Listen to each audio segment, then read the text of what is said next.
ಈಗ P S I ಇದು full ಈಗ ಎಲ್ಲರೂ ಆಲ್ಮೋಸ್ಟ್ ಅಲ್ಲಿ ಪಿ ಎಸ್ ಐ ಎಕ್ಸಾಮ್ಗೆ ಓದ್ತಾ ಇದ್ರಲ್ಲ ಮ್ಯಾಕ್ಸಿಮಮ್. ನಾನು ಪಿ ಎಸ್ ಐ ಮೇಲೆ ಜಾಸ್ತಿ ಫೋಕಸ್ ಮಾಡಿ ಮಾತಾಡ್ತೀನಿ. ಅದ್ರ ಜೊತೆಗೆ ಒಂದಷ್ಟು ಇಲ್ಲಿ ನಾನು ಹೇಳೋ ಇನ್ಸೈಟ್ಸ್ ನಿಮ್ಗೆ ಬೇರೆ ಬೇರೆ ಎಕ್ಸಾಮ್ಸ್ಗೆ ಹೆಲ್ಪ್ ಆಗುತ್ತೆ. ಅಂದ್ರೆ not only for P S I ಅಂತಲ್ಲ, ಎಲ್ಲ ಎಕ್ಸಾಮ್ಸ್ಗೂ ಎಲ್ಲ ಹೆಲ್ಪ್ ಆಗುತ್ತೆ. ಕೆ ಎಸ್ ಪ್ರಿಲಿಮ್ಸ್ ಇರ್ಬೋದು, ನೀವು like F D A, S D A, group C ಎಲ್ಲ ಎಕ್ಸಾಮ್ಸ್ಗೆ ಹೆಲ್ಪ್ ಆಗುತ್ತೆ. ಒಂದು ಬೇಸಿಕ್ ಫೌಂಡೇಶನ್, ಯಾವುದೇ ಎಕ್ಸಾಮ್ಸ್ ಬರೀರಿ ಅದಕ್ಕೊಂದು ಬೇಸಿಕ್ ಫೌಂಡೇಶನ್ ಅನ್ನೋದು ಏನೇನು ಮಾಡಬೇಕು, ಮಿನಿಮಮ್ ಒಂದಷ್ಟು ಕೆಲಸಗಳು ಮಾಡ್ಬೇಕು ನೀವು. ಅದನ್ನ ಏನು ಅಂತ ನಾನು ಹೇಳ್ತೀನಿ. ಅದ್ರ ಜೊತೆಗೆ ಜಾಸ್ತಿ ಫೋಕಸ್ ನಾನು ಪಿ ಎಸ್ ಐ ಮೇಲೆ ಮಾಡ್ತೀನಿ. ಯಾಕಂದ್ರೆ ಪಿ ಎಸ್ ಐ ಬ್ಯಾಚ್ ಅಂತ ಹೇಳಿದರೆ ತುಂಬಾ ಜನ ಹುಡುಗರು ಹೆಂಗಂತ ಎನರ್ಜೆಟಿಕ್ ಹುಡುಗರು ಇದ್ದೀರಾ. ಎಲ್ಲ ರೆಡಿ ಇದೀರಾ ಪಿ ಎಸ್ ಐ ಆಗಕ್ಕೆ? ಓಕೆ ನೋಡ್ರಿ, ನಾನ್ ಫಸ್ಟ್ ನಿಮ್ಗೆ ಹೇಳೋದು, ನೀವೇನಾದ್ರೂ ಪಿ ಎಸ್ ಐ ಆಗ್ಬೇಕು ಅಂತ ಡಿಸೈಡ್ ಆಗಿದ್ದೀರಾ ಅಂದ್ರೆ ಇವತ್ತಿಂದ ಓಡಕ್ ಸ್ಟಾರ್ಟ್ ಮಾಡ್ಬೋದು. ಯಾರು ಓಡ್ತಾ ಇಲ್ಲ, 1600 meter running, long jump, high jump, short put ಇರಬೇಕು. ಕೆಲವು ಹುಡುಗರು ಇರ್ತಾರೆ ಚೆಸ್ಟ್ ಬರಲ್ಲ, ಅರ್ಥ ಆಗ್ತಿದ್ಯಾ? ಎಸ್ಪೆಷಲಿ ಗಂಡ್ಮಕ್ಳು ಚೆಸ್ಟ್ ಬರಲ್ಲ, ಚೆಸ್ಟ್ ಇಂಪ್ರೂವ್ಮೆಂಟ್ ಮಾಡ್ಕೋಬೇಕು. ಗೊತ್ತಾಗ್ತಿದ್ಯಾ? ಇಂಪ್ರೂವ್ಮೆಂಟ್ ಮಾಡ್ಕೋಬೇಕು ಅಂತಂದ್ರೆ ಏನ್ ಮಾಡ್ಬೇಕು? ಪುಷಪ್ಸ್ ಒಂದೆಲ್ಲ, ಫಿಸಿಕಲ್ ಎಕ್ಸರ್ಸೈಸ್ ಮಾಡ್ಬೇಕು, ಚೆನ್ನಾಗಿ ತಿನ್ಬೇಕು, ಪ್ರೋಟೀನ್ ಯುಕ್ತ ಆಹಾರ ತಿನ್ಬೇಕು, ಜಂಕ್ ಫುಡ್ ಬಿಡ್ಬೇಕು, ಚೆನ್ನಾಗಿ ವ್ಯಾಯಾಮ ಮಾಡಿ ಸ್ವಲ್ಪ ಫಿಸಿಕಲ್ ಫಿಟ್ನೆಸ್ ರೆಡಿ ಆಗಬೇಕು. ಹೆಣ್ಮಕ್ಳು ಅಷ್ಟೇ, ನೀವು 50 kg ಮೇಲೆ ಇರಲೇಬೇಕು. ಗೊತ್ತಾಗ್ತಿದ್ಯಾ? ಬಿಲೋ 50 ಇದ್ರೆ ನೀವು ರಿಜೆಕ್ಟ್ ಆಗ್ತೀರಾ. ಗೊತ್ತಾಗ್ತಿದ್ಯಾ? ಹಾಗಾಗಿ ನೀವು ಸ್ವಲ್ಪ ಚೆನ್ನಾಗಿ ತಿಂದು ದಪ್ಪ ಆಗ್ಬೇಕು. ಅರ್ಥ ಆಗ್ತಿದ್ಯಾ? ಇದು ಫಸ್ಟ್ ಕ್ರೈಟೀರಿಯಾ. ನೀವೇನಾದ್ರೂ ಪಿ ಎಸ್ ಐ ಆಗ್ಬೇಕು ಅಂತಂದ್ರೆ ಫಿಸಿಕಲ್ ಇಂಪಾರ್ಟೆಂಟ್. ಯಾಕೆ ಅಂತಂದ್ರೆ ಫಿಸಿಕಲ್ ಪಾಸ್ ಆದವ್ರಿಗೆ ಮಾತ್ರನೇ ಎಕ್ಸಾಮ್ಗೆ ಅವಕಾಶ ಕೊಡ್ತಾರೆ. ಅರ್ಥ ಆಗ್ತಿದ್ಯಾ? ಹಾಗಾಗಿ ಫಿಸಿಕಲ್, ನಾನು ಈ ಒಂದು ಸೆಷನ್ ಅಲ್ಲಿ ನಿಮ್ಗೆ 2 ಅವರ್ ಅಲ್ಲಿ ಇಲ್ಲಿ ನಾನು ಒಬ್ನೇ ಮಾತಾಡಲ್ಲ, ನೀವು ಮಾತಾಡ್ಬೇಕು. ಅರ್ಥ ಆಗ್ತಾ ಇದೆಯಾ? ನಾನು ಇಲ್ಲಿ ಪಾಠ ಮಾಡಕ್ ಬಂದಿಲ್ಲ, ಏನ್ ಮಾಡಕ್ ಬಂದಿದ್ದೀನಿ? ನಿಮ್ ಜೊತೆ ಮಾತಾಡಕ್ ಬಂದಿದ್ದೀನಿ. ಅರ್ಥ ಆಗ್ತಿದ್ಯಾ? ಆಮೇಲೆ ಕ್ವಶನ್ಸ್ ಕೇಳಲೇಬೇಕು. ಇಲ್ಲಿ ಪ್ರತಿಯೊಬ್ರು ನಾನು ಕ್ವಶನ್ ಕೇಳಲೇಬೇಕು, ತಲೆಯಲ್ಲಿ ಇಟ್ಕೊಂಡ್ಬಿಡಿ ಏನ್ ಕೇಳಬೇಕು ಅಂತ. ನಾನ್ ಕ್ವಶನ್ ಒಬ್ರು ಕೇಳೋದಕ್ಕೆ ಬಿಡಲ್ಲ ಹೊರಗಡೆ. ಅರ್ಥ ಆಗ್ತಿದ್ಯಾ? ಪ್ರತಿಯೊಬ್ರು ರಿಪೀಟ್ ಆಗಬಾರ್ದು ಕ್ವಶನ್ಸ್. ಅರ್ಥ ಆಗ್ತಿದ್ಯಾ? ಒಂದು ಕ್ವಶನ್ ಕೇಳಲೇಬೇಕು ನನ್ಗೆ ಹೋಗೋದ್ರ ಒಳಗಡೆ. ಅರ್ಥ ಆಗ್ತಿದ್ಯಾ? ಇದು ನನ್ನ ಕಂಡೀಷನ್. ಆಮೇಲೆ ಫಿಸಿಕಲ್ ಬಗ್ಗೆ ಹೇಳ್ತೀನಿ. ಎಕ್ಸಾಮ್ ಪ್ರಿಪರೇಷನ್ ಬಗ್ಗೆ ಎಷ್ಟು ಪೇಪರ್ ಇದೆ ಅಂತ ಗೊತ್ತಾ? ಪಿ ಎಸ್ ಐಗೆ ಎಷ್ಟು? 2. ಯಾವ್ಯಾವು? Paper 1, paper 2. ವೆರಿ ಗುಡ್, ತಿಳ್ಕೊಂಡಿದ್ದೀರ ಒಂಚೂರು. ಪೇಪರ್ 1 ಅಲ್ಲಿ ಏನ್ ಬರುತ್ತೆ? ಆಮೇಲೆ ಪ್ರೊಸೀಡಿಂಗ್ ಗೊತ್ತಾ? Essay writing, translation, essay writing ಎಲ್ಲ ಬರೆಯಕ್ ಬರುತ್ತಾ? ಬರಲ್ಲ, ಹೇಳ್ಕೊಡೋಣ, ತಲೆ ಕೆಡ್ಸ್ಕೊಬೇಡ. ಅದಕ್ಕೆ ನೀನ್ ದುಡ್ಡು ಕಟ್ಟಿ ಇಲ್ಲಿ ಕರ್ಸ್ಕೊಂಡಿದ್ವಿ ನಾವು, ಹೇಳ್ಕೊಡೋಣ, ತೊಂದರೆ ಇಲ್ಲ, ಆಯ್ತಾ? ಆಮೇಲೆ ಫಸ್ಟ್ ಪೇಪರ್ ಅಲ್ಲಿ, ಸೆಕೆಂಡ್ ಪೇಪರ್ ಅಲ್ಲಿ, ಸಾರಿ, ಜನರಲ್ ಸ್ಟಡೀಸ್ ಅಂದ್ರೆ ಎಷ್ಟು ಸಬ್ಜೆಕ್ಟ್ ಬರ್ಬೋದು? ಎಷ್ಟು ಸಬ್ಜೆಕ್ಟ್? 9. ಯಾವ ಹೇಳ್ರಪ್ಪ? ಒಬ್ಬೊಬ್ರು ಒಂದು ಹೇಳ್ರಿ ಬೇಗ. History, geography, polity, economics, environment, mental ability. ಆಯ್ತು, ಎನ್ವೈರನ್ಮೆಂಟ್ ಆಯ್ತು. Science and technology, computer, current ಆಯ್ತಲ್ಲ, ಕರೆಂಟ್ ಅಫೇರ್ಸ್ ಎಷ್ಟು ಹೇಳ್ತೀರಾ? ಜನರಲ್ ಸೈನ್ಸ್ ಆಯ್ತಲ್ಲ. ಇನ್ನೇ ಉಳಿದು ಮುಗ್ದ? ಆಯ್ತು ನೋಡಿ. ಈಗ ಪಿ ಎಸ್ ಐ ಯಾರು ಕೊಟ್ಟಿದ್ದೀರಾ ಅಂದ್ರೆ ಎಲ್ಲರೂ ಯೂನಿಫಾರ್ಮ್ ಹಾಕೋಬೇಕು, ಜೀಪಲ್ಲಿ ಓಡಾಡಬೇಕು, ಕಾಕಿ ಹಾಕೋಬೇಕು ಅನ್ನೋ ತುಂಬಾ ಆಸೆ ಇರುತ್ತೆ. ಈಗ ಇಷ್ಟು ಜನ ಬಂದಿದ್ದೀರಾ, ಇಷ್ಟು ಜನನ ಎಕ್ಸಾಮಿಗೆ ಬಂದಿದ್ದೀರಾ, ನಾನು ನಿಮ್ ಡಿಮೋಟಿವೇಟ್ ಮಾಡ್ತಿಲ್ಲ. ನೀವೆಲ್ಲರೂ ಪಿ ಎಸ್ ಐ ಆಗಲ್ಲ, ರಿಯಾಲಿಟಿ. ಅರ್ಥ ಆಗ್ತಿದ್ಯಾ? ಇಷ್ಟು ಜನ ಇದ್ರಲ್ಲ, ಇಷ್ಟು ಜನದಲ್ಲಿ ಒಬ್ಬರೋ ಇಬ್ಬರೋ ಆಗ್ತಾರೆ. ಯಾಕೆಂದ್ರೆ ಈ ತರದವು ಕೋಚಿಂಗ್ ಸೆಂಟರ್ಗಳು ಕರ್ನಾಟಕ ತುಂಬಾ ಬೇಜಾನಿದಾವೆ. ಈ ತರ ಆನ್ಲೈನ್ ಆಫ್ಲೈನ್ ಇದಾವೆ. ನಾನು ಅದು ಏನಕ್ಕೆ ಹೇಳ್ತಾ ಇದ್ದೀನಿ, ನಿಮ್ಗೆ ಡಿಮೋಟಿವ್ ಮಾಡಕ್ ಹೇಳ್ತಿಲ್ಲ. ಇದೊಂದೇ ಅಲ್ಲ, ಕೋಚಿಂಗ್ ಬಂದ ತಕ್ಷಣ ನೀವು ಪಾಸ್ ಆಗ್ತೀನಿ ಅಂತಲ್ಲ. ಅರ್ಥ ಆಗ್ತಿದ್ಯಾ? ಇದಕ್ಕೆ ತುಂಬಾ ಪ್ರಿಪರೇಷನ್ ಮಾಡ್ಬೇಕು, ತುಂಬಾ ಪ್ರಿಪರೇಷನ್ ಮಾಡಿ, ತುಂಬಾ ಕಾಂಪಿಟೇಷನ್ ಇರುತ್ತೆ. ಅರ್ಥ ಆಗ್ತಿದ್ಯಾ? ಈಗೇನು ವರ್ಷ ಪಿ ಎಸ್ ಐ ನೋಟಿಫಿಕೇಶನ್ ಆಗ್ತಾ ಇಲ್ಲ, 4 ವರ್ಷಕ್ಕೆ ಒಂದ್ಸತಿ ಮಾಡ್ತಾವ್ರೆ. ಅದು ಇದು ಸ್ಕ್ಯಾಮ್, ಅದು ಇದು ಅಂದ್ಕೊಂಡು ಲೇಟ್ ಆಗ್ತಾ ಹೋಗ್ತವೆ. ಮತ್ತೆ ಅದು ಕೋಟು ಗೀಟು ಅಂದ್ಕೊಂಡು ಇನ್ನೂ ಲೇಟ್ ಆಗ್ತಿದೆ. ಹಂಗಾಗಿ ನಿಮ್ದು ಮೈಂಡ್ ಸೆಟ್ ಹೆಂಗಿರ್ಬೇಕಪ್ಪ ಅಂತಂದ್ರೆ, this is my first attempt, this is my last attempt. ನಾನಿನ್ ಪಿ ಎಸ್ ಐ ಬರೆಯಲ್ಲ, ಪಾಸ್ ಆದ್ರೆ ಇದೇ ಅಟೆಂಪ್ಟ್ ಅಲ್ಲಿ ಪಾಸ್ ಆಗ್ಬೇಕು ನಾನು ಅನ್ನೋ ಮೈಂಡ್ ಸೆಟ್ ಇಟ್ಕೊಂಡು ಎಕ್ಸಾಮ್ ಬರೆದ್ರೆ ಏನಾದ್ರು ಪಿ ಎಸ್ ಐ ಆಗ್ಬೋದು. ಅರ್ಥ ಆಗ್ತಿದ್ಯಾ? ನಾನು ಈಗ ಪ್ರಯತ್ನ ಪಡ್ತೀನಿ, ಬಂದಿದ್ದೀನಿ. ನಾನು ಇನ್ನೂ ಏನು ಓದಿಲ್ಲ, ಈಗ ಡಿಗ್ರಿ ಮುಗ್ದಿದೆ ನಂದು. ನಾನು ಇನ್ನೊಂದು ವರ್ಷ ಕೋಚಿಂಗ್ ತಗೊಂಡು ಆಮೇಲೆ ಓದ್ತೀನಿ. ಇವೆಲ್ಲ ಸೀನ್ ನಡೆಯಲ್ಲ. ಅರ್ಥ ಆಗ್ತಿದ್ಯಾ? ನಿಮ್ಮ ಸಿಕ್ಕದ ಅವಕಾಶ, ಟೈಮ್ ಎಷ್ಟಿದೆ ಅದನ್ನ ಮ್ಯಾಕ್ಸಿಮಮ್ ಯುಟಿಲೈಸ್ ಮಾಡಿಕೊಂಡು ಪ್ರಿಪರೇಷನ್ ಮಾಡಿದ್ರೆ ಆಗ್ಬಹುದೇನೋ, ಇನ್ನು ಕನ್ಫರ್ಮ್ ಇಲ್ಲ. ಗೊತ್ತಾಯ್ತಾ? ಯಾಕೆ ಅಂತ ಹೇಳ್ತೀನಿ. ಇನ್ನು ಎಷ್ಟೋ ಜನಕ್ಕೆ already essay writing, translation, precis writing ನ ಬರೆಯಕ್ ಬರಲ್ಲ, ಇನ್ನು ಸಬ್ಜೆಕ್ಟ್ಸ್ ಮುಗಿಸಿರಲ್ಲ, ಮೆಂಟಲ್ ಎಬಿಲಿಟಿ ಮಾಡಕ್ ಬರಲ್ಲ, ಸೈನ್ಸ್ ಓದಿರಲ್ಲ. ಅರ್ಥ ಆಗ್ತಿದ್ಯಾ? ಇದೆಲ್ಲ ಬಂದುನು ಪರ್ಫೆಕ್ಟ್ ಆಗಿ ಟೆಸ್ಟ್ ಸೀರೀಸ್ ಬರ್ದು, ವಾರ ವಾರ ಟೆಸ್ಟ್ ಸೀರೀಸ್ ಬರ್ದು ಪರ್ಫೆಕ್ಟ್ ಆಗಿ ಏನು ಅಟೆಂಡ್ ಮಾಡಿ ಕ್ಲಾಸಸ್ಗಳನ್ನ ಮಾಡಿದವ್ರೆ ಪಾಸ್ ಆಗೋದು ಕಷ್ಟ ಇದೆ. ಇನ್ನ ನೀವೇನಾದ್ರೂ ಒಂಚೂರು ಟ್ರ್ಯಾಕ್ ತಪ್ಪಿ ಬಿಡೋ ಇವತ್ತೇನ್ ಕ್ಲಾಸ್ಗೆ ಹೋಗೋದು, ಇವತ್ತೇನ್ ಓದೋದು, ಇವತ್ತೇನ್ ಟೆಸ್ಟ್ ಬರೆಯೋದು, ಅವ್ರೇನ್ ಕೊಡ್ತಾರೆ ಅಂತ ಏನಾದ್ರು ನೆಗ್ಲೆಕ್ಟ್ ಮಾಡಿದ್ರೆ ನಿಮ್ಮಂತ ಮೂರ್ಖರು ಯಾರು ಇಲ್ಲ. ಹೆಂಗೆ ಅಂದ್ರೆ ಇದು ರನ್ನಿಂಗ್ ರೇಸ್, ಓಡ್ತಾ ಇರ್ಬೇಕು, ಮ್ಯಾರಥಾನ್ 48 ಕಿಲೋಮೀಟರ್ಸ್ ಕಂಟಿನ್ಯೂಸ್ ಆಗಿ ನಿಲ್ದಂಗ್ ಓಡ್ಬೇಕು. ಅರ್ಥ ಆಗ್ತಿದ್ಯಾ? ಆ ರೀತಿ ಎಕ್ಸಾಮ್ಗಳಿದು. ನಾನು ಹೇಳ್ತು PSI ಒಂದೇ ಅಲ್ಲ, ಯಾವುದೇ ಎಕ್ಸಾಮ್ ತಗೊಳ್ಳಿ, UPSC ತಗೊಳ್ಳಿ, KPSC ತಗೊಳ್ಳಿ, FDA, SD ಯಾವ್ದಾರ ತಗೊಳ್ಳಿ, ದಿಸ್ ಇಸ್ ದ ಮ್ಯಾರಥಾನ್. ಓಡ್ತಾ ಇರ್ಬೇಕು. ನಿಮ್ ಚೂರು ಸ್ಲೋ ಆಯ್ತಾ, ಇಂದನ್ ಓಡ್ತಾ ಇರ್ತಾನೆ ಮುಂದೆ. ಅರ್ಥ ಆಗ್ತಿದ್ಯಾ? ಅದಕ್ಕೆ ನಿಮ್ಮ ಪ್ರಿಪರೇಷನ್ ಹೆಂಗಿರ್ಬೇಕು, ಫೌಂಡೇಶನ್ ಸ್ಟಾರ್ಟಿಂಗ್ ನೀವು ಬಂದಿದ್ದೀರಾ, ಇನ್ನು ಹೊಸದಾಗಿ ನೀವು ಬಂದಿದ್ದೀರಾ, ಗೊತ್ತಾಗ್ತಿದ್ಯಾ? ನಿಮ್ಗೆ ಏನ್ ಓದಬೇಕು, ಏನ್ ಬಿಡಬೇಕು ಅನ್ನೋದು ಗೊತ್ತಿಲ್ಲ. ಅರ್ಥ ಆಗ್ತಿದ್ಯಾ? ನಾನು ಒಂದಷ್ಟು ಹೇಳ್ತೀನಿ. ಇದರಲ್ಲಿ ಬೇಸಿಕ್ಸ್ ಅಂದ್ರೆ ನೀವು ಇದು ಮಾಡ್ಲೇಬೇಕಾದ ಒಂದು ಇದಿದೆ, ಮಾಡ್ಲೇಬೇಕು. ಇದು ಮಾಡ್ದಲ್ಲೇ ಇದ್ರೆ ನಿಮ್ಗೆ ಎಕ್ಸಾಮ್ಸ್ ಅಲ್ಲಿ ಕ್ಲಿಯರ್ ಆಗಲ್ಲ. ಮತ್ತು ಒಂದೊಂದು ಕಾನ್ಸೆಪ್ಟ್ ಕ್ಲಾರಿಟಿ ಇರಬೇಕು. ನೀವೇನಾದ್ರೂ ಹೈಸ್ಕೂಲು, ಡಿಗ್ರಿ, PU ನಲ್ಲಿ ಓದ್ಕೊಂಡ್ ಬಂದಿರ್ತಿಲ್ಲ, ಬಯಟ್ ಮಾಡ್ಕೊಂಡು 4 ಟಾಪಿಕ್ ಓದ್ಬಿಟ್ಟು ಒಂದ್ ಸೆಕ್ಷನ್ ಬಿಟ್ಟು ಅದರಲ್ಲೇ ಬರ್ತವೆ, ಆ ಸೀನ್ ಇಲ್ಲ ಇಲ್ಲಿ. ಆಮೇಲೆ ಇಲ್ಲಿ ಯಾವುದು ಇಂಪಾರ್ಟೆಂಟ್ ಅಂತ ಇಲ್ಲ, ಯಾವುದು ಅನ್ಇಂಪಾರ್ಟೆಂಟ್ ಅಂತ ಯಾವ್ದಿಲ್ಲ. ಗೊತ್ತಾಯ್ತಾ? Exam previous year question paper ಅಲ್ಲಿ ಏನಾದ್ರೂ ಒಂದು ಕ್ವಶನ್ ಬಂದಿದೆ ಅಂತಂದ್ರೆ ಅದು ಇಂಪಾರ್ಟೆಂಟ್ ನಾಳೆ ಬರ್ಬೋದು. ಅಕಸ್ಮಾತ್ ಇಲ್ಲಿವರೆಗೂ ಯಾವ್ದು ಕೊಟ್ಟಿಲ್ಲ, ಅದು ಇಂಪಾರ್ಟೆಂಟ್ ನಾಳೆ ಬರ್ಬೋದು ಎಕ್ಸಾಮ್ಗೆ. ಹಾಗಾಗಿ ನೀವು ಇಲ್ಲಿ ಇಂಪಾರ್ಟೆಂಟ್, ಈ ಬುಕ್ ಓದಿದ್ರೆ ನಾನು PSI ಆಗ್ತೀನಿ, ಈ ಬುಕ್ ಓದಿದ್ರೆ KS ಆಗ್ತೀನಿ ಅನ್ನೋ ತಲೆಯಿಂದ ತೆಗೆದಾಕ್ಬಿಡಿ. ಹೋಲಿಸ್ಟಿಕ್ ಆಗಿ ಅಪ್ರೋಚ್ ಮಾಡಿ ಎಲ್ಲಾ ವಿಷಯಗಳು ತಿಳ್ಕೊಬೇಕು. ನಾನು ಬರೀ ನಾನು ಆರ್ಟ್ಸ್ ಸ್ಟೂಡೆಂಟ್, ನಂಗೆ ಸೈನ್ಸ್ ಗೊತ್ತಿಲ್ಲ, ಮೆಂಟಲ್ ಗೊತ್ತಿಲ್ಲ ಅಂತಂದ್ರೆ ನೀವು PSI ಹಾಕಾಗಲ್ಲ, ಯಾವುದೇ ಎಕ್ಸಾಮ್ ಕ್ಲಿಯರ್ ಮಾಡೋಕ್ಕಾಗಲ್ಲ ಈ ಸದ್ಯದ ಪರಿಸ್ಥಿತಿಲಿ. ನಾನು ಸೈನ್ಸ್ ಸ್ಟೂಡೆಂಟ್, ನಂಗೆ ಜಿಯೋಗ್ರಫಿ ಗೊತ್ತಾಗ್ತಾ ಇಲ್ಲ, ಪೊಲಿಟಿಕ್ ಗೊತ್ತಾಗ್ತಿಲ್ಲ, ಹಿಸ್ಟ್ರಿ ಗೊತ್ತಾಗ್ತಿಲ್ಲ ಅಂದ್ರೆ ನೀವು ಎಕ್ಸಾಮ್ಸ್ ಕ್ಲಿಯರ್ ಮಾಡೋಕ್ಕಾಗಲ್ಲ. ಇಲ್ಲೆಲ್ಲರಿಗೂ ಲೆವೆಲ್ ಪ್ಲೇಯಿಂಗ್ ಫೀಲ್ಡ್ ಇದೆ. ಸೈನ್ಸ್ ಅವ್ರಿಗೆ ಆರ್ಟ್ಸ್ ಕಷ್ಟ ಆಗುತ್ತೆ, ಆರ್ಟ್ಸ್ ಅವ್ರಿಗೆ ಸೈನ್ಸ್ ಕಷ್ಟ ಆಗುತ್ತೆ. ಅರ್ಥ ಆಗ್ತಿದೆ? BCom ನವ್ರು ನಾವೇನ್ ಮಾಡೋದು ಸರ್, ನಿಮ್ಗೆ ಎಲ್ಲಾನು ಕಷ್ಟ ಆಗುತ್ತೆ, ಅದು ಓದ್ಬೇಕು. ಅರ್ಥ ಆಗ್ತಾ ಇದೆಯಾ? ಸೈನ್ಸ್ ಅಂತಂದ್ರೆ ಇಂಜಿನಿಯರಿಂಗು, BSc ಎಲ್ಲ ಹೇಳುತ್ತೆ. ಆರ್ಟ್ಸ್ ಅಂದ್ರೆ BCom, BBA ಅಂತೆಲ್ಲ ಬರುತ್ತಲ್ಲ. ಒಂದಷ್ಟು ಸಬ್ಜೆಕ್ಟ್ ನೀವು ಓದಿರೋ ಡಿಗ್ರಿನಲ್ಲಿ ನೀವು ನೆಟ್ಟಿಗೆ ಓದಿದ್ರೆ, ಡಿಗ್ರಿ, PUC, SLC ನೀವು ನೆಟ್ಟಿಗೆ ಏನಾದ್ರು ಓದಿದ್ರೆ ನೀವು ಇಲ್ಲಿ ಬರೋ ಅವಶ್ಯಕತೆ ಇರಲಿಲ್ಲ. ನೀವೆಲ್ಲಾ ಸರಿ ಓದಿರೋದಕ್ಕೆ ಇಲ್ಲಿಗೆ ಬಂದಿದ್ದೀರಾ. ಹೌದಾ? ಯಾಕೆ ಅಂತ ಕೇಳ್ರಿ. ಹೌದಲ್ವಾ? 10th ಓದಿದಿರಲ್ಲ, ಪಾಸ್ ಆಗಿದ್ದೀರಾ? ಪೈಥಾಗರಸ್ ಥಿಯರಂ ಗೊತ್ತಾ? ಹೇಳ್ರಪ್ಪ ಪೈಥಾಗರಸ್ ಥಿಯರಂ ಅಂದ್ರೆ ನನಗೆ. AC²? ಹಾ, ಏನಂಗಂದ್ರೆ AC² ಹಾ ಹೇಳ್ರ, AB² BC². ಏನ್ ಹಿಂಗಂದ್ರೆ? ಹಾ, ನಾನು ಕ್ವಶನ್ ಕೇಳಿದ್ದೇನು? ಹಾ, ವೆರಿ ಗುಡ್. ಇವ್ರು ಕನ್ನಡದಲ್ಲಿ ಹೇಳಿದ್ರು, ನಮ್ಮ ಕನ್ನಡ ಮೀಡಿಯಂ ಅವ್ರಿಗೆ, ನಾವು ಕನ್ನಡ ಮೀಡಿಯಂ ಅವರು. ಏನೋ ಇನ್ನೊಂದ್ಸಲ ಜೋರಾಗಿ ಹೇಳಪ್ಪ. ವಿಕರಣ ಅಂದ್ರೆ ಯಾವ್ದು ಅವರಿಗೆ ಗೊತ್ತಾಗ್ತಿಲ್ಲ. ಹೈಪೋಟೆನಸ್ ಅಂತ ಕರೀತಾರೆ. ಇದು ವಿಕರಣ ವರ್ಗವು. ಹಾ, AC. ಹಾ, ಹಾ, ಹೌದಾ? ಇವೆರಡು ವರ್ಗಗಳ ಭಾಗಕ್ಕೆ ಸಮನಾಗಿರುತ್ತದೆ. ಇದು ಥಿಯರಿ ಅಲ್ವಾ? ಇದೆಲ್ಲ ಓದಿರ್ತೀರ ಪಾಪ, ಹೆಂಗ SLC ಚೆನ್ನಾಗಿ ಪಾಸ್ ಆಗೋರು. ಅರ್ಥ ಆಗ್ತಿದ್ಯಾ? ಆಯ್ತು. ಇದನ್ನ ಎಲ್ಲಿ ಯೂಸ್ ಮಾಡ್ತೀರಾ ನೀವು ಡೈಲಿ ಲೈಫ್ ಅಲ್ಲಿ? ಇದು ಕಾಂಪಿಟೇಟಿವ್ ಎಕ್ಸಾಮ್ಸ್. ಇದು SLC PUC ಓದಿರ್ತೀರಾ. ಇದನ್ನ ನೀವು ಈಗ ಡೈಲಿ ಲೈಫ್ ಅಲ್ಲಿ ಎಲ್ಲಿ ಯೂಸ್ ಮಾಡ್ತೀರಾ?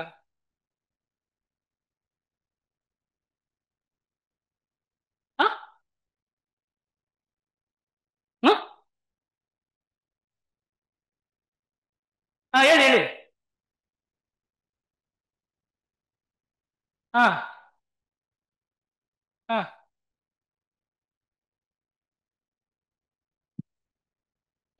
ಇದನ್ನ ಇಲ್ಲಿಂದ ಹೋದ್ರೆ ಸಮೀಪ ಆಗುತ್ತೆ. ಓಕೆ, ಆಮೇಲೆ ಎಲ್ಲಿ ಯೂಸ್ ಮಾಡ್ತೀರಿ? ಇಷ್ಟೇ ನಾನು SLC ಆಗಿರೋ ನೀವೆಲ್ಲ ಕಾಪಿ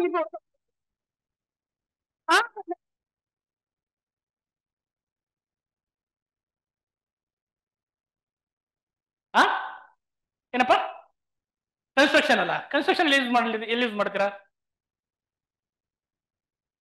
ನೋಡಿ. ಇದೇನೆ ನೀವೆಲ್ಲ ಓದಿರ್ತೀರಾ, ಬಟ್ ಅದನ್ನ ಅಪ್ಲಿಕೇಶನ್ಸ್ ಗೊತ್ತಾಗ್ಲಿಲ್ಲ ಅಂತಂದ್ರೆ ಇದೇನೆ ಎಕ್ಸಾಮ್ ಅಲ್ಲಿ ಕೇಳೋದು ಕಾಂಪಿಟೇಟಿವ್ ಎಕ್ಸಾಮ್ಸ್ ಅಲ್ಲಿ. ನ್ಯೂಟನ್ಸ್ ಗ್ರಾವಿಟೇಷನ್ಸ್ ಬಗ್ಗೆ ಓದಿದ್ರಲ್ಲ, ಯಾವ್ದು ಯಾವ್ದು ಹೇಳಲಿಲ್ಲ ಅಂದ್ರೂ ಮೂರನೇ ಲಾ ಅಂತೂ ಹೇಳ್ಬಾರ್ದು ನನಗೆ, ಹೇಳ್ಬಾರ್ದು. ಯಾಕೆಲ್ಲರೂ ಗೊತ್ತಿರುತ್ತದ, ಹೌದ್ ತಾನೆ? ಫಸ್ಟ್ ಲಾ ಹೇಳಿ ನೋಡೋಣ. ಫಸ್ಟ್ ಲಾ ಮೊದಲನೇ ನಿಯಮ ಏನ್ ಹೇಳುತ್ತೆ? ನ್ಯೂಟನ್ನ ಮೊದಲನೇ ನಿಯಮ ಏನ್ ಹೇಳುತ್ತೆ? ಕನ್ನಡ ಮೀಡಿಯಂ ಅಲ್ಲ ಇಂಗ್ಲಿಷ್ ಮೀಡಿಯಂ ಎಲ್ಲ ಮಿಕ್ಸ್ ಇದೀರಾ? ನಮ್ಗೂ ಅಂತಾರೆ ಬೇಕು ಹೇಳಿ. ಹಾ ಹೇಳ್ರಿ, ನ್ಯೂಟನ್ ಫಸ್ಟ್ ಲಾ ಏನ್ ಹೇಳುತ್ತೆ? ಆಯ್ತು ಬೇಡ, ಅದ್ರ ಅಪ್ಲಿಕೇಶನ್ಸ್ ಹೇಳ್ರಿ ಹೋಗ್ಲಿ. ಹಾ ಹುಡುಗರ ತಮಾಷೆ ಮಾಡ್ತೀನಿ ಕಂಡ್ರು, ಸೀರಿಯಸ್ ಆಗಿ ಕೇಳ್ತಾ ಇದೀನಿ ನೋಡ್ರಿ. ಅದಕ್ಕೆ ಹೇಳ್ತಿರೋದು, ನೀವು ಓದಿರ್ತೀರಾ. 10th ನಾನು ಏನ್ ಜಾಸ್ತಿ ಕೇಳ್ತಾ ಇಲ್ಲ, 8th 9th ಅಲ್ಲಿ ಓದಿರ್ತಿರೋದ್ನೆಲ್ಲ ಇದನ್ನೇ ಎಕ್ಸಾಮ್ ಕೇಳೋದು. ನ್ಯೂಟನ್ ಫಸ್ಟ್ ಲಾದ ಅಪ್ಲಿಕೇಶನ್ಸ್ ಎಕ್ಸಾಮ್ ಅಲ್ಲಿ ಕೇಳೋದು. ನ್ಯೂಟನ್ ಥರ್ಡ್ ಲಾ ಎಲ್ಲಿ ಯೂಸ್ ಮಾಡ್ತೀರಾ ಅಂತ ಕೇಳ್ತಾರೆ. ನಿಮ್ಮ ಮನೆ ವಾಷಿಂಗ್ ಮಿಷಿನ್ ಇದೆಯಾ? ಯಾರ ಮೇಲೆ ವಾಷಿಂಗ್ ಮಿಷಿನ್ ಐತೆ? ಕೈ ಐತಿ. ಅದು ಯಾವ ತತ್ವದಲ್ಲಿ ಕೆಲಸ ಮಾಡುತ್ತೆ? ಯಾವ ಪ್ರಿನ್ಸಿಪಲ್? ಸೆಂಟ್ರಿ ಏನ್ ಸೆಂಟ್ರಿಫ್ಯೂಗಲ್ ಫೋರ್ಸ್ ಅಂದ್ರೆ ರೊಟೇಷನ್ ಆಗ ಸೆಂಟ್ರಿಫ್ಯೂಗಲ್ ಫೋರ್ಸಾ? ಸೆಂಟ್ರಿಫ್ಯೂಗಲ್ ಫೋರ್ಸ್ ಅಂದ್ರೆ ಏನು? ಕೇಂದ್ರ ತ್ಯಾಗಿ ಬಲ. ಅರ್ಥ ಆಗ್ತಿದ್ಯಾ? ಕ್ವಶನ್ಸ್ ನಿಮ್ಮ ಸುತ್ತಮುತ್ತ ನೀವೇನೇನ್ ನೋಡ್ತಿದ್ದೀರಾ ಅದ್ರ ಮೇಲೆ ಕ್ವಶನ್ಸ್ ಬರುತ್ತೆ. ಅರ್ಥ ಆಗ್ತಿದ್ಯಾ? ರೀಸೆಂಟ್ ಆಗಿ ಉಪರಾಷ್ಟ್ರಪತಿ ಆಯ್ಕೆ ಆದ್ರು. ಯಾರು? ಆ ಸರ್ ಸರ್ವಪಲ್ಲಿ ರಾಧಾಕೃಷ್ಣನ್ ಅಂತ ಹೇಳ್ತಾರೆ. ಯಾರು ಅಲ್ಲಿ? ಯಾವ ಊರ್ನವರು? ತಮಿಳ್ನಾಡು. ಅರ್ಥ ಆಗ್ತಿದ್ಯಾ? ಅಂದ್ರೆ ಈಗ ಉಪರಾಷ್ಟ್ರಪತಿನ ಆಯ್ಕೆ ಮಾಡೋದು ಯಾವ ರೀತಿ ಆಯ್ಕೆ ಮಾಡೋದು ಅಂತ ಕೇಳ್ತಾರೆ ಕ್ವಶನ್ಸ್. ಅರ್ಥ ಆಗ್ತಿದ್ಯಾ? ನಾನು ಇಲ್ಲಿ ನಿಮ್ಗೆ ಏನ್ ಹೇಳಕ್ ಅರ್ಥ ಮಾಡಿಸ್ತಾ ಇದೀನಿ ಅಂತಂದ್ರೆ, ಆ ನಿಮ್ಗೆ ಏನ್ ಹೇಳಕ್ ಹೋಗ್ತಿದ್ದೀನಿ ಅಂದ್ರೆ, ನೀವು ಪ್ರತಿದಿನ ಏನೇನ್ ನೋಡ್ತಿದ್ದೀರಾ ಅದ್ರ ಮೇಲೆ ಕ್ವಶನ್ಸ್ ಇರುತ್ತೆ. ಕಾಂಪಿಟೇಟಿವ್ ಎಕ್ಸಾಮ್ಸ್ ಅಂದ್ರೆ ಕಾಮನ್ ಸೆನ್ಸ್. ಎಷ್ಟೋ ಕ್ವಶನ್ಸ್ ನೀವು ಯಾವುದೇ ಬುಕ್ ಓದಿದ್ರು ಆನ್ಸರ್ ಮಾಡಕ್ ಆಗಲ್ಲ. ಇಷ್ಟು ಜನ ಬಂದಿರ್ತೀರಾ, ಇವರೇ ಎಲ್ಲರೂ ಸಹ ಅದೇ ಬುಕ್ ಓದಿರ್ತಾರೆ. ಜಿಯೋಗ್ರಫಿ ಎಕ್ಸಾಂಪಲ್, ರಂಗನಾಥ್ ಬುಕ್ ಓದಿರ್ತಾರೆ ಎಲ್ಲರನ್ನು. ಇವರು ರಂಗನಾಥ್ ಬುಕ್ ಓದಿರ್ತಾರೆ, ಇವರು ರಂಗನಾಥ್ ಬುಕ್ ಓದಿರ್ತಾರೆ. ಅಂದ್ರೆ ಕ್ವಶನ್ಸ್ ಕೇಳ್ತಾರೆ. ನೀವು ಯಾವ ಬುಕ್ ಓದಿದ್ದೀರಾ, ಯಾವ ಮೆಟೀರಿಯಲ್ ಓದಿದ್ದೀರಾ ಅಂತ ಕೇಳಲ್ಲ, ಆ ಕ್ವಶನ್ ಆನ್ಸರ್ ಬತ್ತಾ ಇಲ್ವಾ ಅಂತ ಕೇಳ್ತಾರೆ. ಅರ್ಥ ಆಗ್ತಿದ್ಯಾ? ಹಂಗಾಗಿ ಕಾನ್ಸೆಪ್ಟ್ ನ ತಿಳ್ಕೋಬೇಕು, ವಿಚಾರನ. ಆಮೇಲೆ ಯಾವುದೇ ಕಾರಣಕ್ಕೂ ಕಾಂಪಿಟೇಟಿವ್ ಎಕ್ಸಾಮ್ಸ್ ಅಲ್ಲಿ ಬಯಾಟ್ ಮಾಡೋ ಇದಕ್ಕೆ ಹೋಗ್ಬೇಡಿ. ಯಾವುದೇ ವಿಷಯನ ಸಂಪೂರ್ಣವಾಗಿ ಅರ್ಥ ಮಾಡ್ಕೊಳ್ಳಿ. ಕರೆಂಟ್ ಅಫೇರ್ಸ್ ಏನಾದ್ರು ಇತ್ತಾ ಅದ್ರ ಬಗ್ಗೆ ಫುಲ್ ಡೆಪ್ತ್ ಆಗಿ ತಿಳ್ಕೋಬೇಕು. ಎಕ್ಸಾಂಪಲ್ ಉಪರಾಷ್ಟ್ರಪತಿ ಬಗ್ಗೆ ಹೇಳಿದೆ.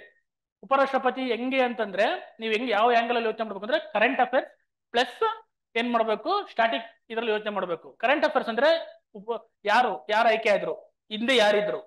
ಅರ್ಥ ಆಗ್ತಿದ್ಯಾ? ಸ್ಟಾಟಿಕ್ ಪೋರ್ಷನ್ ಬಂದಾಗ, ಸ್ಟಾಟಿಕ್ ಅಂದ್ರೆ ನೀವೇನ್ ಬೇಸಿಕ್ಸ್ ಬುಕ್ ಅಲ್ಲಿ ಓದ್ತಿರ್ತಾರಲ್ಲ ಅದು. ಅದ್ರಲ್ಲಿ ಏನ್ ಬರುತ್ತೆ ಅಂತಂದ್ರೆ, ಉಪರಾಷ್ಟ್ರಪತಿ ಅಂದ್ರೆ ಏನು, ಅವರ ಸಂವಿಧಾನದಲ್ಲಿ ಅವ್ರ ಎಷ್ಟನೇ ಆರ್ಟಿಕಲ್ ಅಲ್ಲಿ ಅವ್ರಿಗೆ ಅವಕಾಶ ಒದಗಿಸಲಾಗಿದೆ, ಉಪರಾಷ್ಟ್ರಪತಿಯವರ ಕರ್ತವ್ಯಗಳೇನು, ರಾಷ್ಟ್ರಪತಿ ಇದ್ದಾಗ ಉಪರಾಷ್ಟ್ರಪತಿ ಅವ್ರು ಏನ್ ಮಾಡ್ತಾರೆ, ಉಪರಾಷ್ಟ್ರಪತಿನ ರಾಜ್ಯಸಭೆಯ ಏನಂತ ಕರೀತಾರೆ, ಅಧ್ಯಕ್ಷ ಅಂತ ಯಾಕೆ ಕರೀತಾರೆ? ಹೌದಾ ಅಲ್ವಾ? ಈ ರೀತಿ ನೀವು ನಿಮ್ಮನ್ನ ಕ್ವಶನ್ಸ್ ಕೇಳ್ಕೊಂಡು ಅದಕ್ಕೆ ಪ್ರಿಪೇರ್ ಆಗ್ತಾ ಹೋಗ್ಬೇಕು. ಅರ್ಥ ಆಗ್ತಿದ್ಯಾ? ಒಟ್ಟು ನಿಮ್ಮ ಪ್ರಿಪರೇಷನ್ ಹೆಂಗಿರ್ಬೇಕು ಅಂತಂದ್ರೆ, ಯಾವುದೇ ಪ್ರಶ್ನೆ ಕೊಟ್ಟರು ನಾನು ಬರಿತೀನಿ ಅನ್ನೋ ಕಾನ್ಫಿಡೆನ್ಸ್ ಬರಬೇಕು. ಅರ್ಥ ಆಗ್ತಿದ್ಯಾ? ಅದಕ್ಕೆ ಒಂದಷ್ಟು ನಿಮ್ಗೆ ನಾನು ಇಲ್ಲಿ ಹೇಳೋ ವಿಷಯಗಳು ಯೂಸ್ ಆಗುತ್ತೆ, ಅದನ್ನ ಫಾಲೋ ಮಾಡಬೇಕು. ನಾನು ಹೇಳ್ತಾ ಹೋಗ್ತೀನಿ. ಈಗ PSI ಬಗ್ಗೆ ಮಾತಾಡ್ತೀನಿ ಅಂದ್ರೆ 3 ಸ್ಟೇಜ್ ಬಗ್ಗೆ ಮಾತಾಡಿದ್ವಿ ಅಲ್ವಾ?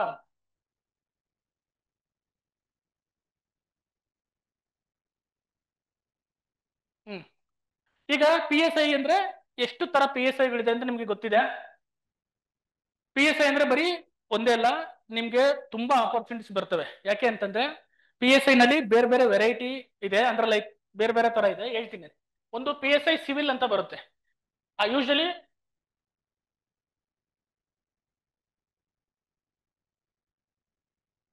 PSI ಸಿವಿಲ್ ಅರ್ಥ ಆಗ್ತಿದ್ಯಾ? PSI ಸಿವಿಲ್ ಅಂತಂದ್ರೆ ಇವರು ಸ್ಟೇಷನ್ಗಳಲ್ಲಿ ಕೆಲಸ ಮಾಡ್ತಾರೆ. ಇದೆಲ್ಲ ಗೊತ್ತಾಯ್ತಾ? PSI ಸಿವಿಲ್ ತುಂಬಾ ಪವರ್ಫುಲ್ ಅಂತಾರೆ. ನೋಡಿ, ಯಾವುದೇ ಹುದ್ದೆ ಪವರ್ಫುಲ್ ಅಲ್ಲ, ಯಾವುದೇ ಹುದ್ದೆ ಡಿ ಗ್ರೇಡ್ ಅಲ್ಲ, ಯಾವುದೇ ಹುದ್ದೆ ಐ ಗ್ರೇಡ್ ಅಲ್ಲ. ಅರ್ಥ ಆಗ್ತಿದ್ಯಾ? ಯೂನಿಫಾರ್ಮ್ ಹಾಕೊಂಡ ತಕ್ಷಣ ಅವ್ರೇನ್ ದೊಡ್ಡ ಸ್ವರ್ಗದಿಂದ ಬಂದವರೇನಲ್ಲ. ಒಂದೇನೋ ಒಂದು ಏನಂದ್ರೆ, ಪೊಲೀಸ್ ಅಂತಂದ್ರೆ ಒಂದು ಸೊಸೈಟಿಲಿ ಒಂದು ಯೂನಿಫಾರ್ಮ್ ಇರುತ್ತೆ, ಅವ್ರಿಗೆ ಆದ ಒಂದು ರೋಲ್ ಇರುತ್ತೆ, ಆ ರೋಲ್ ಪ್ಲೇ ಮಾಡ್ತಾನೆ. ಇಲ್ಲಿ ಎಫ್ ಡಿ ಎನು ಅಷ್ಟೇ ಇಂಪಾರ್ಟೆಂಟು, ಪಿ ಎಸ್ ಐ ಅಷ್ಟೇ ಇಂಪಾರ್ಟೆಂಟು, ಪಿ ಸಿನೂ ಅಷ್ಟೇ ಇಂಪಾರ್ಟೆಂಟು, ಐ ಎ ಎಸ್ ಅಷ್ಟೇ ಇಂಪಾರ್ಟೆಂಟು. ಆ ಹುದ್ದೆಗೆ ಅದರದೇ ಆದ ಘನತೆ ಇರುತ್ತೆ. ಅರ್ಥ ಆಗ್ತಿದ್ಯಾ? ಅದನ್ನ ಯಾವ್ದನ್ನು ಇದು ಕಡಿಮೆ ಅದ್ ಜಾಸ್ತಿ ಅಂತ ಏನಿಲ್ಲ. ಗೊತ್ತಾಗ್ತಿದ್ಯಾ? ಹಾಗಾಗಿ ಇಲ್ಲಿ ಆ ಕೆಲಸಕ್ಕೆ ತಕ್ಕಂಗೆ ಆ ಒಂದು ಹುದ್ದೆನ ಡಿಸೈನ್ ಮಾಡಿರ್ತಾರೆ ಅಷ್ಟೇನೆ. ಅರ್ಥ ಆಗ್ತಿದ್ಯಾ? ಅವರು ಅವರ ತಕ್ಕಂತೆ ತಕ್ಕಂತೆ ಅವರವರ ಪರಿಶ್ರಮಕ್ಕೆ ತಕ್ಕಂತೆ ಅವ್ರು ಬೇರೆ ಬೇರೆ ಹುದ್ದೆಗಳನ್ನ ತಗೊಂತಾರೆ. ಹಂಗನ್ಬಿಟ್ಟು ಎಫ್ ಡಿ ಅದನ್ನು ವೇಸ್ಟು, ಪಿ ಸಿ ಅದನ್ನು ವೇಸ್ಟು, ಅಥವಾ ಗುಮಾಸ್ತಾ ವೇಸ್ಟ್ ಅಂತಲ್ಲ. ಎಲ್ಲರೂ ಇದ್ರೇನೆ ಒಂದು ಸೊಸೈಟಿ ನಡೆಯೋದು, ನಡೆಯೋದು. ನಿಮ್ಮ ಅವಕಾಶಗಳಿಗೆ ಏನ್ ಸಿಗುತ್ತೆ, ಮತ್ತೆ ನಿಮ್ಗೆ ನಿಮ್ಮ ಆಸೆಗಳಿಗೆ ಏನಿದೆ ಅದಕ್ಕೆ ತಕ್ಕಂಗೆ ನಿಮ್ಮ ಪೊಸಿಷನ್ ಸಿಗ್ತಾ ಹೋಗುತ್ತೆ. ಅದಕ್ಕೆ ತಕ್ಕಂಗೆ ಶ್ರಮನೂ ಪಡಬೇಕು. ಗೊತ್ತಾಗ್ತಿದ್ಯಾ? ಅದು ಕ್ಲಾರಿಟಿ ಇರುತ್ತೆ ಅಲ್ಲಿ. ಪಿ ಎಸ್ ಐಲಿ ನೋಡಿ ಇಷ್ಟು ಬರ್ತದೆ: civil, intelligence, D S I ಅಂತಂದ್ರೆ ಏನೋ ಏನೋ ಡಿಟೆಕ್ಟಿವ್ ಸಬ್ ಇನ್ಸ್ಪೆಕ್ಟರ್ ಅಂತ ಅಂದ್ಬಿಟ್ಟು. ಇದ್ರಲ್ಲಿ ಒಂದು ಅಡ್ವಾಂಟೇಜ್ ಅಂದ್ರೆ ಪ್ಲಸ್ ಇವ್ರಿಗೆ ಪಿ ಎಸ್ ಐಗಿನ ಎಲ್ಲರಿಗಿನ ಒಂದು ಗ್ರೇಡ್ ಜಾಸ್ತಿ ಸಂಬಳ ಬರುತ್ತೆ. ಅಂದ್ರೆ ಒಂದು ಸ್ಕೇಲ್ ಜಾಸ್ತಿ ಸಂಬಳ ಇರುತ್ತೆ ಕಂಪೇರಿಟಿವ್ಲಿ ಎಲ್ಲ ಪಿ ಎಸ್ ಐ ಹೋಲ್ಸ್ಕೊಂಡ್ರೆ. ಇನ್ನು ನೀವು ಪಿ ಎಸ್ ಐ ಇಂಟೆಲಿಜೆನ್ಸ್ ಆಗಿ same salary. K S F ಅಂತ ಬರುತ್ತೆ, Karnataka state industrial security force ಅಂತ ಬರುತ್ತೆ. ಅಲ್ಲಿ ಪಿ ಎಸ್ ಐ ನೇಮಕ ಮಾಡ್ತಾರೆ. ಈ ಕರ್ನಾಟಕದಲ್ಲಿರೋ ವೈಟಲ್ ಇನ್ಸ್ಟಾಲೇಷನ್ಸ್ ಏನಿರುತ್ತೆ ಅಲ್ಲಿ ಅವರು ಕೆಲಸ ಮಾಡ್ತಾರೆ. ಹಂಗಾಗಿ P S I, K S I S F. Next P S I intelligence ಅಂದ್ರೆ ಕರ್ನಾಟಕದಲ್ಲಿ ಕರ್ನಾಟಕ ಇಂಟೆಲಿಜೆನ್ಸ್ ಅಂತ ಇದೆ, ಸ್ಟೇಟ್ ಇಂಟ್ ಅಂತ ಕರೀತಾರೆ ಅದಕ್ಕೆ. ಅಂದ್ರೆ ಇಂಟೆಲಿಜೆನ್ಸ್ ನ ಕಲೆಕ್ಟ್ ಮಾಡೋದು. ಅವ್ರೇನ ಯೂನಿಫಾರ್ಮ್ ಹಾಕಲ್ಲ, ಈ ತರ ನಿಮ್ ತರ ಪಬ್ಲಿಕ್ ತರ ಇರ್ತಾರೆ. ಎಲ್ಲ ಕಡೆ ಓಡಾಡ್ಕೊಂಡು ಇನ್ಫಾರ್ಮೇಶನ್ ಗ್ಯಾದರ್ ಮಾಡಿ ನಾಳೆ ಏನಾಗುತ್ತೆ ಅನ್ನೋದನ್ನ ಅಪ್ಡೇಟ್ ಮಾಡ್ತಾರೆ. ಅರ್ಥ ಆಗ್ತಿದ್ಯಾ? ನೆಕ್ಸ್ಟ್ ಆರ್ ಎಸ್ ಐ ಅಂತ ಬಂದಿದೆ, ರಿಸರ್ವ್ ಸಬ್ ಇನ್ಸ್ಪೆಕ್ಟರ್. ಏನ್ ಕೆ ಎಸ್ ಆರ್ ಪಿ ವ್ಯಾನ್ಗಳಲ್ಲಿ ಕೂತ್ಕೊಂಡು ಗಲಾಟೆದಾಗ ಬಂದು ಚೆನ್ನಾಗಿ ಜಾಡಿಸ್ತಾರಲ್ಲ, ಅವರು R S I reserve sub inspector ಅಂತ ಕರೀತಾರೆ. ಮತ್ತೆ ಪೆರೇಡ್ ಎಲ್ಲ ಮಾಡೋಕೆ ಇದ್ ಮಾಡ್ತಾರೆ. ಇದು ಎಲ್ಲ ಕಡೆ ಇರ್ತಾರೆ. ಆಯ್ತಾ? ನೆಕ್ಸ್ಟ್ ಫಿಂಗರ್ ಪ್ರಿಂಟ್ ಅಂತ ಇದೆ. ಬಟ್ ಈಗ ಸದ್ಯಕ್ಕೆ ಫಿಂಗರ್ ಪ್ರಿಂಟ್ ನ ಏನ್ ಮಾಡಿದ್ದಾರೆ, ಸೋಕೋಗೆ ಮರ್ಜ್ ಮಾಡೋದ್ರಿಂದ ಈ ನೋಟಿಫಿಕೇಶನ್ ಮಾಡಲ್ಲ. ನಮ್ 2016ರಲ್ಲಿ ಮಾಡಿದ್ದು ಅದೇ ಲಾಸ್ಟ್ ಬ್ಯಾಚ್. ಅರ್ಥ ಆಗ್ತಿದ್ಯಾ? ಹಾಗಾಗಿ ಇದಿಲ್ಲ. Next K S R P ಮತ್ತೆ ಸ್ಪೆಷಲ್ ರಿಸರ್ವ್ ಸಬ್ ಇನ್ಸ್ಪೆಕ್ಟರ್ ಅಂತ ಕಾಲ್ ಮಾಡ್ತಾರೆ. ಮತ್ತೆ ವೈರ್ಲೆಸ್. ಇದು ವೈರ್ಲೆಸ್ ಮತ್ತೆ ಡಿ ಎಸ್ ಐ ಇಲ್ಲಿ ಒಂದು ಪ್ರಾಬ್ಲಮ್ ಏನಂತಂದ್ರೆ, ವೈರ್ಲೆಸ್ ಯಾರು ಸೈನ್ಸ್ ಮಾಡಿರ್ತಾರೆ ಸೈನ್ಸ್ ಅವ್ರಿಗೆ ಮಾತ್ರ ಅವಕಾಶ ಇದೆ. ಇದು D S I engineering plus law ಓದಿರ್ಬೇಕು. ಅಲ್ಲ, ಇಂಜಿನಿಯರಿಂಗ್ ಅಥವಾ ಲಾ ಓದಿದ್ರೆ ಮಾತ್ರ ಅವಕಾಶ ಇದೆ. ಇವರು ಆರ್ಟ್ಸ್ ಹುಡುಗರು ಅಪ್ಲೈ ಮಾಡಕ್ ಆಗಲ್ಲ. ಅರ್ಥ ಆಗ್ತಿದೆ? ಇವೆರಡು ಪೋಸ್ಟ್ಗೆ ಡಿ ಎಸ್ ಐ ಮತ್ತೆ ವೈರ್ಲೆಸ್ ಮತ್ತೆ ಫಿಂಗರ್ ಪ್ರಿಂಟ್ ಇಲ್ಲ, ಬಿಡಿ ಬಿಟ್ಬಿಡಿ. ಇನ್ನೆಲ್ಲವಕ್ಕೂ ಯಾರು ಬೇಕಾದ್ರೂ ಅಪ್ಲೈ ಮಾಡಬಹುದು, ಎನಿ ಡಿಗ್ರಿ. ಅರ್ಥ ಆಗ್ತಿದ್ಯಾ? ನೀವು ಒಂದು ಸತಿ ಪಿ ಎಸ್ ಐ ಪ್ರಿಪರೇಷನ್ ಆದ್ರೆ ಇಷ್ಟು ಎಕ್ಸಾಮ್ಸ್ ಬರೀಬಹುದು. ಒಂದೇ ಪ್ರಿಪರೇಷನ್, ಒಂದೇ syllabus. P S I civil ready ಆಯ್ತು ಅಂದ್ರೆ, ಯಾಕಂದ್ರೆ ಪಿ ಎಸ್ ಐ ಸಿವಿಲ್ ಸ್ವಲ್ಪ ಕ್ವಶನ್ ಪೇಪರ್ಸ್ ಕಂಪೇರಿಟಿವ್ಲಿ ಬೇರೆ ಹೋಲ್ಸ್ಕೊಂಡಾಗ ಸ್ವಲ್ಪ ಸ್ವಲ್ಪ ಟಫ್ ಇರುತ್ತೆ. ಅರ್ಥ ಆಗ್ತಿದ್ಯಾ? ಯಾಕೆಂದ್ರೆ ಕೆ ಎಸ್ 2402 ಮತ್ತೆ 545 ಕ್ವಶನ್ ಪೇಪರ್ ನೋಡಿದ್ರೆ ನಿಮ್ಗೆ ಅರಿವಾಗುತ್ತೆ ಕ್ವಶನ್ ಪೇಪರ್ ಟಫ್ ಎಷ್ಟಿದೆ ಅಂತ. ಗೊತ್ತಾಗ್ತಿದ್ಯಾ? ಹಾಗಾಗಿ P S I civil ready ಆಯ್ತು ಅಂತಂದ್ರೆ ನೀವು ಈ ಎಲ್ಲ ಎಕ್ಸಾಮ್ಸ್ ಈಸಿಯಾಗಿ ಪಾಸ್ ಆಗ್ಬೋದು. ಒನ್ ಪ್ರಿಪರೇಷನ್ ಮೆನಿ ಎಕ್ಸಾಮ್ಸ್, ಆ ತರ ಪ್ಲಾನಿಂಗ್ ಇರಬೇಕು. ಅರ್ಥ ಆಗ್ತಿದ್ಯಾ? ಹಾಗಾಗಿ ನಿಮ್ಗೆ ಇದ್ರ ಗೊತ್ತಾಯ್ತು. ಸೇಮ್ ಪ್ಯಾಟರ್ನ್ ಇರುತ್ತೆ ಮತ್ತೆ ಸೇಮ್ ಸಿಲೆಬಸ್ ಇರುತ್ತೆ ಯೂಶಲಿ. ಅದೇ ಸೇಮ್ ಪೇಪರ್ 1 ಪೇಪರ್ 2 ಇರುತ್ತೆ ಎಲ್ಲವಕ್ಕೂ, ಎಲ್ಲ ಎಕ್ಸಾಮ್ಗೂ. ವೈರ್ಲೆಸ್ ಅಲ್ಲಿ ಮತ್ತೆ ಡಿ ಎಸ್ ಐ ಅಲ್ಲಿ ಏನಾಗುತ್ತೆ, ಕೆಲವು ಸೈನ್ಸ್ ಕ್ವಶನ್ಸ್ ಜಾಸ್ತಿ ಬರುತ್ತೆ, ಟೆಕ್ನಿಕಲ್ ಕ್ವಶನ್ಸ್ ಜಾಸ್ತಿ ಬರುತ್ತೆ. ಇನ್ನ ಆರ್ ಎಸ್ ಐ ಮತ್ತೆ ಈ ಕೆ ಎಸ್ ಎಸ್ ಎಫ್ ಅಲ್ಲಿ ಕ್ವಶನ್ಸ್ ಸ್ವಲ್ಪ ಈಸಿ ಇರ್ತವೆ ಕಂಪ್ಯಾರಿಟಿವ್ಲಿ. ಬಟ್ ಈಗ ಅವನು ಕ್ವಶನ್ಸ್ ಟಫ್ ಆಗ್ತಾ ಇದೆ. ಗೊತ್ತಾಗ್ತಿದ್ಯಾ? ಮುಂದೆ ಬರೋ ಎಕ್ಸಾಮ್ಸ್ ಅಲ್ಲೂ ಟಫ್ ಆಗ್ಬಹುದು. ನೀವು ಅದಕ್ಕೆ ಮೆಂಟಲಿ ಪ್ರಿಪೇರ್ ಆಗಿರ್ಬೇಕು. ಅರ್ಥ ಆಗ್ತಾ ಇದೆಯಾ? ಒಂದು ಎಕ್ಸಾಮ್ ಪ್ರಿಪೇರ್ ಆಯ್ತು ಅಂತಂದ್ರೆ ನೀವು ಈಸಿಯಾಗಿ ಯಾವ ಎಕ್ಸಾಮ್ ಬೇಕಾದ್ರೂ ಕ್ಲಿಯರ್ ಮಾಡ್ಬೋದು. ಹುಡುಗರು ಗೊತ್ತಾಗ್ತಿದ್ಯಾ? ಯಾರಾದ್ರೂ ನನ್ ಸಾಕಪ್ಪ, ನಮ್ಮ ಮನೆ ಪರಿಸ್ಥಿತಿ ಕಷ್ಟ ಇದೆ, ಒಂದು ಜಾಬ್ ಈಸಿಯಾಗಿ ತಗೋಬೇಕು ಅನ್ನೋರು ಎಲ್ಲ ಎಕ್ಸಾಮ್ಸ್ಗೂ ಪ್ರಿಪೇರ್ ಆಗಿ. ಆಮೇಲೆ P S intelligence, civil, D S I, wireless ಇಷ್ಟಕ್ಕೆ ಮಾತ್ರ 7 ನಿಮಿಷ ಇರೋದು. ಏನು 1600 ಮೀಟರ್ ರನ್ನಿಂಗ್ 7 ನಿಮಿಷದಲ್ಲಿ ಓಡಬೇಕು. ಇನ್ನ K S S F, R S I, K S R P ಎಲ್ಲ 6.5 ನಿಮಿಷದಲ್ಲಿ ಓಡಬೇಕು. ಅರ್ಥ ಆಗ್ತಾ ಇದೆಯಾ? ಅದಕ್ಕೆ ನೀವೇನು ಮಾಡ್ಬೇಕು, 6.5 ನಿಮಿಷದಲ್ಲಿ ಓಡಕ್ಕೆ ರೆಡಿ ಇರಬೇಕು. ರನ್ನಿಂಗ್ ಅಂದ್ರೆ ಇಟ್ಸ್ ನಾಟ್ ಎ ಈಸಿ. ಯಾಕೆ ಅಂದ್ರೆ ಇವತ್ತು ಹೋಗಿ ನಾಳೆ ನೀವು ಎಕ್ಸಾಮ್ ಬಂದ್ರು ಓಡಕ್ ಆಗಲ್ಲ. ಸ್ಟಾಮಿನಾ ಇಂಪ್ರೂವ್ ಆಗಬೇಕು. ನಾನು ಎಷ್ಟು ಕೆಜಿ ಇರ್ಬೋದು ಹೇಳು, ನಂದಾಜು 92 ಇದ್ದೀನಿ. ತಪ್ಪು ಹೇಳ್ತಿದ್ದೀರಾ? 92 ಕೆಜಿ ಇದ್ರು ನಾನು ಈಗಲೂ ಬರೀ ನಾನು 1600 ಮೀಟರ್ 7 ನಿಮಿಷದೊಳಗೆ ಓಡ್ತೀನಿ. 6 ವರ್ಷ ಕೊಡಕ್ಕಾಗಲ್ಲ, 7 ನಿಮಿಷ ಓಡ್ತೀನಿ. ಅಂದ್ರೆ ಅದು ಸ್ಟಾಮಿನಾ. ನಾನು ದಪ್ಪ ಇದ್ದೀನಿ, ಸಣ್ಣ ಇದ್ದೀನಿ, ನಾನು ಹಳ್ಳಿಯಿಂದ ಬಂದನು, ನಾನು ಜಿಮ್ ಹೋಗ್ತಾ ಇದ್ದೀನಿ, ಏನು ವರ್ಕೌಟ್ ಆಗಲ್ಲ. ಅಲ್ಲಿ ಜಿಮ್ ಮಾಡ್ಬಂದು ಶೂ ಇದ್ದು ನೈಕಿ ಶೂ ಹಾಕೊಂಡ್ಬಂದು ಗ್ರೌಂಡ್ ಅಲ್ಲಿ ಬಿದ್ದು ಒದ್ದಾಡ್ಕೊಂಡು ಹೋಗೋರೆ ಪಾಸ್ ಆಗ್ತಾರೆ. ಅರ್ಥ ಆಗ್ತಿದ್ಯಾ? ಸ್ಟಾಮಿನಾನೇ ಬೇರೆ, ಫಿಸಿಕಲ್ ಫಿಟ್ನೆಸ್ ಬೇರೆ. ಅರ್ಥ ಆಗ್ತಿದ್ದೀನಿ. ನೋಡಕ್ಕೆ ಕೆಲವು ಹುಡುಗರು ಉತ್ತರ ಕರ್ನಾಟಕದವ್ರು ಬರ್ತಾರೆ, ಅಂಡರ್ ವೇರ್ ನೋಡಿ ಪಾಸ್ ಆಗ್ತಾರೆ. ಅರ್ಥ ಆಗ್ತಿದ್ಯಾ? ಅಂದ್ರೆ ಪ್ರಾಕ್ಟೀಸ್ ಮಾಡಿರ್ಬೇಕು. ಕೆಲವರು ಏನಾಗುತ್ತೆ, ಪ್ರಾಕ್ಟೀಸ್ ಮಾಡದಲ್ಲೇ ಹೋಗಿ ನೀವೇನಾದ್ರೆ ಕೊಟ್ರೆ ಮುಗೀತು, ಫಿಸಿಕಲ್ ಫೇಲ್ ಆಯ್ತು ಅಂದ್ರೆ ನೀವು ಎಕ್ಸಾಮ್ ಕಳ್ಕೊಂಡಂಗೆ. ಫಿಸಿಕಲ್ ಪಾಸ್ ಆಗ್ಲಿಲ್ಲ ಅಂತಂದ್ರೆ PSC ಎಕ್ಸಾಮ್ ಅದಾಗ್ತಿದ್ದಂಗೆ ನಿಮ್ಗೆ PSI ರನ್ನಿಂಗ್ ಆಗ್ತಿದ್ದಂಗೆ ಲಾಂಗ್ ಜಂಪ್ ಕರ್ಕೊಂಡು ಹೋಗ್ತಾರೆ. ವಿತಿನ್ 3 ನಿಮಿಷ 2 ನಿಮಿಷ ಅಷ್ಟೇ ಟೈಮ್ ಇರುತ್ತೆ. ಕಂಟಿನ್ಯೂಸ್ ಆಗಿ ಹೋಗ್ತಾ ಇರ್ಬೇಕು. ಗೊತ್ತಾಯ್ತಾ? ಲಾಂಗ್ ಜಂಪ್ ಫೇಲ್ ಆದ ಹೈ ಜಂಪ್ ಕರ್ಕೊಂಡು ಹೋಗ್ತಾರೆ. ಅರ್ಥ ಆಗ್ತಿದ್ಯಾ? ಹೈ ಜಂಪ್ ನೆಕ್ಸ್ಟ್ ಆದ್ಮೇಲೆ ಶಾರ್ಟ್ ಪುಟ್ ಕರ್ಕೊಂಡು ಹೋಗ್ತಾರೆ. ಹಿಂಗೆ ಕಂಟಿನ್ಯೂಸ್ ಚೈನ್ ಆಫ್ ಇವೆಂಟ್ಸ್ ಇರುತ್ತೆ. ನೀವೇನಾದ್ರೂ ಆ ಒಂದು ಮೆಂಟಾಲಿಟಿಗೆ ರೆಡಿ ಇಲ್ಲ ಅಂತಂದ್ರೆ ಒಂದ್ ಶಾರ್ಟ್ ಪುಟ್ ಅಲ್ಲಿ ಫೇಲ್ ಆಗಿದ್ದಾರೆ ಹುಡುಗರು. ಗೊತ್ತಾಗ್ತಿದ್ಯಾ? ಲಾಂಗ್ ಜಂಪ್ ಅಲ್ಲಿ ಫೇಲ್ ಆಗಿದ್ದಾರೆ, ಹೈ ಜಂಪ್ ನೆಗೆಕ್ಕೆ ಬರಲ್ಲ. ಅದಕ್ಕೆ ಹೈ ಜಂಪ್ ಲಾಂಗ್ ಜಂಪ್ ಎರಡು ನೆಗೆಕ್ಕೆ ಬರಬೇಕು. ಅರ್ಥ ಆಗ್ತಿದ್ಯಾ? ಗೊತ್ತಾಗ್ತಿದ್ಯಾ ಹೇಳ್ತಾ ಇರೋದು? ಇವಾಗ್ಲಿಂದಲೇ ಪ್ರಾಕ್ಟೀಸ್ ಮಾಡ್ಕೋಬೇಕು. ನಾನ್ ಬಿಡು ಸಣ್ಣ ಇದ್ದೀನಿ ಓಡ್ಬಿಡ್ತೀನಿ, ಅವೆಲ್ಲ ಆಗಲ್ಲ. ಪ್ರತಿದಿನ ಎಲ್ಲಿವರೆಗೂ ನೀವು ಫಿಸಿಕಲ್ ಫಿಟ್ನೆಸ್ ಪ್ರಾಕ್ಟೀಸ್ ಮಾಡ್ಬೇಕು? ಎಲ್ಲಿವರೆಗ? ನಿಮ್ ಮನೆಗೆ ಆರ್ಡರ್ ಕಾಪಿ ಬರೋವರೆಗೂ. ಅರ್ಥ ಆಗ್ತಿದ್ಯಾ? ಆಮೇಲೆ ಪ್ರಾಕ್ಟೀಸ್ ಮಾಡ್ಬೇಕು. ನೀವು ಸರ್ ನೀವ್ ಹೇಳ್ತೀರಾ, ನೀವೇ ಹೇಳ್ತಿರಲ್ಲ ಅಂತ ನೀವು ಕೇಳ್ಬೋದು. ಕ್ವಶನ್ ಕೇಳ್ರಿ, ಕ್ವಶನ್ ಹೇಳ್ತೀನಿ. ಹೌದಲ್ವಾ? ನಾವು ಫಿಟ್ನೆಸ್ ಇದ್ದು ಬೈಕಲ್ಲಿ ಆಕ್ಸಿಡೆಂಟ್ ಆಗಿ 6 ತಿಂಗಳು ಬೆಡ್ ರೆಸ್ಟ್ ಅಲ್ಲಿ ಇದ್ದು ಈಗ ರಿಕವರಿ ಆಗಿ ಟ್ಯಾಬ್ಲೆಟ್ಸ್ ಅದು ಇದನ್ನು ತಗೊಂಡು ಸ್ವಲ್ಪ ಈಗ ವೆಯ್ಟ್ ಗೇನ್ ಆಗಿದ್ದೀನಿ. ಆದ್ರೂ ಸ್ಟ್ಯಾಮಿನಾ ಅಂತೂ ಇದೆ. ಅರ್ಥ ಆಗ್ತಿದ್ಯಾ? ಹಂಗೆ ಫಿಟ್ನೆಸ್ ನ ಮೇಂಟೈನ್ ಮಾಡ್ಕೊಳ್ಳಿ ಯಾವತ್ತೂ.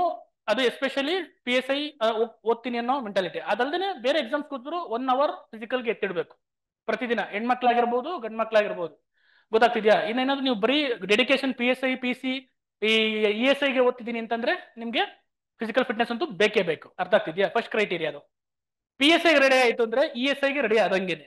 ಅದಕ್ಕೆ ಸಪ್ರೇಟ್ ಆಗಿ ಓದೋ ಅವಶ್ಯಕತೆ ಏನಿಲ್ಲ ನೀವು. ಯಾಕಂದ್ರೆ ಸೇಮ್ ಸಿಲೆಬಸ್ ಇರುತ್ತೆ. ಬಟ್ ಏನಂತಂದ್ರೆ ಅಲ್ಲಿ ಪ್ರಿಸೈಸ್ ರೇಟಿಂಗ್ ಇರಲ್ಲ.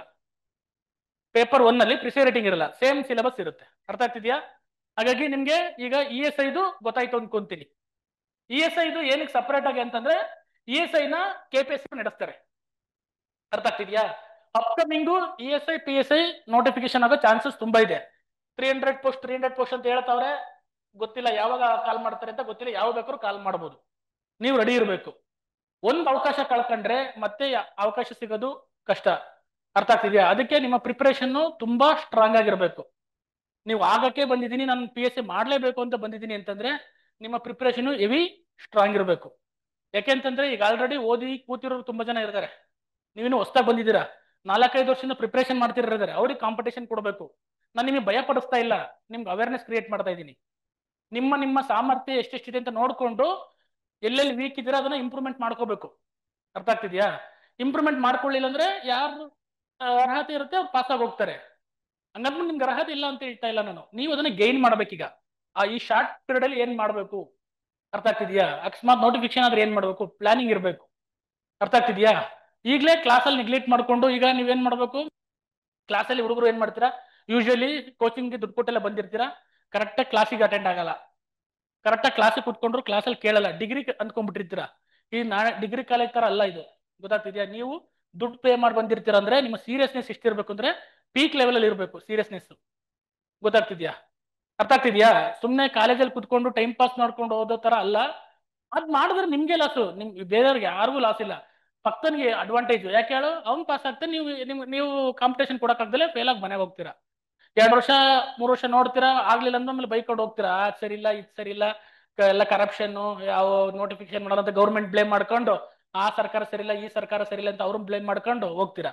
ಸಿಕ್ಕ ಅವಕಾಶಗಳನ್ನ ಕರೆಕ್ಟಾಗಿ ಯುಟಿಲೈಸ್ ಮಾಡ್ಕೊಳಲ್ಲ. ನಾನು ಅದಕ್ಕೆ ಫಸ್ಟ್ ಹೇಳಿದ್ದು, ನಿಮ್ಮ ಫಸ್ಟ್ ಅಟೆಂಪ್ಟೇ ಲಾಸ್ಟ್ ಅಟೆಂಪ್ಟ್. ಆ ಲೆವೆಲ್ಗೆ ನಿಮ್ಮ ಪ್ರಿಪರೇಷನ್ ಇರಬೇಕು. ಅದಕ್ಕೆ ಸರ್ ಎಷ್ಟು ಅವರ್ ಓದ್ಬೇಕು ಅಂತ ಕ್ವಶನ್ಸ್ ಕೇಳಿದ್ರೆ ಅದು ನಿಮ್ಮ ಇದಕ್ಕೆ ಬಿಟ್ಟಿದ್ದು. ನೀವು 10 ಅವರ್ ಓದ್ತೀರಾ, 15 ಅವರ್ ಓದ್ತೀರಾ, 20 ಅವರ್ ಇರ್ತೀರಾ, 24 ಅವರ್ ಓದ್ತೀರಾ, ನಿಮಗೆ ಬಿಟ್ಟಿದ್ದು, ನಿಮ್ ಕೆಪಾಸಿಟಿ. ಅರ್ಥ ಆಗ್ತಿದ್ಯಾ? ಒಟ್ಟು ಸಿಲೆಬಸ್ ಕಂಪ್ಲೀಟ್ ಮಾಡಬೇಕು, ಎಕ್ಸಾಮ್ ಅಲ್ಲಿ ಕೇಳೋ ಕ್ವಶನ್ ಆನ್ಸರ್ ಮಾಡಬೇಕು, ಎಕ್ಸಾಮ್ ಪಾಸ್ ಆಗಿ ಓದ್ಬೇಕು. ಅರ್ಥ ಆಗ್ತಿದ್ಯಾ? ಯಾಕೆಲ್ಲ ಸೈಲೆಂಟ್ ಆದ್ರಿ? ಸೀರಿಯಸ್ ಆಗಿ ಹೋಗ್ಬಿಟ್ರಿ? ಹಾ, ಅರ್ಥ ಆಗ್ತಿದ್ಯಾ? ನಾನು ಹೇಳ್ತಾರೆ ನಿಮ್ಗೆ ಅವೇರ್ನೆಸ್ ಹೇಳ್ತಾ ಇದ್ದೀನಿ, ನೀವು ಅದನ್ನ ತಿಳ್ಕೊಬೇಕು. ಗೊತ್ತಾಗ್ತಿದ್ಯಾ? ಓಕೆ, ಈಗ ನಾನು ಹೇಳಿದೆ ಫಸ್ಟ್ PSI ಅಲ್ಲಿ ಎಷ್ಟೇ 3 ಸ್ಟೇಜ್ ಇರುತ್ತೆ ಅಂತ ಹೇಳಿದೆ ಅಲ್ವಾ? ಒಂದು ಎಕ್ಸಾಮಿನೇಷನ್, ಇನ್ನೊಂದು ಫಸ್ಟ್ ಫಿಸಿಕಲ್, ಇಲ್ಲಿ ಬಂದ್ಬಿಟ್ಟಿದೆ ಎಕ್ಸಾಮಿನೇಷನ್, ಮೆಡಿಕಲ್ ಮತ್ತೆ ಡಾಕ್ಯುಮೆಂಟ್ ವೆರಿಫಿಕೇಶನ್. ನಿಮ್ಗೆ ಇದರಲ್ಲಿ ಏನು ಫಿಸಿಕಲ್ ಏನೇನು ಬರುತ್ತೆ ಅಂತ ಹೇಳ್ತೀನಿ, ಗೊತ್ತು ಅನ್ಸುತ್ತೆ. ಎಕ್ಸಾಮಿನೇಷನ್ ಹೇಳ್ತೀನಿ ಮತ್ತೆ ಮೆಡಿಕಲ್ ಬಗ್ಗೆ ಹೇಳ್ತೀನಿ. ನಿಮ್ಗೆ ಡೌಟ್ಸ್ ಇರ್ತವೆ, ಸರ್ ಕನ್ನಡಕ ಹಾಕಂತೀನಿ ನಾನು ಪಾಸ್ ಆಗುತ್ತಾ, ಸರ್ ನಂದು ಹೈಟ್ ಬರುತ್ತಾ, ಹೈಟ್ ಗೀಟ್ ಎಲ್ಲ ಚೆಕ್ ಮಾಡ್ಕೊಬೇಕು. ಬೇಕಾದ್ರೆ ಚೆಸ್ಟ್ ಬರಲಿಲ್ಲ ಅಂದ್ರೆ ಇಂಪ್ರೂವ್ಮೆಂಟ್ ಮಾಡ್ಬೋದು, ಹೈಟ್ ಇಂಪ್ರೂವ್ಮೆಂಟ್ ಮಾಡಕ್ ಆಗಲ್ಲ. ನೀವು 168 ಮೇಲೆ ಇರಲೇಬೇಕು. ಅರ್ಥ ಆಗ್ತಿದ್ಯಾ? ಹಾ, ಅದನ್ನೇನು ಮಾಡಕ್ಕಾಗಲ್ಲ. ಅಕಸ್ಮಾತ್ ಇತ್ತು ಅಂದ್ರೆ ESI ಪ್ರಿಪೇರ್ ಆಗಿ, ಹೈಟ್ ಕಮ್ಮಿ ಇತ್ತು ಅಂತಂದ್ರೆ. ಇಲ್ಲಾಂದ್ರೆ ಬೇರೆ ಎಕ್ಸಾಮ್ಸ್ ಪ್ರಿಪೇರ್ ಆಗಿ, ಗ್ರೂಪ್ ಸಿ ಎಕ್ಸಾಮ್ಸ್ಗಳಿಗೆ. ಹೈಟು ಇಲ್ಲ ಸರ್ ನಂದು ಕಮ್ಮಿ ಇದೆ, ನಾನು ಏನ್ ಮಾಡಿದ್ರು ಏನು ಮಾಡಕ್ಕಾಗಲ್ಲ. ಯಾಕಂದ್ರೆ ಅದನ್ನ ಹೈಟ್ ಇಲ್ದಲೆ ನಿಮ್ಮನ್ನ ಸೆಲೆಕ್ಷನ್ ಮಾಡ್ಕೊಳಲ್ಲ. ಗೊತ್ತಾಗ್ತಿದ್ಯಾ? ಅದಾಯ್ತಾ? ಈಗ ಸ್ಟೇಜಸ್ ಗೊತ್ತಾಯ್ತು ನಿಮ್ಗೆ. Next physical. ಫಿಸಿಕಲ್ ಅಲ್ಲಿ ಮೈನು ಬರೋದು ರನ್ನಿಂಗ್ 1600 ಮೀಟರ್ ಮೆನ್ಗೆ, ಅದು ಹೇಳ್ತೀನಿ. ಮತ್ತೆ ವುಮೆನ್ಸ್ಗೆ 400 ಮೀಟರ್ಸ್. ಓಕೆನಾ? ನೆಕ್ಸ್ಟ್ ಅದು 6 ನಿಮಿಷ ಮತ್ತೆ 7 ನಿಮಿಷ, ಡಿಪೆಂಡ್ ಅಪಾನ್ ಯಾವ ಎಕ್ಸಾಮ್ ಮೇಲೆ ಅಂತ. PSI ಸಿವಿಲ್ 7 ನಿಮಿಷ ಇದೆ, DSI 7 ನಿಮಿಷ ಇದೆ. ಇನ್ನು RSIಗೆಲ್ಲ 6.5 ನಿಮಿಷದಲ್ಲಿ ಓದ್ಬೇಕು. ಒಂದೇ ಒಂದು ಚಾನ್ಸ್ ಇರುತ್ತೆ, ಮತ್ತೆ ಚಾನ್ಸ್ ಕೊಡಲ್ಲ. ಓಕೆನಾ? ಫಸ್ಟ್ ರನ್ನಿಂಗ್ ಬಿಡ್ತಾರೆ, ಆ ರನ್ನಿಂಗ್ ನ ಕ್ಲಿಯರ್ ಮಾಡಬೇಕು. ಅರ್ಥ ಆಗ್ತಿದ್ಯಾ? ಎಷ್ಟು ಗಂಟೆ ಬೇಕಾದ್ರೂ ಬಿಡ್ಬೋದು ನಿಮ್ಮನ್ನ. ಮಧ್ಯಾಹ್ನ 1 ಗಂಟೆಗೆ ಬೇಕಾದ್ರೂ ಬಿಡ್ಬೋದು. ಆ ಜಳ ಬಿಸಿಲಲ್ಲೂ ಓಡೋವಷ್ಟು ಸ್ಟ್ಯಾಮಿನಾ ನಿಮ್ಮಲ್ಲಿ ಇರಬೇಕು. ನೀವು 6 ಗಂಟೆ ಪ್ರಾಕ್ಟೀಸ್ ಮಾಡಿರ್ತಾರೆ, ತಗೊಂಡೋಗಿ ಮಧ್ಯಾಹ್ನ 1 ಗಂಟೆ ಬಿಟ್ಬಿಡ್ತಾರೆ. ಯಾಕಂದ್ರೆ ಆರ್ಡರ್ ಕೆಲವು ಸತಿ ಏನಾಗುತ್ತೆ, ಆರ್ಡರ್ ವೈಸ್ ಬಿಡ್ತಾರೆ, ನಿಮ್ಮ ಸೀರಿಯಲ್ ನಂಬರ್ ವೈಸ್ ಬಿಡ್ತಾರೆ. ನಿಮ್ ಸೀರಿಯಲ್ ನಂಬರ್ ಯಾವ ಬೇಕಾದ್ರೂ ಬರ್ಬೋದು. ಅಕಸ್ಮಾತ್ ಫಸ್ಟ್ ಏನ್ ಮಾಡ್ತಾರೆ, ಯಾರು ಫಸ್ಟ್ ಬಂದಿರ್ತಾರೆ ಫಸ್ಟ್ ಕಮ್ ಫಸ್ಟ್ ಔಟ್ ತರ ಕುಂಡಿಸ್ಬಿಡ್ತಾರೆ. ಕೆಲವು ಸತಿ ಏನಾಗುತ್ತೆ ಲಾಸ್ಟ್. ಅದಕ್ಕೆ ನಿಮ್ಮ ಟೈಮಿಂಗ್ಸ್ ಯಾವ ಬೇಕಾದ್ರೂ ಬರೋದು. 12 ಗಂಟೆ 1 ಗಂಟೆಗೆ ಬಂದ್ರು ನೀವು ಓಡುವಷ್ಟು ಕೆಪಾಸಿಟಿ ಬೆಳೆಸ್ಕೋಬೇಕು. ಅರ್ಥ ಆಗ್ತಿದ್ಯಾ? ಈಗಲಿಂದಲೇ ರನ್ನಿಂಗ್ ಪ್ರಾಕ್ಟೀಸ್ ಮಾಡಿ. Next high jump. ಗೊತ್ತಾಗ್ತದಾ? 0.9 ಮೀಟರ್ ನೆಗಿಬೇಕು. ಎಷ್ಟು ಕೊಡ್ತಾರೆ? 3 ಚಾನ್ಸ್. ಸರಿ, ಫಸ್ಟ್ ಲಾಂಗ್ ಜಂಪ್ ನೆಗಿಸ್ತಾರೆ. ಯಾಕೆಂತಂದ್ರೆ ಲಾಂಗ್ ಜಂಪ್ 2.50 ಲಾಂಗ್ ಜಂಪ್ ನೆಗಿಬೇಕು. 3 ಚಾನ್ಸ್ ಇರುತ್ತೆ. 3 ಚಾನ್ಸ್ ಅಲ್ಲಿ ನೀವೇನೋ ಫೋಲ್ ಮಾಡಿ ಹೋಯ್ತು ಅಂತಂದ್ರೆ ನೆಕ್ಸ್ಟ್ ಏನ್ ಮಾಡ್ತಾರೆ ನಿಮ್ಮನ್ನ, ಇದು ಸೇಮ್ ಹುಡುಗಿರಿಗೂ ಸೇಮ್. ಅರ್ಥ ಆಗ್ತಿದ್ಯಾ? ನಿಮ್ಮನ್ನ ಏನ್ ಮಾಡ್ತಾರೆ, ಇದಕ್ಕೆ ಕರ್ಕೊಂಡು ಹೋಗ್ತಾರೆ ಹೈ ಜಂಪ್ಗೆ. ಹೈ ಜಂಪ್ ಅಲ್ಲಿ ಫೇಲ್ ಆಯ್ತು ಅಂದ್ರೆ ಸೀದಾ ಮನೆಗೆ ಕಳಿಸ್ತಾರೆ. ಓಕೆನಾ? ಆಮೇಲೆ ಈ ರನ್ನಿಂಗ್ ಕ್ಲಿಯರ್ ಮಾಡಿ ಲಾಂಗ್ ಜಂಪ್ ಕ್ಲಿಯರ್ ಮಾಡಿದ್ರೆ ಏನ್ ಮಾಡ್ತಾರೆ, ನಿಮ್ಮನ್ನ ಶಾರ್ಟ್ ಪುಟ್ಟಿ ಕರ್ಕೊಂಡ್ ಬರ್ತಾರೆ. ಹೆಣ್ಮಕ್ಳಿಗೆ 7 kg ಇರುತ್ತೆ, ಗಂಡ್ಮಕ್ಳಿಗೆ 4 kg ಇರುತ್ತೆ. ಉಲ್ಟಾ ಇದ್ದಾ? ಗೊತ್ತಾಯ್ತಾ? ನಾನು ಮೊನ್ನೆ ನಮ್ಮ ಇಲ್ಲಿ ಇವರು ಗುರುಕುಲ ಅಕಾಡೆಮಿ ಅವರು ಫಿಸಿಕಲ್ಗೆ ಅಂತ ಕರೆದಿದ್ರು. ಸರ್ ಬನ್ನಿ ಫಿಸಿಕಲ್ ಹೇಳ್ಕೊಡಿ ಅಂತ ಅಂದ್ಬಿಟ್ಟು ಶಾರ್ಟ್ ಪುಟ್ ತಂದಿದ್ರು. ಒಂದು 4 kg ಮತ್ತೆ 7 kg. ಎಷ್ಟೋ ಗಂಡ್ ಮಕ್ಳು 7 kg ಶಾರ್ಟ್ ಪುಟ್ ಎಸಿಲಿಲ್ಲ. ಗೊತ್ತಾಗ್ತಿದ್ಯಾ? ಹೆಂಗಾಗಿದ್ರೆ ನೀವೆಲ್ಲ ಹುಡುಗರು ಅಂತಂದ್ರೆ ಸ್ಟಾಮಿನ ಇಲ್ಲ, ಹಂಗಾಗ್ಬಿಟ್ಟಿದೆ. ಚೆಕ್ ಮಾಡ್ಕೊಳ್ಳಿ ಎಸೆಕ್ ಆಗುತ್ತೋ ಇಲ್ವೋ ಅಂತ ಫಸ್ಟ್. ಗೊತ್ತಾಗ್ತಿದ್ಯಾ? ಅದಕ್ಕೆ ಒಂದ್ಸತಿ ಎಲ್ಲ ಚೆಕ್ ಮಾಡ್ಕೊಂಡು ಫಿಸಿಕಲ್ಗೆ ರೆಡಿ ಆಗ್ಬೇಕು. ಪುಷಪ್ಸ್ ಡಿಪ್ಸ್ ಎಲ್ಲ ಚೆನ್ನಾಗಿ ವರ್ಕೌಟ್ ಮಾಡಬೇಕು. ಅರ್ಥ ಆಗ್ತಿದ್ಯಾ? ನೆಕ್ಸ್ಟ್ ಲಾಂಗ್ ಜಂಪ್ ಏನಾದ್ರು ಫೇಲ್ ಆಯ್ತು ಅಂದ್ರೆ ಹೈ ಜಂಪಿಗೆ ಕರ್ಕೊಂಡು ಹೋಗ್ತಾರೆ. ಅಕಸ್ಮಾತ್ ನಿಮ್ ಲಾಂಗ್ ಜಂಪ್ ಪಾಸ್ ಆಯ್ತು ಅಂದ್ರೆ ಕ್ಲಿಯರ್ ನಿಮ್ಮನ್ನ ಶಾರ್ಟ್ ಪುಟ್ಟಿ ಕರ್ಕೊಂಡು ಹೋಗ್ತಾರೆ. ಹೈ ಜಂಪ್ ಫೇಲ್ ಆಯ್ತು ಅಂತಂದ್ರೆ ಮುಗೀತು ಅಷ್ಟೇ, ನಿಮ್ದು PSI ಕತೆ ಅಲ್ಲಿಗೆ ಎಂಡ್. ಅವತ್ತೇ ಡಿಸೈಡ್ ಆಗ್ಬಿಡುತ್ತೆ. ಯಾಕೆ ನಗ್ತಿದ್ದೀರಾ? ಯಾಕೆ ನಗ್ತಿದ್ದೀರಾ? ಅದಕ್ಕ ಓಕೆ. ನೆಕ್ಸ್ಟ್ ಈಗ ಏನಾದ್ರು ಫಿಸಿಕಲ್ ಬಗ್ಗೆ ಡೌಟ್ ಇದೆಯಾ? ಏನೋ ಫಿಸಿಕಲ್ ಬಗ್ಗೆ ಡೌಟ್ ಇದೆಯಪ್ಪ? ರಾತ್ರಿ ಏನ ಲಾಂಗ್ ಜಂಪ್ 3.2ನಾ? ಹೌದಾ? ಹುಡುಗಿರು ಹಾಕ್ಬಿಟ್ಟಿದ್ದೀನಾ? ಮೋಸ್ಟ್ಲಿ PPT ಮಾಡ್ಬೇಕಾರೆ ನಾನ್ ಮಾಡಿದ್ದೆಲ್ಲ ಯಾರೋ ಮಾಡಿದ್ದು ತಗೊಂಡ್ಬಂದಿದ್ದೀನಿ. ಚೆಕ್ ಮಾಡಿಲ್ಲ, ಆಯ್ತು ಇರ್ಲಿ, ಅದು ಕರೆಕ್ಷನ್ ಮಾಡ್ಕೊಳ್ಳಿ. ನೋಡಪ್ಪ, ಇದು ಕರೆಕ್ಷನ್ ಮಾಡಿ ನೋಟಿಫಿಕೇಶನ್ ನೋಡ್ಕೊಳ್ಳಿ. ನೋಟಿಫಿಕೇಶನ್ ಅಲ್ಲಿ ಇದು ಮೋಸ್ಟ್ಲಿ ಅವನು ಹಾಕ್ಬೇಕಾದ್ರೆ ಮಿಸ್ ಮಾಡಿದ್ದಾನೆ ಅನ್ಸುತ್ತೆ. ಓಕೆ, ಹೇಳ್ತೀನಿ ನಾನು ಅದನ್ನ. ಓಕೆನಾ? ಈಗ ಸ್ಟೇಜ್ 2 ಎಕ್ಸಾಮಿನೇಷನ್. ಯಾರ್ಯಾರು ಫಿಸಿಕಲ್ಗೆ ಎಲಿಜಿಬಲ್ ಆಗ್ತಾರೆ ಅವ್ರು ಏನ್ ಮಾಡ್ತಾರೆ, ಎಕ್ಸಾಮಿಗೆ ಬರ್ತಾರೆ. ಗೊತ್ತಾಯ್ತಾ? ನಿಮ್ಮ ಫಿಸಿಕಲ್ ಮುಗಿದು ನಿಮಗೆ ತುಂಬಾ ಟೈಮ್ ಕಮ್ಮಿ ಇರುತ್ತೆ. ಅಕಸ್ಮಾತ್ 1 ತಿಂಗಳು ಇರ್ಬೋದು, 15 ದಿನ ಇರ್ಬೋದು, 2 ತಿಂಗಳು ಬರೋದು, ಎಷ್ಟು ಬರುತ್ತೋ ಗೊತ್ತಿಲ್ಲ. ಅದಕ್ಕೆ ಎಕ್ಸಾಮ್ಗೂ ಸಹ ಪ್ರಿಪರೇಷನ್ ಮಾಡಬೇಕು. ಆಯ್ತು. ಈಗ ಎಕ್ಸಾಮ್ಗೆ ಏನ್ ಪ್ರಿಪರೇಷನ್ ಮಾಡಬೇಕು ಅಂದ್ರೆ ನಿಮ್ಗೆ 2 ಪೇಪರ್ ಬರುತ್ತೆ ಮೇಜರ್ ಆಗಿ. ಒಂದು ಪೇಪರ್ 1, ಪೇಪರ್ 2 ಅಲ್ವಾ? ಯಾವ್ದು ಪೇಪರ್? ಯಾಕೆ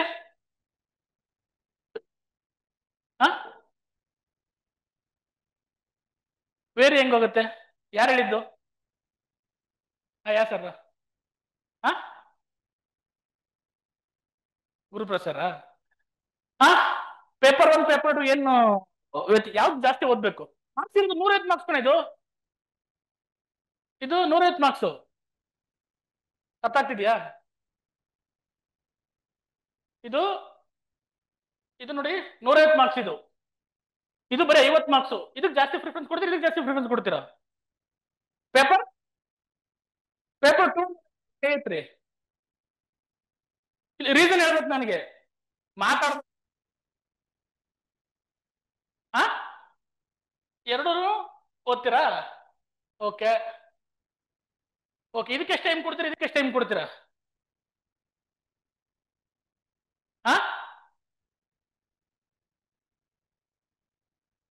ಏನಪ್ಪ? ಹಾ ಅಲ್ಲ, ಎಕ್ಸಾಮ್ ಟೈಮಲ್ಲಿ 90 ಮಿನಿಟ್ಸ್ ಅದ್ರ ಕೇಳ್ತಾ ಇಲ್ಲ, ಓದಕ್ಕೆ ಎಷ್ಟು ಟೈಮ್ ಕೊಡ್ತೀಯ ಅಂತ. ಹಾ ಅಲ್ಲ ಕಣ್ರೆ, ಈಗ 105 ಮಾರ್ಕ್ಸ್ ಜಾಸ್ತಿ ಟೈಮ್ ಕೊಡ್ತಿರೋ, 50 ಮಾರ್ಕ್ಸ್ ಜಾಸ್ತಿ ಟೈಮ್ ಕೊಡ್ತಿರೋ? ಹಾ ನೋಡೋರು ದಡ್ರು 50 ಮಾರ್ಕ್ಸ್ಗೆ ಅಂತ ಹೇಳ್ತಾರೆ. ಅರ್ಥ ಆಗ್ತಿದ್ಯಾ? ಫಸ್ಟ್ ಯಾವ್ದು ಜಾಸ್ತಿ ಟೈಮ್ ಕೊಡ್ಬೇಕು? ಈ ಮಾತಾಡ್ರು ಏನ್ ಕನ್ಫ್ಯೂಸ್ ಮಾಡ್ಕೊಂಡು 50 ಮಾರ್ಕ್ಸ್ ಯಾಕೆ? Very good. ಓಕೆ, ಒಂದು ಪಾಯಿಂಟ್ ಕರೆಕ್ಟ್. ಆಮೇಲೆ ಹಾ ಆಯ್ತಪ್ಪ. ಈಗ ಫಸ್ಟ್ ಪ್ರಿಫರೆನ್ಸ್ ಕೊಡ್ತೀನಿ ಕೈ ಎತ್ತಿ. ಫಸ್ಟ್ ಪೇಪರ್ ಜಾಸ್ತಿ ನಾನು ಪ್ರಿಫರೆನ್ಸ್ ಕೊಡ್ತೀನಿ ಕೈ ಎತ್ತಿ. ನನಗೆ ಯಾಕೆ ಅಂತ ಹೇಳ್ಬೇಕು ರೀಸನ್. ನೀನ್ ಹೇಳ್ತು ವೈಟ್ ಟಿ ಶರ್ಟ್ ಯಾಕೆ?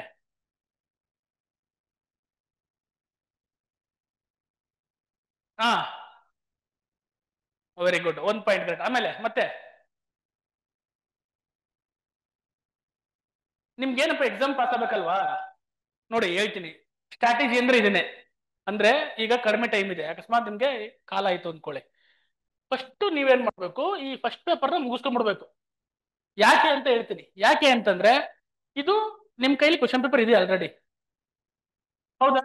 ಹೆಂಗೆ ಅಂದ್ರೆ ಎಸ್ ಎ ಬಂದೇ ಬರುತ್ತೆ ಅಂತ ಗೊತ್ತು. ಎರಡು ಟ್ರಾನ್ಸ್ಲೇಷನ್, ಕನ್ನಡ ಟು ಇಂಗ್ಲಿಷ್ ಒಂದು, ಇಂಗ್ಲಿಷ್ ಟು ಕನ್ನಡ ಒಂದು ಕೊಡ್ತಾರೆ ಅಂತ ಗೊತ್ತು. ಪ್ರಿಸೈಸ್ ರೈಟಿಂಗ್ 10 ಮಾರ್ಕ್ಸ್ ಬಂದೇ ಬರುತ್ತೆ ಅಂತ ಗೊತ್ತು. ಯಾವ್ದು ಬರುತ್ತೆ ಅಂತ ಗೊತ್ತಾಗೋದು ಪ್ರಿಪರೇಷನ್ ಮಾಡೋದು ಈಸಿನಾ, ಇಲ್ಲ ಇಷ್ಟು ಸಬ್ಜೆಕ್ಟ್ಸ್ ನೋಡಿ, history, polity, geography, economics, science 1 2 3 4 5 6 7 8 9 10 11 12, ಇನ್ನು ಎಥಿಕ್ಸ್ ಎಥಿಕ್ಸ್ ಒಂದು ಬಿಟ್ಟಿದ್ದೀನಿ, ಇಲ್ಲಿ ಹಾಕಿದ್ದೀನಿ. ಅರ್ಥ ಆಗ್ತಿದೆ? ಎನ್ವೈರನ್ಮೆಂಟ್ ಬಿಟ್ಟಿದ್ದೀನಿ ಅನ್ಸುತ್ತೆ ನಾನು, ಐ ಥಿಂಕ್. ಹಾ ಗೊತ್ತಾಗ್ತಿದೆ. ಎನ್ವೈರನ್ಮೆಂಟ್ ಒಂದು, ಆರ್ಟ್ ಅಂಡ್ ಕಲ್ಚರ್ ಒಂದು, ಆರ್ಟ್ ಅಂಡ್ ಕಲ್ಚರ್ ಹಾಕಿದ್ದೀನಿ. ಯಾವ್ದು ಬಿಟ್ಟಿದ್ದೀನಿ? ಓಕೆ, ಅರ್ಥ ಆಗ್ತಿದ್ಯಾ? ಇಷ್ಟು ಸಬ್ಜೆಕ್ಟ್ಸ್, ಸಿಲೆಬಸ್ ತುಂಬಾ ವಾಸ್ಟ್ ಇರುತ್ತೆ. ಅರ್ಥ ಆಗ್ತಿದ್ಯಾ? ಯಾರು ಪಿ ಎಸ್ ಐ ಆಗ್ತೀನಿ ಅನ್ನೋ ಇರ್ತಾನೆ ಬುದ್ಧಿವಂತ ಏನ್ ಮಾಡ್ತಾನೆ, ಪೇಪರ್ 1 ಪ್ರಿಪರೇಷನ್ ಚೆನ್ನಾಗಿ ಮಾಡ್ತಾನೆ. ಪೇಪರ್ ವರ್ಷನ್ ಹೆಂಗೆ ಅಂತಂದ್ರೆ ತುಂಬಾ ಈಸಿ. 20 ಮಾರ್ಕ್ಸ್ ನೀವು ಎಸ್ ಎ ನಲ್ಲಿ ಆರಾಮ್ಸೆ ಸಿಗ್ಬೋದು. ಈಗ ಆದ್ರೆ ನಿಮ್ಗೆ ಎಸ್ ಎ ಬರೆಯೋದು ಗೊತ್ತು, body conclusion, body of introduction ಎಲ್ಲ ಗೊತ್ತು. ಅದಕ್ಕೆ ಒಂದು ಎಸ್ ಎ ರೈಟಿಂಗ್ ಕಲ್ತ್ಕೊಂಡು ಟ್ರಾನ್ಸ್ಲೇಷನ್ ಕಲ್ತ್ಕೊಂಡ್ರೆ ಇವರು ನೀವು ಇದರಲ್ಲಿ ಮಿನಿಮಮ್ ನೀವು 40 ಮೇಲೆ ತೆಗಿಬೇಕು. ಗೊತ್ತಾಗ್ತಿದ್ಯಾ? ಟಾರ್ಗೆಟ್ ನಿಮ್ಮ 50ಕ್ಕೆ 40 ಮೇಲೆ, 45 ಮೇಲೆ ಇಟ್ಕೊಳ್ಳಿ. ಅರ್ಥಾಯ್ತಾ? ಈಸಿಯಾಗಿ ಸ್ಕೋರ್ ಮಾಡೋದ್ ಬಿಟ್ಟು ಎಲ್ಲ ಹುಡುಗರು ಪಿ ಎಸ್ ಐ ಹುಡುಗರು ಮಾಡೋ ತಪ್ಪು ಏನ್ ಮಿಸ್ಟೇಕ್ ಅಂದ್ರೆ, ಏನ್ ಮಾಡ್ತಾರೆ, ಈ ಪೇಪರ್ ನೆಗ್ಲೆಕ್ಟ್ ಮಾಡ್ತಾರೆ. ಯಾಕೆ ಅಂದ್ರೆ ಈ ಪೇಪರ್ನ ಯಾವಾಗ ಮಾಡ್ತಾರೆ ಗೊತ್ತಾ, ಎಕ್ಸಾಮ್ ನೋಟಿಫಿಕೇಶನ್ ಆದ್ಮೇಲೆ ಓದೋಣ ಅಂತ ಅಂದ್ಕೊಂಡು ಇದನ್ನ ತುಂಬಾ ನೆಗ್ಲೆಕ್ಟ್ ಮಾಡ್ತಾರೆ. ಅರ್ಥ ಆಗ್ತಿದ್ಯಾ? ಆಮೇಲೆ ತುಂಬಾ ಈಸಿಯಾಗಿ ಸ್ಕೋರ್ ಮಾಡೋ ಸಬ್ಜೆಕ್ಟ್ ಇದು. 90 ಮಾರ್ಕ್ಸ್ ಎಸ್ ಎಸ್ ರೈಟಿಂಗ್ ಬರೆಯೋದು, ಟ್ರಾನ್ಸ್ಲೇಷನ್ ಮಾಡೋದು ಎಲ್ಲ ಚೆನ್ನಾಗಿ ಕಲ್ತ್ಕೊಂಡ್ಬಿಟ್ರೆ ಈಸಿಯಾಗಿ ನಿಮ್ಗೆ 35 ಮೇಲೆ ಬರ್ತವೆ. ಬಟ್ ನಾನ್ ಹೇಳ್ತಿರೋದು ನೀವು 45 ಮೇಲೆ ಟಾರ್ಗೆಟ್ ಇಟ್ಕೋಬೇಕು. 45 ಮೇಲೆ ಟಾರ್ಗೆಟ್ ಇಟ್ಕೋಬೇಕು ಅಂದಾಗ ಅಟ್ಲೀಸ್ಟ್ ಕನಿಷ್ಠ ಪಕ್ಷ ನೀವೇನ್ ಮಾಡ್ಬೇಕು, ಒಂದು 3 ಅವರ್ಸ್ ಆದ್ರೂ ಇದಕ್ಕೆ ಟೈಮ್ ಕೊಡ್ಬೇಕು ಪ್ರತಿದಿನ. ಡೈಲಿ ಒಂದೊಂದು ಎಸ್ ಟ್ರಾನ್ಸ್ಲೇಷನ್, ಡೈಲಿ ಒಂದು ಪ್ರಿಸರ್ ರೈಟಿಂಗ್ ಬರೀಬೇಕು. ಇವತ್ತಿನ ಬರೆಯಕ್ಕೆ ಸ್ಟಾರ್ಟ್ ಮಾಡಿದ್ರೆ ಇನ್ನು ನೀವು ಕಲಿಯಕ್ಕೆ 3 ತಿಂಗಳು ಬೇಕು. ಯಾಕೆ ಗೊತ್ತಾ, ಟ್ರಾನ್ಸ್ಲೇಷನ್ ತುಂಬಾ ಜನ ಕಷ್ಟ. ಕನ್ನಡ ಮೀಡಿಯಂ ಮರಿ ಬಂದ್ರೆ ಇಂಗ್ಲಿಷ್ ಟು ಕನ್ನಡ ಕಷ್ಟ, ಇಂಗ್ಲಿಷ್ ಮೀಡಿಯಂ ಅವರಿಗೆ ಇಂಗ್ಲಿಷ್ ಟು ಕನ್ನಡ ಕಷ್ಟ. ಅರ್ಥ ಆಗ್ತಿದ್ಯಾ? ಎರಡು ಆಪೋಸಿಟ್ ಇರುತ್ತೆ. ಹಾಗಾಗಿ ಕರೆಕ್ಟ್ ಆಗಿ ಡೈಲಿ ಪ್ರಾಕ್ಟೀಸ್ ಮಾಡಿದ್ರೆ ಎಕ್ಸಾಮ್ ಅಷ್ಟೊತ್ತಿಗೆ ರೆಡಿ ಆಗಿರ್ತೀರ. ಈಗ ಡೈಲಿ 3 ಅವರ್ ಆದ್ರೂ ಇದಕ್ಕೆ ಕೊಡಬೇಕು. ಆಮೇಲೆ ಡೈಲಿ ನ್ಯೂಸ್ ಪೇಪರ್ ಓದಿ ವೊಕ್ಯಾಬುಲರಿಗಳನ್ನ ಕಲಿಬೇಕು. English to Kannada. ಒಂದು ಎಕ್ಸಾಂಪಲ್ ಹೇಳ್ತೀನಿ. ಹ್ಯೂಮನ್ ಟ್ರಾಫಿಕಿಂಗ್ ಗೊತ್ತಾಯ್ತಾ? ಹ್ಯೂಮನ್ ಟ್ರಾಫಿಕಿಂಗ್ ಇದನ್ನ ಕನ್ನಡದಲ್ಲಿ ಹೇಳ್ರಿ. ಗೊತ್ತಿರೋ ಕೈ ಎತ್ತಿ, ಹೇಳ್ಬೇಡಿ. ನನ್ ಕೈ ಹೇಳ್ದಾರ ಮಾತ್ರ ಹೇಳ್ಬೇಕು. ಕೈ ಎತ್ತಿ, ಗೊತ್ತಿರೋ ಕೈ ಎತ್ತಿ. ಹ್ಯೂಮನ್ ಟ್ರಾಫಿಕಿಂಗ್ ಕೈ ಎತ್ತಮ್ಮ. ಒಂದು ಬೇಗ. ಇಷ್ಟು ಜನಕ್ಕೆ ಯಾರಿಗೂ ಗೊತ್ತಿಲ್ವ ಅದು? ಹ್ಯೂಮನ್ ಟ್ರಾಫಿಕಿಂಗ್ ಅಂದ್ರೆ ಕನ್ನಡದಲ್ಲಿ ಏನು ಮೀನಿಂಗ್?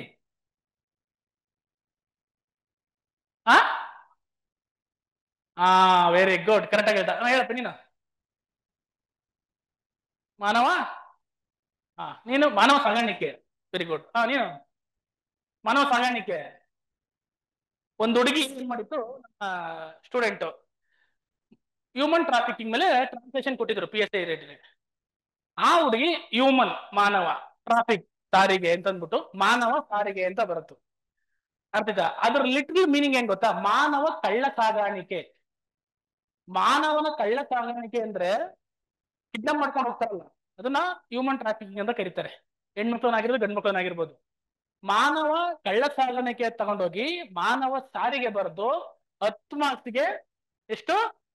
0. ನಾನು ಸರ್ ಸಕ್ಕದ ಬಂದಿದ್ದೀನಿ ಸರ್ ನಂದು, ಈ ಸರಿ PSI ಆಗುತ್ತೆ ಅಂತಿದ್ರು. Paper first marks, paper 2 110 marks. ಅರ್ಥ ಆಗ್ತಿದ್ಯಾ? 0.5 ಅಥವಾ 1 ಮಾರ್ಕ್ಸ್ ಎಲ್ಲ ಹುಡುಗಿ PSI ನ ಮಿಸ್ ಮಾಡ್ಕೊಂತು. ಯಾಕೆ? ಒಂದು ಪದ, ಯಾವುದು? ಹ್ಯೂಮನ್ ಟ್ರಾಫಿಕಿಂಗ್ ಅನ್ನೋದು ಒಂದು ಪದ ಹುಡುಗಿ ಗೊತ್ತಾಗ್ದಿರೋದಕ್ಕೆ ಇಡೀ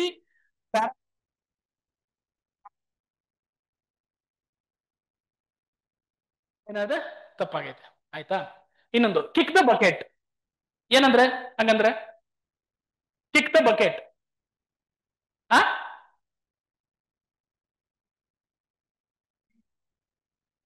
ನೋಡ್ರಿ ಏನ್ ಸ್ವಲ್ಪ ತಪ್ಪು ಹೇಳ್ತಾರೆ, ತೀರ್ಕೊಂಡ್ರಂತೆ. ಆ ಹೇಳ್ರಿ, ಕಿಕ್ ದ ಬಕೆಟ್ ಅಂದ್ರೆ ಏನು?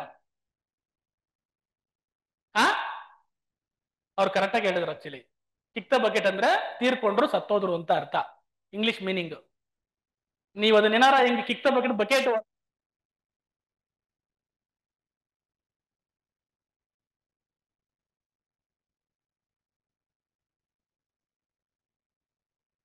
ಈ ತರ ತುಂಬಾ ಮಿಸ್ಟೇಕ್ಸ್ ಮಾಡಿ ಎಲ್ಲ ಏನ್ ಅನ್ಕೊಂತಾರೆ ಗೊತ್ತಾ? ಎಕ್ಸಾಮ್ ಪೇಪರ್ ತುಂಬ ಬಂದ್ಬಿಟ್ಟಿರ್ತಾರೆ. ಎಲ್ಲ ನಾನೆಲ್ಲ ಮಾಡಿದೀನಿ, ನಂದು PSI ಪಕ್ಕ ಇಸತಿ ಅಂತಾರೆ. ಪೇಪರ್ 1 ಮಾರ್ಕ್ಸ್ ನೋಡಿದ್ರೆ 17, 18, 20, 22, 30 ಬಂದಿರ್ತವೆ. ಯಾಕೆ ಅಂದ್ರೆ ಕಿಕ್ ದ ಬಕೆಟ್ ತಗೊಂಡೋಗಿ ಫುಟ್ಬಾಲ್ ಹೊಡೆದಂಗೆ ಒದ್ಬಿಟ್ಟಿರ್ತಾರೆ. ಅರ್ಥ ಆಗ್ತಿದ್ಯಾ? ಅಂದ್ರೆ ನಾನು ಹೇಳ್ತಿರೋದು, ವೊಕ್ಯಾಬ್ಯುಲರಿ ಇಲ್ಲ ನಿಮ್ಮ ಹತ್ರ, ಟ್ರಾನ್ಸ್ಲೇಷನ್ ಮಾಡಕ್ಕೆ ಗ್ರಾಮರ್ ಗೊತ್ತಿಲ್ಲ.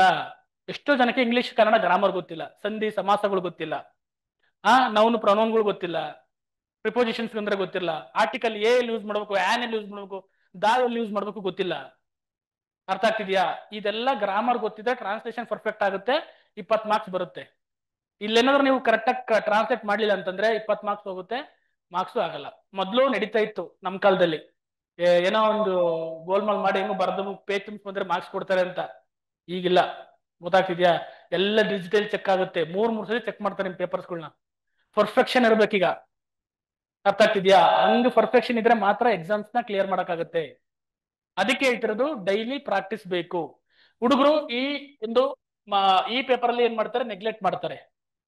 ಇನ್ನು ಎಷ್ಟು ಜನಕ್ಕೆ ಪ್ರಿಸೈಸ್ ರೈಟಿಂಗ್ 1/3 ಮಾಡ್ಬೇಕಿರುತ್ತೆ, ಏನ್ ಮಾಡ್ತಾರೆ, ಆ ಬಾಕ್ಸ್ ಕೊಟ್ಟಿರ್ತಾರೆ, ಆ ಬಾಕ್ಸ್ ಅಲ್ಲಿ ಬರಿಬೇಕು ಅಂತ ಗೊತ್ತಿಲ್ಲ, ಬಾಕ್ಸ್ ಹೊರಗಡೆ ಬರೀತಾರೆ, ಒಂದೇ ಬಾಕ್ಸ್ 2 ಪದ ಬರೀತಾರೆ. ಈ ತರ ಎಲ್ಲ ನೀವು ಮಿಸ್ಟೇಕ್ಸ್ ಮಾಡಿದ್ರೆ ಖಂಡಿತ PSI ಪೇಪರ್ ಅಲ್ಲಿ ಮಾರ್ಕ್ಸ್ ಫಸ್ಟ್ ಪೇಪರ್ ಅಲ್ಲಿ 40 ಮೇಲೆ ಹೋಗಲ್ಲ. ನೀವೇನಾದ್ರೂ ಈಸಿಯಾಗಿ ಸೆಲೆಕ್ಟ್ ಆಗ್ಬೇಕು ಅಂದ್ರೆ ಇದನ್ನ ಫೋಕಸ್ ಮಾಡಿ, 45 ಮಾರ್ಕ್ಸ್ ನ ಫೋಕಸ್ ಮಾಡಿ. ಇಲ್ಲಿ ಮಾರ್ಕ್ಸ್ ನ ತೆಗೆಯೋದು ತುಂಬಾ ಕಷ್ಟ. ನೀವು ಪೊಲಿಟಿನಲ್ಲಿ ಪೊಲಿಟಿ ಇದೆಯಲ್ವಾ, ಕಾನ್ಸ್ಟಿಟ್ಯೂಷನ್ ಅಂಡ್ ಪೊಲಿಟಿ ಇದೆಯಲ್ಲ, ಎಷ್ಟು ಮಾರ್ಕ್ಸ್ ಬರುತ್ತೆ? ಎಷ್ಟು ಮಾರ್ಕ್ಸ್ ಬರುತ್ತೆ?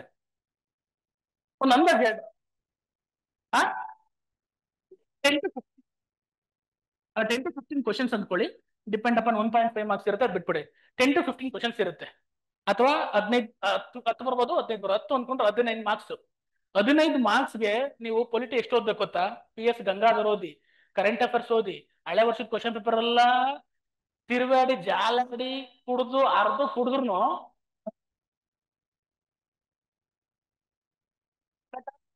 ಅತಿ ಈಸಿ ಸಬ್ಜೆಕ್ಟ್ ಅಂದ್ರೆ ಪಾಲಿಟಿ. ಯಾವ್ದ್ರಲ್ಲಿ? ಸ್ಪರ್ಧಾತ್ಮಕ ಪರೀಕ್ಷೆಯಲ್ಲಿ. ಇನ್ನು ಸೈನ್ಸ್, ಹಿಸ್ಟ್ರಿ ತಗೊಳ್ಳಿ. ಹಿಸ್ಟ್ರಿ 15 ಕ್ವಶನ್ಸ್ ಬರುತ್ತೆ ಅನ್ಕೊಳ್ಳಿ. ಏನೇನು ಓದ್ಬೇಕು? ಏನ್ಸೆಂಟು, ಮಿಡುವಲ್, ಮಾಡ್ರನ್, ಕರ್ನಾಟಕ, ಇಷ್ಟೆಲ್ಲ ಆನ್ಸರ್ ಮಾಡಕ್ಕಾಗತ್ತಾ? ಆಗಲ್ಲ. ಅವನೆಲ್ಲೋ ಅಕ್ಬರ್ ಹೆಂಡತಿ ಹೆಸರು ಏನು ಅಂತ ಕೇಳ್ತಾನ ಅವನು. ನೀನು 2ನೇ ಹೆಂಡತಿ ಹೆಸರು ಓದ್ಕೊಂಡು ಹೋಗಿರ್ತೀಯ, ಹೆಸರು ಕೇಳ್ತಾನೆ. ಏನ್ ಮಾಡ್ತೀರಾ? ಅಲ್ವಾ? ಅದಕ್ಕೆ ಎಲ್ಲಿ ನಿಮ್ಗೇನಪ್ಪ ಅಲ್ಟಿಮೇಟ್ಲಿ PSI ಆಗ್ಬೇಕು, ಮಾರ್ಕ್ಸ್ ಎಲ್ಲಿ ಬರುತ್ತವೆ ಅಲ್ಲೇ ತೆಗೆಯೋಣ. ಇದೇ ಒಂದು 20-25 ಎಸ್ಸೆ ರೆಡಿ ಮಾಡ್ಕೊಂಡ್ರೆ ಅದರಲ್ಲಿ ಒಂದು ಅಂತೂ ಬರುತ್ತೆ. ನೀವು ಅದ್ ಬರ್ಲಿಲ್ಲ ಅಂತಂದ್ರು ಅಷ್ಟು ಚೆನ್ನಾಗಿ ಪ್ರಿಪೇರ್ ಡೈಲಿ ಒಂದೊಂದು ಎಸ್ಸೆ ಪ್ರಾಕ್ಟೀಸ್ ಮಾಡಿ ಮಾಡಿ ನಿಮ್ಗೊಂದು ಎಸ್ಸೆ ರೈಟಿಂಗ್ ಬಗ್ಗೆ ಚೆನ್ನಾಗಿ ಬಂದಿದೆ, ಯಾವ್ದು ಕೊಟ್ಟು ಬರೀತೀರಾ. ಅದಕ್ಕೆ ಎಕ್ಸ್ಟ್ರಾ ಏನಾದ್ರು ಓದ್ಬೇಕಾ? ಎಸ್ಸೆ ರೈಟಿಂಗ್ ಪ್ರಿಪರೇಷನ್ಗೆ, ಟ್ರಾನ್ಸ್ಲೇಷನ್ಗೆ ಪ್ರಿಪೇರ್, ಈ ಪೇಪರ್ ರೆಡಿ ಆಗಿ ನೀವು ಎಕ್ಸ್ಟ್ರಾ ಏನಾದ್ರು ಓದ್ಬೇಕಾ? ಏನಾದ್ರೆ ಬುಕ್ಸ್, ಬೇರೆ ಬುಕ್ಸ್ ತಗೋಬೇಕಾ?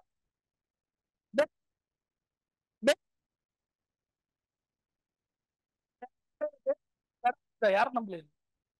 ಈ ಎಸ್ಸೆ ರೈಟಿಂಗ್ ಓದಕ್ಕೆ ಇಷ್ಟು ಈ ಪೇಪರ್ ಪ್ರಿಪೇರ್ ಆಗಕ್ಕೆ ಯಾವ್ದಾದ್ರು ಬುಕ್ ಇದೆಯಾ?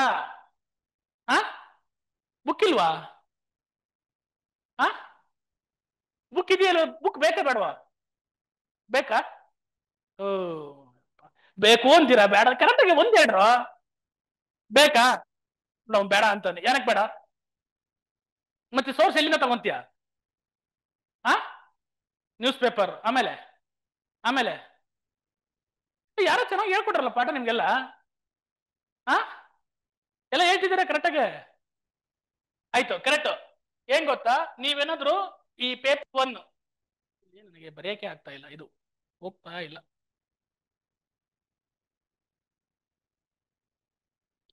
ಈ ಪೇಪರ್ 1 ಇದೆಯಲ್ಲ, ಈ paper 1 directly proportion to paper 2. ಏನಂಗಂದ್ರೆ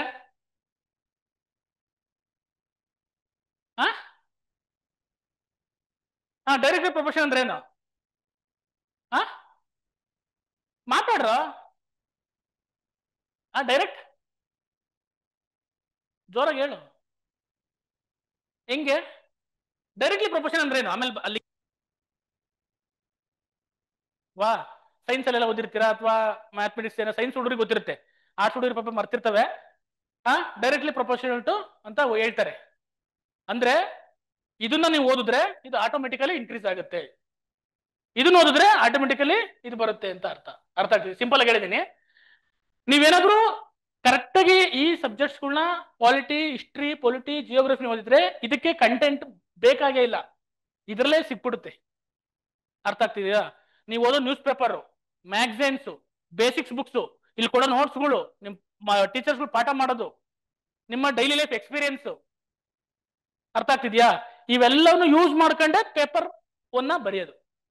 ತುಂಬಾ ಈಸಿ ಪ್ರಿಪರೇಷನ್ಗೆ. ಎಕ್ಸ್ಟ್ರಾ ಟೈಮ್ ಬೇಕಾಗಿಲ್ಲ, ಎಕ್ಸ್ಟ್ರಾ ನೋಟ್ಸ್ ಓದಬೇಕಾಗಿಲ್ಲ, ಯಾವುದೇ ಬುಕ್ಸ್ ತಗೊಳ್ಳೋ ಅವಶ್ಯಕತೆನೂ ಇಲ್ಲ.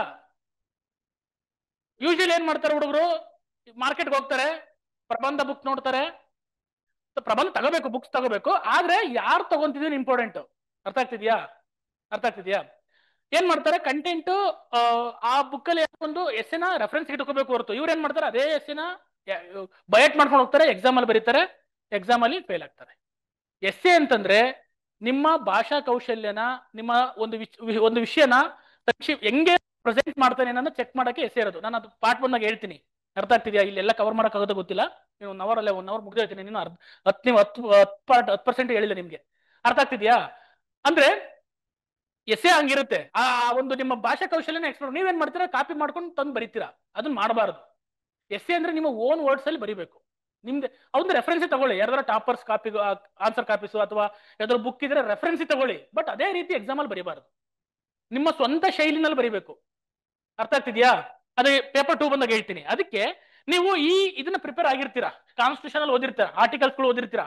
ಗೊತ್ತಾಗ್ತಿದ್ಯಾ? ಈಗ ಪರಿಸರ ಇದು ಕೇಳಿದ್ರು, ಎಸ್ಸೆ ಕೇಳಿದ್ರು ಅನ್ಕೊಳ್ಳಿ, ಪರಿಸರ ಸಂರಕ್ಷಣೆಗೆ ಕಾನ್ಸ್ಟಿಟ್ಯೂಷನ್ ಎಲ್ಲೆಲ್ಲಿ ಬರುತ್ತೆ?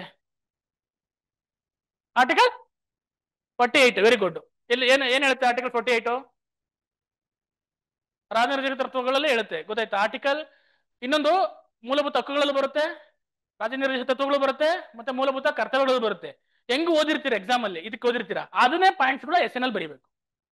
ಪರಿಸರಕ್ಕೆ ಸಂಬಂಧಿಸಿದ ಸಾಂವಿಧಾನಿಕ ಪರಿಕರಗಳು ಅಂತ ಅಂದ್ಬಿಟ್ಟು ಬರೀಬಹುದು. ಹಿಸ್ಟ್ರಿ, ಮಹಿಳಾ ಸಬಲೀಕರಣ ಬರೀತಿರ್ತೀರಾ, ಹಿಸ್ಟ್ರಿ ಓದಿರ್ತೀರಾ. ಏನು ಏನ್ಸಿಯಂಟ್ ಹಿಸ್ಟ್ರಿ ಹೆಂಗಿತ್ತು, ಮಿಡಿವಲ್ ಹಿಸ್ಟ್ರಿ ಹೆಂಗಿತ್ತು, ಮಾಡರ್ನ್ ಹಿಸ್ಟ್ರಿ ಹೆಂಗಿತ್ತು, ಈ ಪ್ರೆಸೆಂಟ್ ಹಿಸ್ಟ್ರಿ ಹೆಂಗಿದೆ, ಮಹಿಳಾ ಸಬಲೀಕರಣ, ಮಹಿಳೆಯರ ಮೇಲೆ ದೌರ್ಜನ್ಯಗಳು ಕೊಟ್ರೆ ಅದನ್ನ ಕ್ರೋನಿಕಲ್ಸ್ ಆರ್ಡರ್ಲಿ ಇಂಟ್ರೊಡಕ್ಷನ್ ಬರೀಬಹುದು. ಎನ್ವೈರನ್ಮೆಂಟಲ್ ಓದಿರ್ತೀರಾ, ಎನ್ವೈರನ್ಮೆಂಟಲ್ ಪೊಲ್ಯೂಷನ್ ಬಗ್ಗೆ ಓದಿರ್ತೀರಾ, ಜಲಮಾಲಿನ್ಯ, ಶಬ್ದ ಮಾಲಿನ್ಯ, ಗಾಳಿ ವಾಯು ಮಾಲಿನ್ಯ ಬಗ್ಗೆ ಎಲ್ಲ ಓದಿರ್ತೀರಾ. ಯಾವ್ಯಾವ ಡೈರೆಕ್ಟ್ ಆಗಿ ಕಾಂಟ್ರಿಬ್ಯೂಟ್ ಮಾಡ್ತವೆ, ಯಾವ್ಯಾವ ಗ್ಯಾಸಸ್ಗಳು ಪರಿಸರ ಮಾಲಿನ್ಯಕ್ಕೆ ಬರ್ತವೆ ಅದನ್ನ ಓದಿರ್ತೀರಾ, ಅವನೇ ಅಂಶನ ನೀವೇನ್ ಮಾಡ್ಬೇಕಂದ್ರೆ ನೀವು ಬರಿಬೇಕಾಗುತ್ತೆ. ಆದ್ರೆ ಅದನ್ನ ಬರೆಯಕ್ಕೆ ಸ್ವಲ್ಪ ನಿಮ್ಗೆ ನಾಲೆಡ್ಜ್ ಬೇಕಾಗುತ್ತೆ, ಅದಕ್ಕೆ ಪ್ರಾಕ್ಟೀಸ್ ಬೇಕಾಗುತ್ತೆ. ಅದಕ್ಕೆ ಪ್ರತಿದಿನ ನೀವು ಏನ್ ಮಾಡ್ಬೇಕು, ಪ್ರಾಕ್ಟೀಸ್ ಮಾಡ್ಬೇಕು. Essay writing, translation, writing. ಬೇಕಾದ್ರೆ ಪೇಪರ್ ಒನ್ನ ಒಂದಷ್ಟು ಕ್ವಶನ್ ಪೇಪರ್ಸ್, ಒಂದಷ್ಟು ಸಿಲೆಬಸ್ ಇದೆ, ಅದನ್ನ ಓದಿ ರಿಕವರಿ ಆಗ್ಬಿಡ್ಬೋದು. ಆದ್ರೆ ಪೇಪರ್ ಒನ್ ಯಾಕೆ ಗೊತ್ತಾ, 90 minutes ಅಲ್ಲಿ 600 ವರ್ಡ್ಸ್ ಎಸ್ಸೆ, ಒಂದು 100 ವರ್ಡ್ಸ್ ಟ್ರಾನ್ಸ್ಲೇಷನ್, ಇನ್ನೊಂದು 100 ವರ್ಡ್ಸ್ ಟ್ರಾನ್ಸ್ಲೇಷನ್, ಒಂದು 150 to 200 ರೈಟಿಂಗ್. ಎಷ್ಟಾಯ್ತು? 1000 ಹತ್ತತ್ರ 1000 ವರ್ಡ್ಸ್ ನೀವು 90 minutes ಅಲ್ಲಿ ಬರಿಬೇಕು. ಎಷ್ಟೋ ಜನಕ್ಕೆ ಪೇಪರೇ ಕಂಪ್ಲೀಟ್ ಮಾಡಕ್ ಆಗಲ್ಲ. ಗೊತ್ತಾಗ್ತಿದ್ಯಾ? ಅದನ್ನ ಇಂಪ್ರೂವ್ಮೆಂಟ್ ಮಾಡಬೇಕು ಅಂತಂದ್ರೆ ನೀವು ಈಗ್ಲಿಂದಲೇ ಪ್ರಾಕ್ಟೀಸ್ ಮಾಡಬೇಕು, ಇವತ್ತಿಂದಲೇ ಪ್ರಾಕ್ಟೀಸ್ ಮಾಡಬೇಕು. ತುಂಬಾ ಜನ ಅದ್ ಮಾಡಲ್ಲ. ಎಕ್ಸಾಮ್ ಆಮೇಲೆ ಹ್ಯಾಂಡ್ ರೈಟಿಂಗ್, ತುಂಬಾ ಜನದ ಹ್ಯಾಂಡ್ ರೈಟಿಂಗ್ ಚೆನ್ನಾಗಿರಲ್ಲ. ಹ್ಯಾಂಡ್ ರೈಟಿಂಗ್ ಚೆನ್ನಾಗಿಲ್ಲ ಅಂದ್ರೆ ನಿಮ್ದು 5 ಮಾರ್ಕ್ಸ್ ಕಳ್ಕೊಳ್ರಿ ಅಂದ್ಕೊಳ್ಳಿ. ಹ್ಯಾಂಡ್ ರೈಟಿಂಗ್ ಯಾರು ಚೆನ್ನಾಗಿಲ್ಲ, ಈಗ್ಲಿಂದಲೇ ಹ್ಯಾಂಡ್ ರೈಟಿಂಗ್ ನ ಇಂಪ್ರೂವ್ಮೆಂಟ್ ಮಾಡಕ್ಕೆ ಪ್ರಯತ್ನ ಪಡಬೇಕು. ಹ್ಯಾಂಡ್ ರೈಟಿಂಗ್ ಇಂಪ್ರೂವ್ಮೆಂಟ್ ಆಗ್ಬೇಕು ಅಂತಂದ್ರೆ ಪ್ರತಿದಿನ ಬರಿಬೇಕು. ಪ್ರತಿದಿನ 5ರಿಂದ 10ರಿಂದ 15 ಪೇಜ್ ಬರಿಬೇಕು. ಅವಾಗ ನಿಮ್ಮ ಹ್ಯಾಂಡ್ ರೈಟಿಂಗ್ ಇಂಪ್ರೂವ್ ಆಗುತ್ತೆ. ಅರ್ಥ ಆಗ್ತಿದ್ಯಾ? ಇದೆಲ್ಲ ಅಂಶಗಳನ್ನ ತಲೆಯಲ್ಲಿ ಇಟ್ಕೋಬೇಕು. ನಾನು ಹೇಳ್ತಿರೋ ಪ್ರತಿಯೊಂದು ಅಂಶನೂ ಇಂಪಾರ್ಟೆಂಟ್. ಅದಕ್ಕೆ ನಿಮ್ಮ ಟಾರ್ಗೆಟ್ ಪೇಪರ್ ಒನ್ ಆಗಿದೆ. ಯಾಕೆ ಇಷ್ಟೊಂದು ಫೋಕಸ್ ಮಾಡಿ ಹೇಳ್ತಾ ಇದ್ದೀನಿ ಅಂದ್ರೆ, ಕಡಿಮೆ ಟೈಮ್ ಇರೋದ್ರಿಂದ ನೀವು ಈಸಿಯಾಗಿ ಇದರಲ್ಲಿ ಸ್ಕೋರ್ ಮಾಡ್ಬೋದು. ಗೊತ್ತಿರುತ್ತೆ, ಇದರಲ್ಲಿ ಇದೇ ಬರುತ್ತೆ, ಟ್ರಾನ್ಸ್ಲೇಷನ್ ಬರುತ್ತೆ ಅಂತ ಗೊತ್ತಿರುತ್ತೆ, ಪ್ರಿಸೆ ರೈಟಿಂಗ್ ಬರುತ್ತೆ ಅಂತ ಗೊತ್ತಿರುತ್ತೆ. ಅದನ್ನ ಸ್ವಲ್ಪ ಟ್ರಿಕ್ಸ್ ಕಲ್ತ್ಕೊಂಡು ಟ್ರಾನ್ಸ್ಲೇಷನ್, ಪ್ರಿಸೆ ರೈಟಿಂಗು ಬರೆಯೋದು ಕಲ್ತ್ಕೊಂಡು ಮಾರ್ಕ್ಸ್ ನ ಮ್ಯಾಕ್ಸಿಮೈಸ್ ಮಾಡಬೇಕು. ಇಲ್ಲೇ ನೀವು ಮ್ಯಾಕ್ಸಿಮೈಸ್ ಮಾಡಬೇಕು. ಇಲ್ಲಿ ನೋಡಿ, ನೀವು ಏನಾದ್ರು 40 ಮೇಲೆ ಬಂತು, ಇಲ್ಲೊಂದು 120 ತಕ್ಕೊಂಡು ಅಂದ್ರೆ 160 ಆಯ್ತು, GML ಸೆಲೆಕ್ಟ್ ಆಗಿ ಹೋಗ್ಬಿಡ್ತೀರಾ. ಅರ್ಥ ಆಗ್ತಿದ್ಯಾ? ನಿಮ್ಗೆ ಎಲ್ಲಿದು ಮ್ಯಾಟರ್ ಆಗುತ್ತೆ ಅಂತ ಹೇಳ್ತೀನಿ ನೋಡಿ. ನನ್ನ ಫ್ರೆಂಡು ಸಂಜೀವ್ ಅಂತ, ಅವನೇನ್ ಮಾಡಿದ, 120 ತಗೊಂಡಿದ್ದ. ಅಯ್ಯಪ್ಪ ಅಂತ ಅಂದ್ಬಿಟ್ಟು ಅವನು 120 ತಗೊಂಡಿದ್ದ. ಯಾವ್ದ್ರಲ್ಲಿ? ಪೇಪರ್ 2 ನಲ್ಲಿ. ಪೇಪರ್ 1 ನಲ್ಲಿ ಇವಂದು 40, ಇವಂದು 26. ಎಷ್ಟಾಯ್ತು? ಇವಂದು 160 ಆಯ್ತು, ಇವಂದು 146. ಇವನಿಗೂ ರ್ಯಾಂಕಿಂಗು 200 ಜನ ಡಿಫ್ರೆನ್ಸ್ ರ್ಯಾಂಕಿಂಗ್ ಅಲ್ಲಿ. ಅರ್ಥ ಆಗ್ತಿದ್ಯಾ? 418 ಜನ ಬ್ಯಾಚು. ಅದರಲ್ಲಿ ಇವನ್ ರ್ಯಾಂಕಿಂಗು 18 ಜನ ಇತ್ತು, ನಮ್ಮ ಸಂಜೀವಂದು. ಇವಂದು 272 ಜನ ಇತ್ತು. ಅರ್ಥ ಆಗ್ತಿದ್ಯಾ? ಇವನಿಗೆ ಎಷ್ಟು 200 ಜನ ಡಿಫ್ರೆನ್ಸ್ ಇದಾರೆ ರ್ಯಾಂಕಿಂಗ್ ಅಲ್ಲಿ. ಪ್ರಮೋಷನ್ ಇವನಿಗೆ ಆಗುತ್ತೆ ಫಸ್ಟ್. ಇವನ್ ಆದ 2 ವರ್ಷಕ್ಕೆ ಇವನಿಗೆ ಪ್ರಮೋಷನ್ ಆಗುತ್ತೆ. ಇವ್ನು ಇನ್ಸ್ಪೆಕ್ಟರ್ ಆಗಿರ್ತಾನೆ, ಇವನು ಸಬ್ ಇನ್ಸ್ಪೆಕ್ಟರ್ ಆಗಿರ್ತಾನೆ. Ranking important. ನೀವು ಅನ್ಕೋಬಹುದು, ಅಯ್ಯೋ ಬಿಡಿ ಸಾ, ಫಸ್ಟ್ PSC ಆಗ್ಲಿ ಆಮೇಲೆ ನೋಡ್ಕೊಳ್ಳೋಣ ಅಂತ ಅನ್ಕೊಂಡ್ರೆ ದಡ್ರು. ಪ್ಲಾನಿಂಗ್, ರ್ಯಾಂಕೇ ಬರಬೇಕು. ವಿತಿನ್ ಟಾಪ್ 100 ಅಥವಾ ಟಾಪ್ 10 ಅಲ್ಲೇ ಬರಬೇಕು. ಆ ತರ ಮೈಂಡ್ ಸೆಟ್ ಇಟ್ಕೋಬೇಕು. ಅರ್ಥ ಆಗ್ತಿದ್ಯಾ? ಇದೆಲ್ಲ ಮ್ಯಾಟರ್ ಆಗುತ್ತೆ. ನಾನು ಹೇಳ್ತಾ ಇರೋದು ನಿಮ್ಗೆ ಅರ್ಥ ಆಗ್ತಿದ್ಯಾ? ಯಾಕೆ ಇಲ್ಲಿ ನೀವು ಸ್ಕೋರ್ನ ಎಷ್ಟು ಬೇಕಾದ್ರೂ ಡಿಫ್ರೆನ್ಸ್ ಮಾಡ್ಬೋದು. ಪೇಪರ್ 1 ನಲ್ಲಿ ಡಿಫ್ರೆನ್ಸ್, ಪೇಪರ್ 2 ನಲ್ಲಿ ಡಿಫ್ರೆನ್ಸ್ ಮಾಡಕ್ ಆಗಲ್ಲ. ಮ್ಯಾಕ್ಸಿಮಮ್ ಅಂದ್ರೆ 3ರಿಂದ 4 ಮಾರ್ಕ್ಸ್ ಅಷ್ಟೇ ಇವ್ರಿಗೂ ಡಿಫ್ರೆನ್ಸ್ ಆಗೋದು. ಆದ್ರೆ ಪೇಪರ್ 1 ನಲ್ಲಿ 20 ಮಾರ್ಕ್ಸ್ ಡಿಫ್ರೆನ್ಸ್ ಇರುತ್ತೆ. ಇವನು 40, ಇವನು 26, ಎಷ್ಟು ಮಾರ್ಕ್ಸ್? 14. ಎಷ್ಟು ಮಾರ್ಕ್ಸ್ ಡಿಫ್ರೆನ್ಸ್ ನೀವು ಲೆಕ್ಕ ಹಾಕೊಳ್ಳಿ. ಅಲ್ವಾ? ಎಷ್ಟು ಮಾರ್ಕ್ಸ್? 14 ಮಾರ್ಕ್ಸ್ ಡಿಫ್ರೆನ್ಸ್ ಆಗುತ್ತೆ, ಹೌದಲ್ವಾ? ಅದಕ್ಕೆ ಹೇಳೋದು, ಪೇಪರ್ 1 ತುಂಬಾ ಚೆನ್ನಾಗಿ ಪ್ರಿಪರೇಷನ್ ಮಾಡಿ. ಅರ್ಥ ಆಗ್ತಿದ್ಯಾ? ಎಸ್. ಇಂಟ್ರೊಡಕ್ಷನ್ ಅಂದ್ರೇನು, ಬಾಡಿ ಅಂದ್ರೇನು, ಕನ್ಕ್ಲೂಷನ್ ಅಂದ್ರೇನು. ಇಂಟ್ರೊಡಕ್ಷನ್ ಅಲ್ಲಿ 10 ತರ ಇಂಟ್ರೊಡಕ್ಷನ್ ಕೊಡ್ಬೋದು. ಕನ್ಕ್ಲೂಷನ್ ಅಲ್ಲಿ ಏನ್ ಮಾಡ್ತಾರೆ ಎಲ್ಲರೂ ಮಾಮೂಲಿ, ಅದೇ ಏನೋ ಒಂದು ಕೋಟ್ ಹಾಕೋದು, ಎಸ್ಸೆ ರೈಟಿಂಗ್ ಬರೆಯೋದು. ನೀವೇನಾದ್ರೂ ಯುನಿಕ್ ಆಗಿ ಥಿಂಕ್ ಮಾಡಬೇಕು. ಎಲ್ಲರೂ ಅದೇ ತರ ಬರೀತಿರ್ತಾರೆ. ಎಲ್ಲರೂ ಯೂಶಲಿ ಏನಾಗಿದೆ, ಒಂದು ರಿಯಲ್ ಲೈಫ್ ಎಕ್ಸಾಂಪಲ್ ಹೇಳ್ತೀನಿ. GST ಎಕ್ಸಾಮ್, GST ಒಂದು ಎಸ್ಸೆ ರೈಟಿಂಗ್ ಕೊಟ್ಟಿದ್ರು. ಯಾವ್ದ್ರಲ್ಲಿ? PSI ಎಕ್ಸಾಮ್ ಬರಿಬೇಕಾದ್ರೆ ಒಬ್ರು KS ಆಫೀಸರು ಆ GST ಬಗ್ಗೆ ಬರೆದು ಎಕ್ಸಾಮ್ ನಡೆಯೋಕಿನ ಮುಂಚೆ ಇನ್ಸ್ಟಾಗ್ರಾಮ್, ಟೆಲಿಗ್ರಾಮ್ ಗ್ರೂಪ್ ಅಲ್ಲಿ ಶೇರ್ ಮಾಡಿದ್ರು. ಈ ಹುಡುಗರು ಏನ್ ಮಾಡ್ಬಿಟ್ರು, ಎಲ್ಲರೂ ಅದನ್ನೇ GST ಓದ್ಕೊಂಡು ಹೋದ್ರು. ಸೇಮ್ ಅದೇ ಕೋಟು, ಅದೇ ಪಾಯಿಂಟ್ಸ್ಗಳು, ಅದೇ ಕಂಟೆಂಟು ತಗೊಂಡೋದ್ರು. ಎಲ್ಲರೂ GST ಬಂತು, ಎಕ್ಸ್ಪೆಕ್ಟೆಡ್ ಆಗಿ GST ಬಂದ್ಬಿಡ್ತು. ಎಲ್ಲರೂ ಅದನ್ನೇ ಬರೆದ್ರು GST ನ. ಒಂದು ರೂಮ್ ಅಲ್ಲಿ 20 ಜನ ಇದ್ರೆ 12 ಜನ GST ಬರ್ದವ್ರೆ, ಇನ್ನು 8 ಜನ ಬೇರೆ ಬೇರೆ ಇದೆಲ್ಲ ಬರ್ದವ್ರೆ. ಈಗ ಅದೇ ಕೋಟು, ಅದೇ ಫ್ಯಾಕ್ಟ್ಸು, ಅದೇ ಪ್ಯಾಟರ್ನ್ ಬರ್ದವ್ರೆ. ಯಾಕೆಂದ್ರೆ ಅವ್ರು ಏನಂದ್ಬಿಟ್ರು, KS ಆಫೀಸರ್ ಬರ್ದವ್ರು ಚೆನ್ನಾಗಿರೋದು. ಹೌದು, ಚೆನ್ನಾಗಿತ್ತದು. ಆದ್ರೆ ಅದನ್ನ ಫಾಲೋ ಮಾಡಿ same as it is copy ಮಾಡಿ ಬರ್ದಿದ್ಕೆ ಏನಾಗುತ್ತೆ, ಮಾರ್ಕ್ಸ್ ತುಂಬಾ ಕಮ್ಮಿ ಬಂತು. ಯಾರು GST ಬರ್ದ್ರು ಅವ್ರು ಯಾರು ಸೆಲೆಕ್ಷನ್ ಆಗಿಲ್ಲ ಆ ವರ್ಷದಲ್ಲಿ. ಹಿಂಗಾಗುತ್ತೆ. ಅದಕ್ಕೆ ನಿಮ್ದೇ ಆದ ಯುನಿಕ್ ವೇನಲ್ಲಿ ಡಿಫ್ರೆಂಟ್ ಅಲ್ಲಿ ಥಿಂಕ್ ಮಾಡಬೇಕು. ನೀವು ಒಂದು ಎಸ್ಸೆ ಬರೀತೀರಾ ಅಂತಂದಾಗ, ನಾನು ಎಸ್ಸೆ ರೈಟಿಂಗ್ ಅಲ್ಲಿ ಬಂದಾಗಲೇ ನಿಮ್ಗೆ variety of introduction, variety of conclusion, ನಿಮ್ಮ ಆನ್ಸರ್ ಪಕ್ಕದ ಆನ್ಸರ್ ಡಿಫ್ರೆಂಟ್ ಇರಬೇಕು. ಅವನಿಗೆ 16 ಕೊಟ್ರೆ ನಿಂಗೆ 18 ಕೊಡಬೇಕು. 2 ಮಾರ್ಕ್ಸ್ ಹೆಚ್ಚಿಗೆ ತಗೋಬೇಕು ನೀನು. ಗೊತ್ತಾಗ್ತಿದ್ಯಾ? ನಿಮ್ದು ಎಸ್ಸೆ ಆ ರೀತಿ ಕ್ವಾಲಿಟಿ ಇರಬೇಕು. ಆ ರೀತಿ ಕ್ವಾಲಿಟಿ ಇರಬೇಕು ಅಂದ್ರೆ ಹೆಚ್ಚು ಹೆಚ್ಚು ಓದಬೇಕು. News paper daily news paper ಓದ್ಬೇಕು. ಡೈಲಿ ಬರೋ ಆರ್ಟಿಕಲ್ಸ್, ಯಾವ್ದ್ರಲ್ಲಿ ಪ್ರಜಾವಾಣಿಲಿ ಬರೋ ಆರ್ಟಿಕಲ್ಸ್ ನ ತಪ್ಪದೆ ಓದ್ಬೇಕು. ಓದಿದ್ರೆ ನೋಟ್ಸ್ ಮಾಡ್ಕೋಬೇಕು. ಅರ್ಥ ಆಗ್ತಿದ್ಯಾ? ಈಗ ತುಂಬಾ ಜಾಸ್ತಿ ಆಯ್ತು ಈಗ ಹೇಳ್ತಾ ಹೋದು. ಈಗ ಪೇಪರ್ 2 ನಲ್ಲಿ ಇಷ್ಟು ಸಬ್ಜೆಕ್ಟ್ಸ್ ಇದೆ, ಗೊತ್ತು ನಿಮ್ಗೆ, ಗೊತ್ತಾ ಇಲ್ವಾ? ಇದು ಇಷ್ಟು ಸಬ್ಜೆಕ್ಟ್ಸ್ ಗಳು ಇದಾವೆ. ಈ ಸಬ್ಜೆಕ್ಟ್ಸ್ ಗಳನ್ನ ಯಾವ ರೀತಿ ಓದೋದು ಅಂತ ನಾನು ಹೇಳ್ತೀನಿ. ಈಗ ಪೇಪರ್ 1 ಬಗ್ಗೆ ನಿಮ್ಗೆ ಒಂದು ಐಡಿಯಾ ಬಂದಿದೆ ಅನ್ಕೊಂತೀನಿ. ಪೇಪರ್ 1 ಎಷ್ಟು ಇಂಪಾರ್ಟೆಂಟ್, ಮತ್ತೆ ಯಾಕೆ ಇಂಪಾರ್ಟೆಂಟ್, ಅದು ನಿಮ್ಮ ರ್ಯಾಂಕಿಂಗ್ ಆಗಿರ್ಬೋದು, ನಿಮ್ಮ ಬಡ್ತಿನಲ್ಲಾಗಿರ್ಬೋದು, ಎಲ್ಲದ್ರಲ್ಲೂ ಮ್ಯಾಟರ್ ಆಗುತ್ತೆ. ಮತ್ತೆ ನಿಮ್ ಸೆಲೆಕ್ಷನ್ ಆಗುತ್ತೆ ಇಲ್ವಾ, PSI ಆಗ್ತಿರಲ್ವ ಅಂತ ಡಿಸೈಡ್ ಮಾಡೋದೇ ಈ ಪೇಪರ್ ನಿಮ್ಮನ್ನ. ಇದ್ರಲ್ಲಿ ಯಾರು ಚೆನ್ನಾಗಿ ಮಾಡ್ತಾರೋ ಅವರು ಸಕ್ಸಸ್. ಅರ್ಥ ಆಗ್ತಿದ್ಯಾ?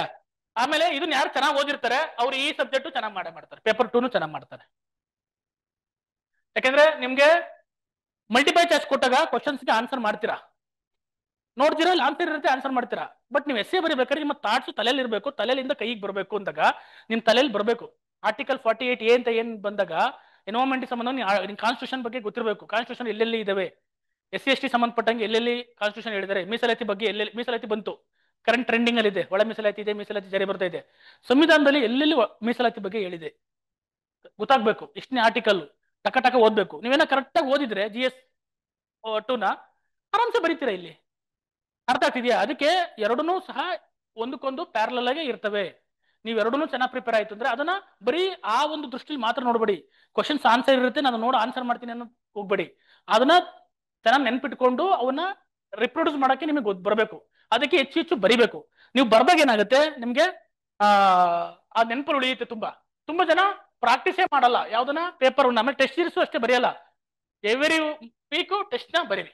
ಓಕೆನಾ? ಓಕೆ. ಈಗ ಪ್ರಿಪರೇಷನ್ ಸ್ಟ್ರಾಟಜಿ, ನಾನು ಸ್ಟ್ರಾಟಜಿ ಬಗ್ಗೆ ಹೇಳಿದ್ದೀನಿ. ಈಗ ಪೇಪರ್ 2 ಸ್ಟ್ರಾಟಜಿ ಬಗ್ಗೆ ಹೇಳೋಣ ಅಲ್ವಾ? ಯಾಕ್ರಿ ಸೈಲೆಂಟ್ ಆದ್ರು ಹುಡುಗರು? ಹಾ, ಏನಪ್ಪ ಸೈಲೆಂಟ್ ಆದ್ರಲ್ಲ? ಹೋಗ್ತಲೇ ಯಾಕೆ ಸೈಲೆಂಟ್ ಆದ್ರಿ? ಏನೋ ಡೌಟ್ಸ್ ಇದೆಯಾ? ಹಾ, ಆಯ್ತು. ಈಗ ನೋಡಿ, ಪೇಪರ್ ಪ್ರಿಪರೇಷನ್ ಸ್ಟೇಜ್ 1 ನಲ್ಲಿ ನೀವು ಇದರಲ್ಲಿ 45 ಮಾರ್ಕ್ಸ್ ನ ಟಾರ್ಗೆಟ್ ಮಾಡ್ಕೋಬೇಕು. 45 ಮಾರ್ಕ್ಸ್ ನ ಬರಬೇಕು. ನಾನು ಆಲ್ರೆಡಿ ಹೇಳಿದ್ದೀನಿ. ಸ್ಟ್ರಾಟಜಿ ಹೇಳಿದ್ದೀನಿ. ಹೌ ಟು ಪ್ರಿಪೇರ್ ಪೇಪರ್ 1 ಬಗ್ಗೆ ಹೇಳಿದ್ದೀನಿ. ಏನಾದ್ರು ಡೌಟ್ ಇದೆ ಪೇಪರ್ 1 ಅಲ್ಲಿ? ಪೇಪರ್ ಹೆಂಗ್ ಪ್ರಿಪೇರ್ ಆಗೋದು ಗೊತ್ತಾ? ಈಸಿಯಾಗಿ ಹೇಳ್ಬಿಡ್ತೀನಿ. 2 ಪಾಯಿಂಟ್ ಕನ್ಕ್ಲೂಡ್ ಮಾಡ್ತೀನಿ ಪೇಪರ್ 1 ಬಗ್ಗೆ. ನಿಮ್ಗೆ ಯಾವುದೇ ಎಸ್ಸೆ ಕೊಟ್ಟರು ಬರಿತೀನಿ ಅನ್ನೋ ಕಾನ್ಫಿಡೆನ್ಸ್ ಬರಬೇಕು. ಅರ್ಥ ಆಗ್ತಿದೆಯಾ? ಒಂದು ಟ್ರಾನ್ಸ್ಲೇಷನ್ ಒಂದೊಂದ್ಸತಿ ಅವರು 100 ವರ್ಡ್ಸ್ ಕೊಡ್ತಾರೆ, 200 ವರ್ಡ್ಸ್ ಕೊಡ್ತಾರೆ, 300 ವರ್ಡ್ಸ್ ವರೆಗೂ ಕೊಡ್ತಾರೆ. ಎಷ್ಟೇ ಕೊಟ್ರು ಆಮೇಲೆ ಟೈಮ್ ಮ್ಯಾನೇಜ್ಮೆಂಟ್ ತುಂಬಾ ಇಂಪಾರ್ಟೆಂಟ್ ಎಕ್ಸಾಮ್ ಅಲ್ಲಿ. ಯಾಕೆ 90 ನಿಮಿಷದಲ್ಲಿ ನೀವು ಇಷ್ಟು 3 ಸೆಗ್ಮೆಂಟ್ ಕವರ್ ಮಾಡಬೇಕು. ಒಂದ್ ಸೆಗ್ಮೆಂಟ್ ನೀವೇನಾದ್ರು ಬಿಟ್ಟು ಬಂತು ಅಂತಂದ್ರೆ ನೀವು ಎಕ್ಸಾಮ್ ಅಲ್ಲಿ ಕ್ಲಿಯರ್ ಮಾಡೋದು ಕಷ್ಟ ಆಗುತ್ತೆ. ಯಾಕೆ ಅಂತಂದ್ರೆ ಸೀರಿಯಸ್ನೆಸ್ ಅಷ್ಟಿದೆ. ಗೊತ್ತಾಗ್ತಿದೆಯಾ? ಅದಕ್ಕೆ ಈಗ್ಲಿಂದ ನೀವು ಪ್ರಿಪರೇಷನ್ ಸ್ಟಾರ್ಟ್ ಮಾಡಿ. ಪ್ರತಿದಿನ ನೀವೇನ್ ಮಾಡಿ ಬರೀರಿ. ಅರ್ಥ ಆಗ್ತಿದ್ಯಾ? ಪ್ರತಿದಿನ ಈ 3 ಎಸ್ಸೆ ರೈಟಿಂಗ್ ಆಗಿರ್ಬೋದು, ಕನ್ನಡ ಟು ಇಂಗ್ಲಿಷು, ಮತ್ತೆ ಇಂಗ್ಲಿಷ್ ಟು ಕನ್ನಡ, ಮತ್ತೆ ಪ್ರಿಸೈಸ್ ರೈಟಿಂಗ್. ನಿಮ್ಗೆ ಏನಾದ್ರು ಇದ್ರ ಡೌಟ್ಸ್ ಇತ್ತು ಅಂದ್ರೆ ತುಂಬಾ ವಿಡಿಯೋಸ್ ನಿಮ್ ಕ್ಲಾಸಲ್ಲಿ ಮಾಡಿರ್ತಾರೆ. ಯೂಶಲಿ ಮಾಡ್ತಾರೆ, ಕ್ಲಾಸಸ್ ಮಾಡ್ತಾರೆ. ಇಲ್ಲ ನೀವು ಈಗಲೇ ಪ್ರಿಪೇರ್ ಆಗ್ಬೇಕು ಅಂದ್ರೆ ನಾನು ತುಂಬಾ ವಿಡಿಯೋಸ್ ಮಾಡಿದ್ದೀನಿ, ಯೂಟ್ಯೂಬ್ ಅಲ್ಲಿ ಫ್ರೀ ಆಗಿದೆ, ನೋಡ್ಕೊಳ್ಳಿ. ಒಂದು ಐಡಿಯಾ ಬರುತ್ತೆ ಎಸ್ಸೆ ರೈಟಿಂಗ್ ಹೆಂಗೆ ಅನ್ನೋದ್ ಬಗ್ಗೆ. ಅರ್ಥ ಆಗ್ತಿದ್ಯಾ? ಇದು ಈಸಿಯಾಗಿ ನಿಮಗೆ ಗೊತ್ತಾಗುತ್ತೆ. ಈಗ ಪೇಪರ್ 2 ಬರೋಣ ಸ್ಟ್ರಾಟಜಿಗೆ. ಈಗ ಯಾವ್ದಾರ ಒಂದು ಪೇಪರ್ 2 ನ ನೀವು ಪ್ರಿಪೇರ್ ಆಗ್ಬೇಕು. ಇದೆಲ್ಲ ಎಕ್ಸಾಮ್ಸ್ ಹೆಲ್ಪ್ ಆಗುತ್ತೆ. ಇದು ESI PSI, ಇವನ್ ನೀವು KPSCಗೂ, KPSC ನೀವು ಏನು ಮೈನ್ಸ್ ಬರೀತಾರೆ UPSC ಅಥವಾ KPSC ಮೈನ್ಸ್ ಬರೆದ್ರೆ ಎಸ್ಸೆ ರೈಟಿಂಗ್ ಇರುತ್ತೆ. ಎಷ್ಟು ಮಾರ್ಕ್ಸ್ ಇರುತ್ತೆ? 250 ಮಾರ್ಕ್ಸ್ ಇರುತ್ತೆ. ಆ 250 ಮಾರ್ಕ್ಸ್ ಅಲ್ಲಿ 125 ಎರಡು ಪ್ರಬಂಧ ಬರೀಬೇಕು. ಅಲ್ಲಿ ಏನ್ ಸ್ಟ್ರಾಟಜಿ ಯೂಸ್ ಮಾಡ್ತೀರಾ ಎಸ್ಸೆ ರೈಟಿಂಗ್ ಅಲ್ಲಿ, PSI ನಲ್ಲಿ ಸೇಮ್ ಸ್ಟ್ರಾಟಜಿ UPSC ಯೂಸ್ ಆಗುತ್ತೆ, KPSC ಯೂಸ್ ಆಗುತ್ತೆ. ಅರ್ಥ ಆಗ್ತಿದೆಯಾ? ಹಂಗಾಗಿ ಒನ್ ಪ್ರಿಪರೇಷನ್ ಮೆನಿ ಎಕ್ಸಾಮ್. ನಮ್ strategy one preparation many exam. ಒಂದ್ಸತಿ ಪ್ರಿಪೇರ್ ಆದ್ರ PSI, ESI, prelims, UPSC prelims, mains ready ಆಗೋದ್ರಿ. ಅದೇ ಸ್ಟ್ರಾಟಜಿ, ಅದೇ ಅದೇ ಬಾಡಿ ಕನ್ಕ್ಲೂಷನ್ ಇದೇ ತರ ಇರುತ್ತೆ. ಅರ್ಥ ಆಗ್ತಿದ್ಯಾ? ಹಂಗಾಗಿ ಒಂದ್ಸತಿ ಪ್ರಿಪೇರ್ ಆದ್ರೆ ನೀವು ಇದನ್ನ ಈಸಿಯಾಗಿ ಸ್ಕೋರ್ ಮಾಡ್ಬೋದು. ಅರ್ಥ ಆಗ್ತಿದ್ಯಾ? ಈಗ ಪೇಪರ್ 2 ಬರೋಣ. ಗೊತ್ತಾಗ್ತಿದ್ಯಾ? ಒಂದು ಸ್ಟೇಜಸ್ ಇದೆ. ಯಾವ ಈ ಹೊಸಬ್ರು ಬಂದು ಯಾಕೆ ನಾನು ಇದನ್ನ ಹಾಕಿದೆ ಅಂದ್ರೆ ಹೊಸದಾಗಿ ಬಂದಿದ್ರೆ ಎಲ್ಲರೂ ನಿಮ್ಗೆ ಏನ್ ಓದ್ಬೇಕು, ಹೆಂಗ್ ಓದ್ಬೇಕು ಅನ್ನೋದು ಗೊತ್ತಿರಲ್ಲ. ಯಾರೋ ಒಂದು ಬುಕ್ ಹೇಳ್ತಾರ, ಬುಕ್ ತಗೊಂತೀರಾ, ಓದ್ತೀರಾ, ಗೊತ್ತಾಗ್ತಿದೆ. ಆಮೇಲೆ ಅದ್ರಲ್ಲಿ ನಿಮ್ಗೆ ಅದು ಹೆಂಗ್ ಅರ್ಥ ಮಾಡಬೇಕು ಅಂತ ಗೊತ್ತಿರಲ್ಲ ಕೆಲವರು. ಆಮೇಲೆ ಎಲ್ಲರಿಗೂ ಒಂದೇ ತರ ಫಾರ್ಮುಲಾ ಅಪ್ಲೈ ಆಗಲ್ಲ ಇಲ್ಲಿ. ಗೊತ್ತಾಗ್ತಿದೆ? ಕೆಲವರು ಶಾಣೆ ಇರ್ತಾರೆ, ಕೆಲವರು ನಂತರ ದಡ್ಡರ್ ಇರ್ತಾರೆ. ಅವಾಗ ಕೆಲವ್ರಿಗೆ ಒಂದ್ಸತಿ ಓದಿದ್ರೆ ಅರ್ಥ ಆಗುತ್ತೆ, ಕೆಲವ್ರು 10 ಸತಿ ಓದಿದ್ರೆ ಅರ್ಥ ಆಗುತ್ತೆ, ಕೆಲವ್ರು ಓದೇ ಅರ್ಥ ಆಗುತ್ತೆ. ಅರ್ಥ ಆಗ್ತಿದ್ಯಾ? ಹಂಗಾಗಿ ಇದು ನನ್ನ ಒಂದು 11-12 ವರ್ಷದ ಎಕ್ಸ್ಪೀರಿಯನ್ಸು. ನಾನು ಒಂದು 2,000-3,000 ಹುಡುಗರಿಗೆ ಮೆಂಟರ್ಶಿಪ್ ಮಾಡಿರೋ ಎಕ್ಸ್ಪೀರಿಯನ್ಸ್ ಮೇಲೆ ಒಂದು ಸ್ಟ್ರಾಟಜಿ ಮಾಡ್ಕೊಂಡಿದ್ದೀನಿ. ಇದನ್ನ ಯಾವ್ದೇ ಅವನು ಎಂತ IIT ಓದಿರ್ಲಿ ಅಥವಾ ಎಂತ ಗೌರ್ಮೆಂಟ್ ಸ್ಕೂಲಲ್ಲಿ ಓದ್ ಬಂದಿರ್ಲಿ, ಅವನು ಇದನ್ನ ಫಾಲೋ ಮಾಡ್ಲೇಬೇಕು. ಯಾಕಂದ್ರೆ ನಾನು MSc B.Ed ಮಾಡಿರೋದು. ಒಬ್ಬ ಸ್ಟೂಡೆಂಟ್ ಒಂದು ಸ್ಕೂಲಲ್ಲಿ ಒಬ್ಬ ತುಂಬಾ IQ ಟ್ಯಾಲೆಂಟೆಡ್ ಇರೋ ಸ್ಟೂಡೆಂಟ್ಸ್ ಇರ್ತಾನೆ, ಒಬ್ಬ ಲೋ ಸ್ಟೂಡೆಂಟ್ಸ್ ಇರ್ತಾನೆ, ಮತ್ತೆ ಅವರೇಜ್ ಇರೋ ಸ್ಟೂಡೆಂಟ್ಸ್ ಇರ್ತಾನೆ. ಎಲ್ಲರಿಗೂ ಅದು ಅಪ್ಲೈ ಆಗ್ಬೇಕು. ಆ ತರ ಸ್ಟ್ರಾಟಜಿ ಮಾಡಬೇಕು, ಗೊತ್ತಾಗ್ತಿದೆ. ಆಮೇಲೆ ಇದನ್ನ ಎಲ್ಲರೂ ಫಾಲೋ ಮಾಡ್ಲೇಬೇಕು. ಮೇನ್ ಏನು ಬರೋದು ಅಂತಂದ್ರೆ, ನೀವೇನ್ ಮಾಡ್ತೀರಾ ಕಾಂಪಿಟೇಟಿವ್ ಎಕ್ಸಾಮ್ಸ್ ಅಂತಂದ್ರೆ ಬೇಸಿಕ್ ಫೌಂಡೇಶನ್ ತುಂಬಾ ಇಂಪಾರ್ಟೆಂಟ್, ಗೊತ್ತಾಗ್ತಿದ್ಯಾ. ಈಗ ನಾನು ಹೇಳ್ದೆ ಗ್ರಾವಿಟೇಷನ್ ಬಗ್ಗೆ ಹೇಳ್ದೆ. ನಿಮಗೆ ಗ್ರಾವಿಟೇಷನ್ ಈಗ 2 ವಸ್ತುಗಳು ತಗೊಂತೀನಿ. ಒಂದು kg ಹತ್ತಿ, 1 kg ಕಬ್ಣ, ಎರಡನ್ನೂ ಒಂದು ಬಿಲ್ಡಿಂಗ್ ಮೇಲಿಂದ ಬಿಡ್ತೀನಿ. ಯಾವ್ದು ಫಸ್ಟ್ ಕೆಳಗಡೆ ಬೀಳುತ್ತೆ? ಕಬ್ಣ. ವೆರಿ ಗುಡ್, ಗೊತ್ತಾಗ್ತಿದ್ಯಾ. ಇದು ನಿಮ್ಮ ಬೇಸಿಕ್ ನಾಲೆಜ್ ಎಷ್ಟಿದೆ ಅಂತ ತೋರಿಸುತ್ತೆ. ಎರಡು ಯಾಕೆ ಬೀಳುತ್ತೆ? ಕಬ್ಣ.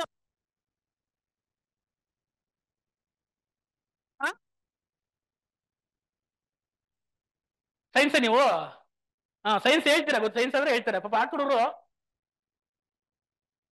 ಏನ್ ಗ್ರಾವಿಟಿ? ಏನ್ರ ಗ್ರಾವಿಟಿ? ಹೌದು, ಆಕ್ಸಿಲೇಷನ್ ಡ್ಯೂ ಟು ಗ್ರಾವಿಟಿ ಯಾವುದೇ ವಸ್ತುಗಳಿಗೆ ಸಮಾನವಾಗಿರುತ್ತೆ. 9.8 ಇರುತ್ತೆ. ಅದು ಹತ್ತಿನಾರ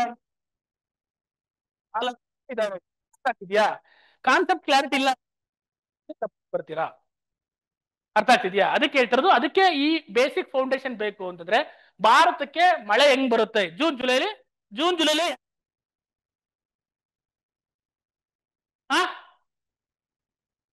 ಯಾಕೆ ಬರುತ್ತೆ?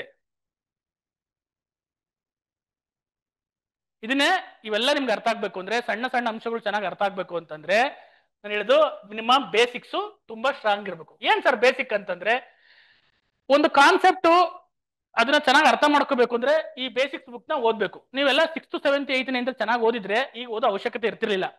ನಾನ್ ನೋಡಿದ ಮಟ್ಟಿಗೆ ನನ್ನೂ ಸೇರಿಸಿ ನಾವು ಓದಿರ್ಲಿಲ್ಲ. ನಾನು BSc ಮುಗಿಸಿ B.Ed ಮುಗಿಸಿ ಬಂದ್ರು ನ್ಯೂಟನ್ ಥರ್ಡ್ ಲಾ ಹೇಳಕ್ ಬರ್ತಿರ್ಲಿಲ್ಲ. ಪ್ರಾಕ್ಟಿಕಲ್ ಆಗಿ ಹೇಳ್ತೀನಿ, ಅರ್ಥ ಆಗ್ತಿದ್ಯಾ. ನಾನು ಹೈಸ್ಕೂಲ್ ಟೀಚರ್ ಇದ್ದೆ. ಹೈಸ್ಕೂಲ್ ಟೀಚರ್ ಪ್ರಾಕ್ಟಿಕಲ್ ಟ್ರೈನಿಂಗ್ ಇರುತ್ತೆ. ಒಂದು ಮೈಸೂರಲ್ಲಿ ರಾಮಕೃಷ್ಣ ಆಶ್ರಮದಲ್ಲಿ ನಾನು B.Ed ಮಾಡ್ತಾ ಇದ್ದೆ. ಅಲ್ಲಿ ಹೆಣ್ಮಕ್ಳಿಗೂ ಒಂದು ಸ್ಕೂಲ್ ಇದೆ, JSS ಅಂತ. JSS ಪಬ್ಲಿಕ್ ಸ್ಕೂಲ್ ಅಂತ ಇದೆ, ಮರ್ತಿದ್ದೀನಿ. JSS ಸ್ಕೂಲ್ ಹೆಣ್ಮಕ್ಳದು. CBSE syllabus. ನಮ್ಮನ್ನ ಪ್ರಾಕ್ಟಿಕಲ್ ಟೀಚಿಂಗ್ ಹಾಕಿದ್ರು. ಓದ್ವಿ, ಪಾಠ ಮಾಡಕ್ ಓದ್ವಿ. ಹುಡುಗರೆಲ್ಲ ಕೂತಿದ್ರು, ಬರೀ ಹುಡುಗಿರೆ, ಯಾರು ಹುಡುಗರು ಇರಲಿಲ್ಲ. ಬರೀ ಸ್ಕೂಲ್ ಹುಡುಗಿರದೇ ಯಾರಿದ್ರೆ ಎಲ್ಲ ಹುಡುಗಿರೇ ಇದ್ರು. ನಾವು ಪ್ರಾರಂಭ ಮಾಡಿ ಈ ಚಾಪ್ಟರ್ ಪಾಠ ಕೇಳೋ ಕ್ವಶನ್ಸ್ ಆನ್ಸರ್ ನನಗೆ ಬಂದ್ಬಿಡ್ತು. ಅಷ್ಟು ಲೆವೆಲ್ ಇದ್ರು ಅಂದ್ರೆ, ಅಷ್ಟು ಚೆನ್ನಾಗಿ ಕಾನ್ಸೆಪ್ಟ್ ಕ್ಲಾರಿಟಿ. ನನಗೆ ಕಾನ್ಸೆಪ್ಟ್ ಕ್ಲಾರಿಟಿ ಇರಲಿಲ್ಲ. ಅವಾಗ ಗೊತ್ತಾಯ್ತು, ನಾನು ಹುಡುಗರಿಗೆ ಎಕ್ಸ್ಪ್ಲೇನ್ ಮಾಡ್ಬೇಕು ಅಂದ್ರೆ ನನಗೆ ಫಸ್ಟ್ ಆ ಕಾನ್ಸೆಪ್ಟ್ ಅರ್ಥ ಆಗಿರ್ಬೇಕು. ಅರ್ಥ ಅವಾಗ ಏನ್ ಮಾಡಿದೆ, ಅಲ್ಲೇ ಸಪ್ನ ಬುಕ್ಸ್ ಹೋಗಿ ಎಲ್ಲ NCERT ಬುಕ್ಸ್ ತಗೊಂಡ್ಬಂದು ಗುಡ್ಡೆ ಹಾಕೊಂಡು ಓದಿ 7th 8th 9th 10th ವರೆಗೆ ಇರೋ ಈಟ್ ಚಾಪ್ಟರ್ ಎಲ್ಲ ಓದಿ ಕಾನ್ಸೆಪ್ಟ್ ತಿಳ್ಕೊಂಡು, ಈಟ್ ಅಂದ್ರೇನು, ಟ್ರಾವೆಲ್ ಆಗುತ್ತೆ, ಸಂವಹನ ಅಂದ್ರೇನು, ಕಂಡಕ್ಷನ್ ಅಂದ್ರೇನು, ರೇಡಿಯೇಷನ್ ಅಂದ್ರೇನು, ಅನಾಮಧೇಯ ವಾಟರ್ ಅಂದ್ರೇನು, ಇದೆಲ್ಲ ನಾನು ಹೇಳ್ತಿರೋದು ನಿಮ್ಗೆ ಎಕ್ಸಾಮ್ ಅಲ್ಲಿ ಬರುತ್ತೆ ಅಂತ ಕಾನ್ಸೆಪ್ಟ್ ಅರ್ಥ ಮಾಡ್ಕೊಂಡು. ಯಾಕೆ ಸಮುದ್ರದಲ್ಲಿ ಈಗ ಇದಿರುತ್ತೆ, ಈ ಶೀತ ಕಾಲದಲ್ಲಿ ಏನಾಗುತ್ತೆ, ಇಷ್ಟು ಈ ನೀರಿರುತ್ತೆ, ಸಮುದ್ರದ ನೀರಿರುತ್ತೆ ಅನ್ಕೊಳ್ಳಿ. ನೀರಿರುತ್ತಿಲ್ಲ, ಇಲ್ಲಿ ಮೀನಿರುತ್ತೆ. ಚಳಿಗಾಲದಲ್ಲಿ ಇಲ್ಲೆಲ್ಲ ಹೇಳ್ಬಿಟ್ಟು ಇಲ್ಲಿ ಐಸ್ ಗೇಟ್ ಆಗ್ಬಿಡುತ್ತೆ, ಹೌದಾ? ಬಟ್ ಕೆಳಗಡೆ ನೀರು ಹಂಗೆ ಇರುತ್ತೆ, ಇಲ್ಲಿ ಮಾತ್ರ ಆಗುತ್ತೆ. ಯಾಕೆ ಈ ಮೀನುಗಳು ಅಥವಾ ಇಲ್ಲಿರೋ ನೀರು ಇದಾಗಲ್ಲ, ಗಟ್ಟಿ ಆಗಲ್ಲ? ಇದ್ರ ಮೇಲೆಲ್ಲ ಪ್ರಶ್ನೆಗಳು ಬರ್ತವೆ. ಕರೆಕ್ಟಾಗಿ ಯಾರು ವಾಟರ್ ಅಂತ ಕಾನ್ಸೆಪ್ಟ್ ಯಾರಿಗೆ ಗೊತ್ತಿರುತ್ತೆ ಅವರು ಇದಕ್ಕೆ ಆನ್ಸರ್ ಕರೆಕ್ಟ್ ಮಾಡ್ತಾರೆ. ಅರ್ಥ ಆಗ್ತಿದ್ಯಾ? ಆ ಬೇಸಿಕ್ ಇದೆಲ್ಲ ಅಥವಾ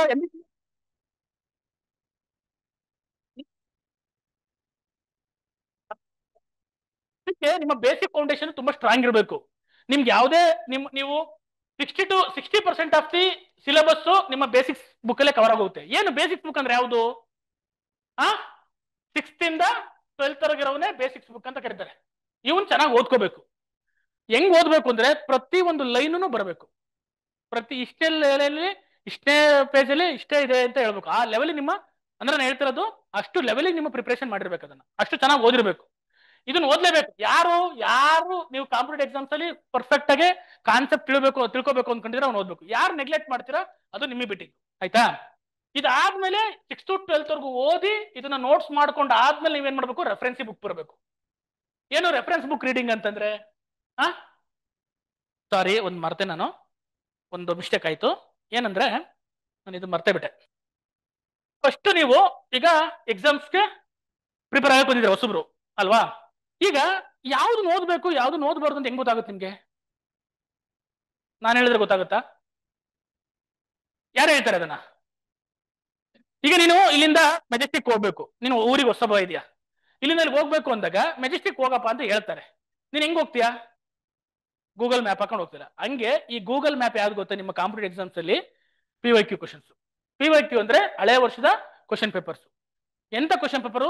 ರಾ ಕ್ವಶನ್ ಪೇಪರ್ ಹೊಡಿತಾರಲ್ಲ ಹುಡುಗರು, ರಾ ಹೊಡಿತಾರಲ್ಲ, ಹಂಗೆ ನೀವು ರಾ ಕ್ವಶನ್ ಪೇಪರ್ ತಗೋಬೇಕು. ನಮ್ಮ ಹುಡುಗರು ಆಗ್ತಾರ ನೋಡ ರಾ ಅಂತ ಅಲ್ವಾ? ರಾ ಪೇಪರ್ ಅಂದ್ರೆ ಏನು ಅದ್ರ ಮೇಲೆ ಇರಬಾರ್ದು, ಆನ್ಸರ್ ಇರಬಾರ್ದು, ಎಕ್ಸ್ಪ್ಲನೇಷನ್ ಇರಬಾರ್ದು, ಏನಿರಬಾರ್ದು. ಕ್ವಶನ್ ಪೇಪರ್ ತಗೋಬೇಕು, ಕೂತ್ಕೋಬೇಕು, ತಗೊಂಡು ಫಸ್ಟ್ನೇ ಕ್ವಶನ್ ಯಾವ ಸಬ್ಜೆಕ್ಟ್ ಅಲ್ಲಿ ಬರುತ್ತೆ, ಈ ಟಾಪಿಕ್ ನನಗೆ ಗೊತ್ತಾ? ಎಕ್ಸಾಂಪಲ್, ಅಶೋಕನ 14ನೇ ಶಾಸನ ಏನ್ ಹೇಳುತ್ತೆ? ಕ್ವಶನ್ಸ್ ಇದೆ ಅಂದ್ಕೊಳ್ಳಿ.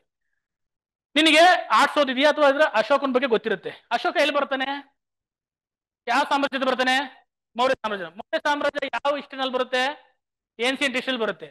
ಇದು ಹಿಸ್ಟ್ರಿಲಿ ಬರುತ್ತೆ, ಏನ್ಸಿಯಂಟ್ ಹಿಸ್ಟ್ರಿಲಿ ಬರುತ್ತೆ. ಏನ್ಸಿಯಂಟ್ ಹಿಸ್ಟ್ರಿಲಿ ಅಶೋಕ ಅಂತ ಒಬ್ಬ ಇದ್ದಾನೆ, ಅಶೋಕನ ಬಗ್ಗೆ ಕ್ವಶನ್ಸ್ ಕೇಳಿದ್ರೆ ಗೊತ್ತಾಗುತ್ತೆ. ಹಂಗೆ ಎರಡನೇ ಕ್ವಶನ್, ಮೂಲಭೂತ 19ನೇ ವಿಧಿ ಏನಂತ ಹೇಳುತ್ತದೆ?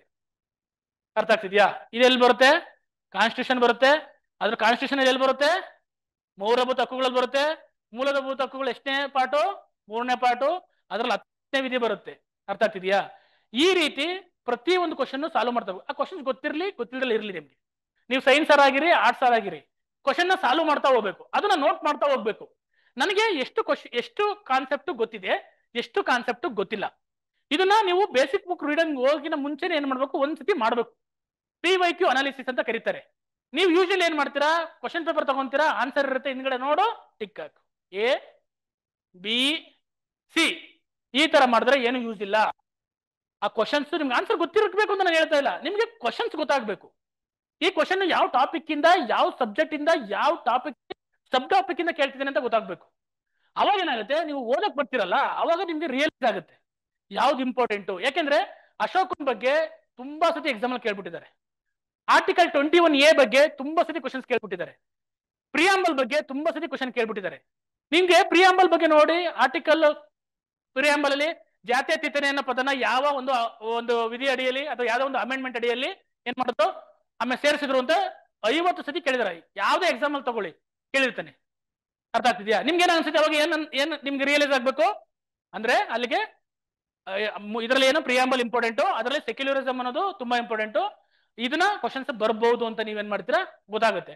ಹಿಂಗೆ ಒಂದು 10 ರಿಂದ 15 ಎಕ್ಸಾಮ್ಸ್, 15-20 ಎಕ್ಸಾಮ್ಸ್ ಕ್ವಶನ್ ಸಾಲ್ವ್ ಮಾಡ್ಬೇಕು. ಫಸ್ಟ್ ಯಾವ್ದು ಸಾಲ್ವ್ ಮಾಡ್ಬೇಕು ಅಂತಂದ್ರೆ, ನೀವು ಯಾವ ಎಕ್ಸಾಮ್ ಪ್ರಿಪೇರ್ ಆಗ್ತಿದ್ರೆ ಅದನ್ನು ಸಾಲ್ವ್ ಮಾಡಿ ಫಸ್ಟ್. ಅರ್ಥ ಆಗ್ತಿದ್ಯಾ? ನೀವು ಯಾವ ಎಕ್ಸಾಮ್ ಈಗ PSI ಪ್ರಿಪೇರ್ ಆಗ್ತಿದ್ರೆ ಅಂದ್ರೆ ಒಂದು 15-20 ಎಷ್ಟು ವರ್ಷದ 15 ಮಿನಿಮಮ್ 15 ಮ್ಯಾಕ್ಸಿಮಮ್ ಇಷ್ಟಾರ ಮಾಡಿ 15 ವರ್ಷದ ಕ್ವಶನ್ ಪೇಪರ್ ತಗೊಂಡು ಎಲ್ಲವನ್ನೂ ಬಿಡಿಸ್ತಾ ಬರ್ಬೇಕು. ಹಿಂಗೆ ಇದೊಂದು ವಾರ ತಗೊಂತೀರ, 15 ದಿನ ತಗೊಂತೀರ, 20 ದಿನ ತಗೊಂತೀರ, ನಿಮಗೆ ಬಿಟ್ಟಿದ್ದು. ಇದು ಮುಗಿಸಾದ್ಮೇಲೆ ನಿಮ್ಗೊಂದು ಐಡಿಯಾ ಬರುತ್ತೆ. ಏನಂತ? ಓ, ನಾನು ಈ ಸಬ್ಜೆಕ್ಟ್ ಅಲ್ಲಿ ವೀಕ್ ಇದ್ದೀನಿ, ನನಗೆ ಸೈನ್ಸ್ ಅಲ್ಲಿ ಕ್ವಶನ್ಸ್ ಗೊತ್ತಾಗ್ತಾ ಇಲ್ಲ. ಓ, ನಾನು ಹಿಸ್ಟ್ರಿ ವೀಕ್ ಇದ್ದೀನಿ, ನನಗೆ ಹಿಸ್ಟ್ರಿನಲ್ಲಿ ಔರಂಗಜೇಬ್ ಬಗ್ಗೆ ಗೊತ್ತಾಗ್ತಾ ಇಲ್ಲ. ಓ, ನಾನು ಜಿಯೋಗ್ರಫಿಲಿ ಫಿಸಿಕಲ್ ಜಿಯೋಗ್ರಫಿನಲ್ಲಿ ಗೊತ್ತಾಗ್ತೀನಿ, ಮಾನ್ಸೂನ್ ಹೆಂಗ್ ಬರುತ್ತೆ ಅಂತ ಗೊತ್ತಾಗ್ತಾ ಇಲ್ಲ. ನಿಮ್ಮ ವೀಕ್ ಏರಿಯಾಗಳು, ನಿಮ್ಮ ಸ್ಟ್ರಾಂಗ್ ಏರಿಯಾಗಳು ಗೊತ್ತಾಗುತ್ತೆ. ಕೆಲವು ಕ್ವಶನ್ಸ್ ನೀವು ಆನ್ಸರ್ ಮಾಡ್ಬಿಡ್ತೀರಾ, ಯಾಕೆಂದ್ರೆ ಆಲ್ರೆಡಿ ಕೇಳಿರ್ತೀರಾ, ಓದಿರ್ತೀರಾ, ಎಲ್ಲೋ ತಿಳ್ಕೊಂಡಿರ್ತೀರಾ, ಅಥವಾ ಅದನ್ನ ಸುಮ್ಮನೆ ಒಂದು ಗೆಸ್ ಮಾಡಕ್ ಹೋಗ್ತೀರಾ. ನಿಮ್ಗೆ ಏನಾದ್ರು ನಿಮ್ ಕಣ್ಣು ಮುಂದೆ ಆನ್ಸರ್ ಇದ್ದಾಗ ಏನಾಗುತ್ತೆ, ನಿಮ್ ಕಣ್ಣು ಆನ್ಸರ್ಗೆ ಹೋಗುತ್ತೆ. ಅದಕ್ಕೆ ಹೇಳಿದ್ರೆ ರಾ ಕ್ವಶನ್ ಪೇಪರ್ ತಗೊಂಡು ಬಿಡಿಸ್ತಾ ಹೋಗ್ಬೇಕು. ಅದು ಏನಾಗುತ್ತೆ, ನಿಮ್ಮನ್ನ ಥಿಂಕ್ ಮಾಡಕ್ ಹಚ್ಚುತ್ತೆ. ಈ ಕ್ವಶನ್ ಆನ್ಸರ್ ಏನು, ಆನ್ಸರ್ ಗೊತ್ತಾಗ್ಲೇಬೇಕು ಅಂತ ಏನಿಲ್ಲ ನಾನು ಹೇಳ್ತಾರೆ ನಿಮ್ಗೆ. ಬಟ್ ಆ ಆನ್ಸರ್ ಗೊತ್ತಾಗ್ಲಿಲ್ಲ ಅಂದಾಗ ಯಾವ್ದೋ ಒಂದು ಆನ್ಸರ್ ಗೊತ್ತಾಗಿರಲ್ಲ. ಕಳಿಂಗ, ಈಗ ಕರ್ನಾಟಕ ಬಲ ಅಂತ ಅಂದ್ಬಿಟ್ಟು ಯಾವ ಒಂದು ಸೇನೆಗೆ ಕರಿತಿದ್ರು ಅಂತ ಓದಿರ್ತೀರಾ. ನೀವು ಹಿಸ್ಟ್ರಿ ಓದೋರು ಹೇಳ್ತಾರೆ ಯಾವ್ದು ಕರಿತಾ ಇದ್ರು, ಯಾವ ಒಂದು ಸೇನೆಗೆ ಕರ್ನಾಟಕ ಬಲ ಅಂತ ಕರಿತಾ ಇದ್ರು ಅಲ್ವಾ? ಬಾದಾಮಿ ಚಾಲುಕ್ಯರಿಗೆ ಕರಿತಾ ಇದ್ರು. ನಿಮ್ಗೆ ಇದು ಗೊತ್ತಿಲ್ಲ ಅನ್ಕೊಳ್ಳಿ, ಎಷ್ಟು ಜನ ಗೊತ್ತಿರಲ್ಲ ಪಾಪಲ್ಲಿ. ಏನ್ ಮಾಡ್ತೀರಾ, ಈಗ ಓದ್ತೀರಾ, ಇದು ಯಾರು ಯಾವ ರಾಷ್ಟ್ರಕೂಟರೋ, ಬಾದಾಮಿ ಚಾಲುಕ್ಯರೋ, ಗಂಗರೋ, ವಿಜಯನಗರ ಸಾಮ್ರಾಜ್ಯ ಅಂತ ಅಲ್ಲಿ ಆನ್ಸರ್ ಗೊತ್ತಿರಲ್ಲ. ಬಟ್ ಆದ್ರೆ ಬಾದಾಮಿ ಚಾಲುಕ್ಯರ ನೀವು 7ನೇ ಕ್ಲಾಸ್ 8ನೇ ಕ್ಲಾಸ್ ಓದ್ಬೇಕಾರೆ ಬಾದಾಮಿ ಚಾಲುಕ್ಯರ ಸೈನ್ಯದ ಬಲವನ್ನು ಕರ್ನಾಟಕ ಬಲ ಎಂದು ಕರೆಯುತ್ತಿದ್ದರು ಅಂತ ಕೊಟ್ಟಿರ್ತಾನೆ. ಅವಾಗ ನಿಮ್ಗೆ ಫ್ಲಾಶ್ ಆಗುತ್ತೆ, ಓ ಈ ಕ್ವಶನ್ಸ್ ಎಲ್ಲ ನೋಡಿದ್ದೀನಲ್ಲ, ಈ ವರ್ಷದ ಕ್ವಶನ್ ಪೇಪರ್ ಅಲ್ಲಿ ಇದನ್ನ ಕೇಳಿದ್ದೇನೆ, ಓ ನೋಡು ಇಲ್ಲಿ. ಅವಾಗ ನಿಮ್ಗೆ ಏನಾಗುತ್ತೆ, ಆ ಕ್ವಶನ್ಸ್ ಯಾವತ್ತೂ ಮರೆಯಲ್ಲ. ಅರ್ಥ ಆಗ್ತಿದ್ಯಾ?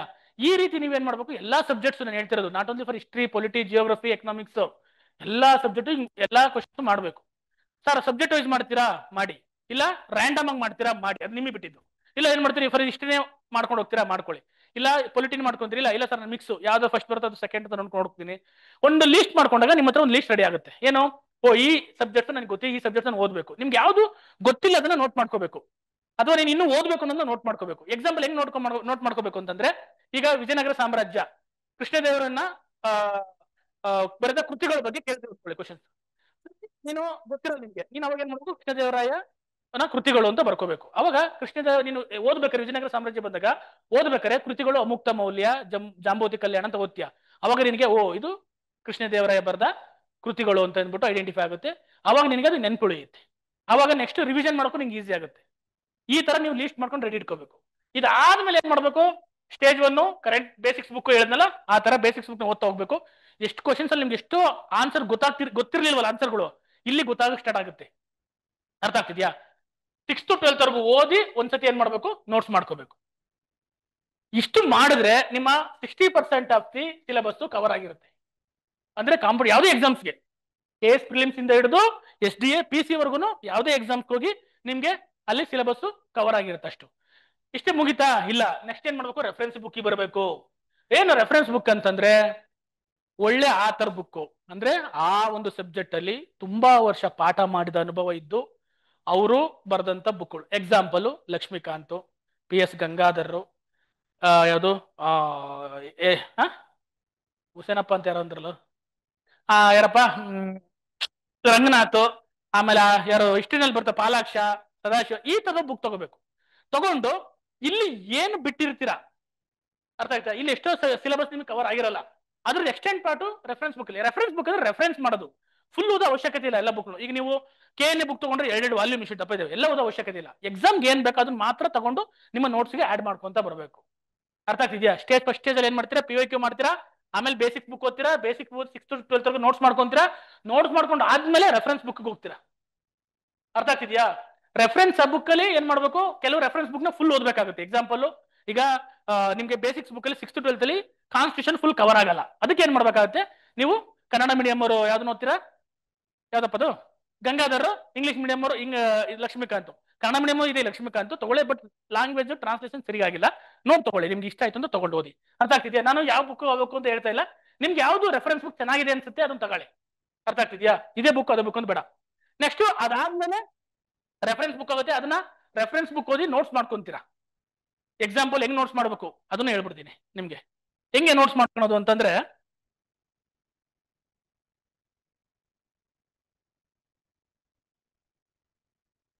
ಫಸ್ಟ್ ಈಗ 6th ಸ್ಟಾರ್ಟ್ ಮಾಡ್ತೀರಾ.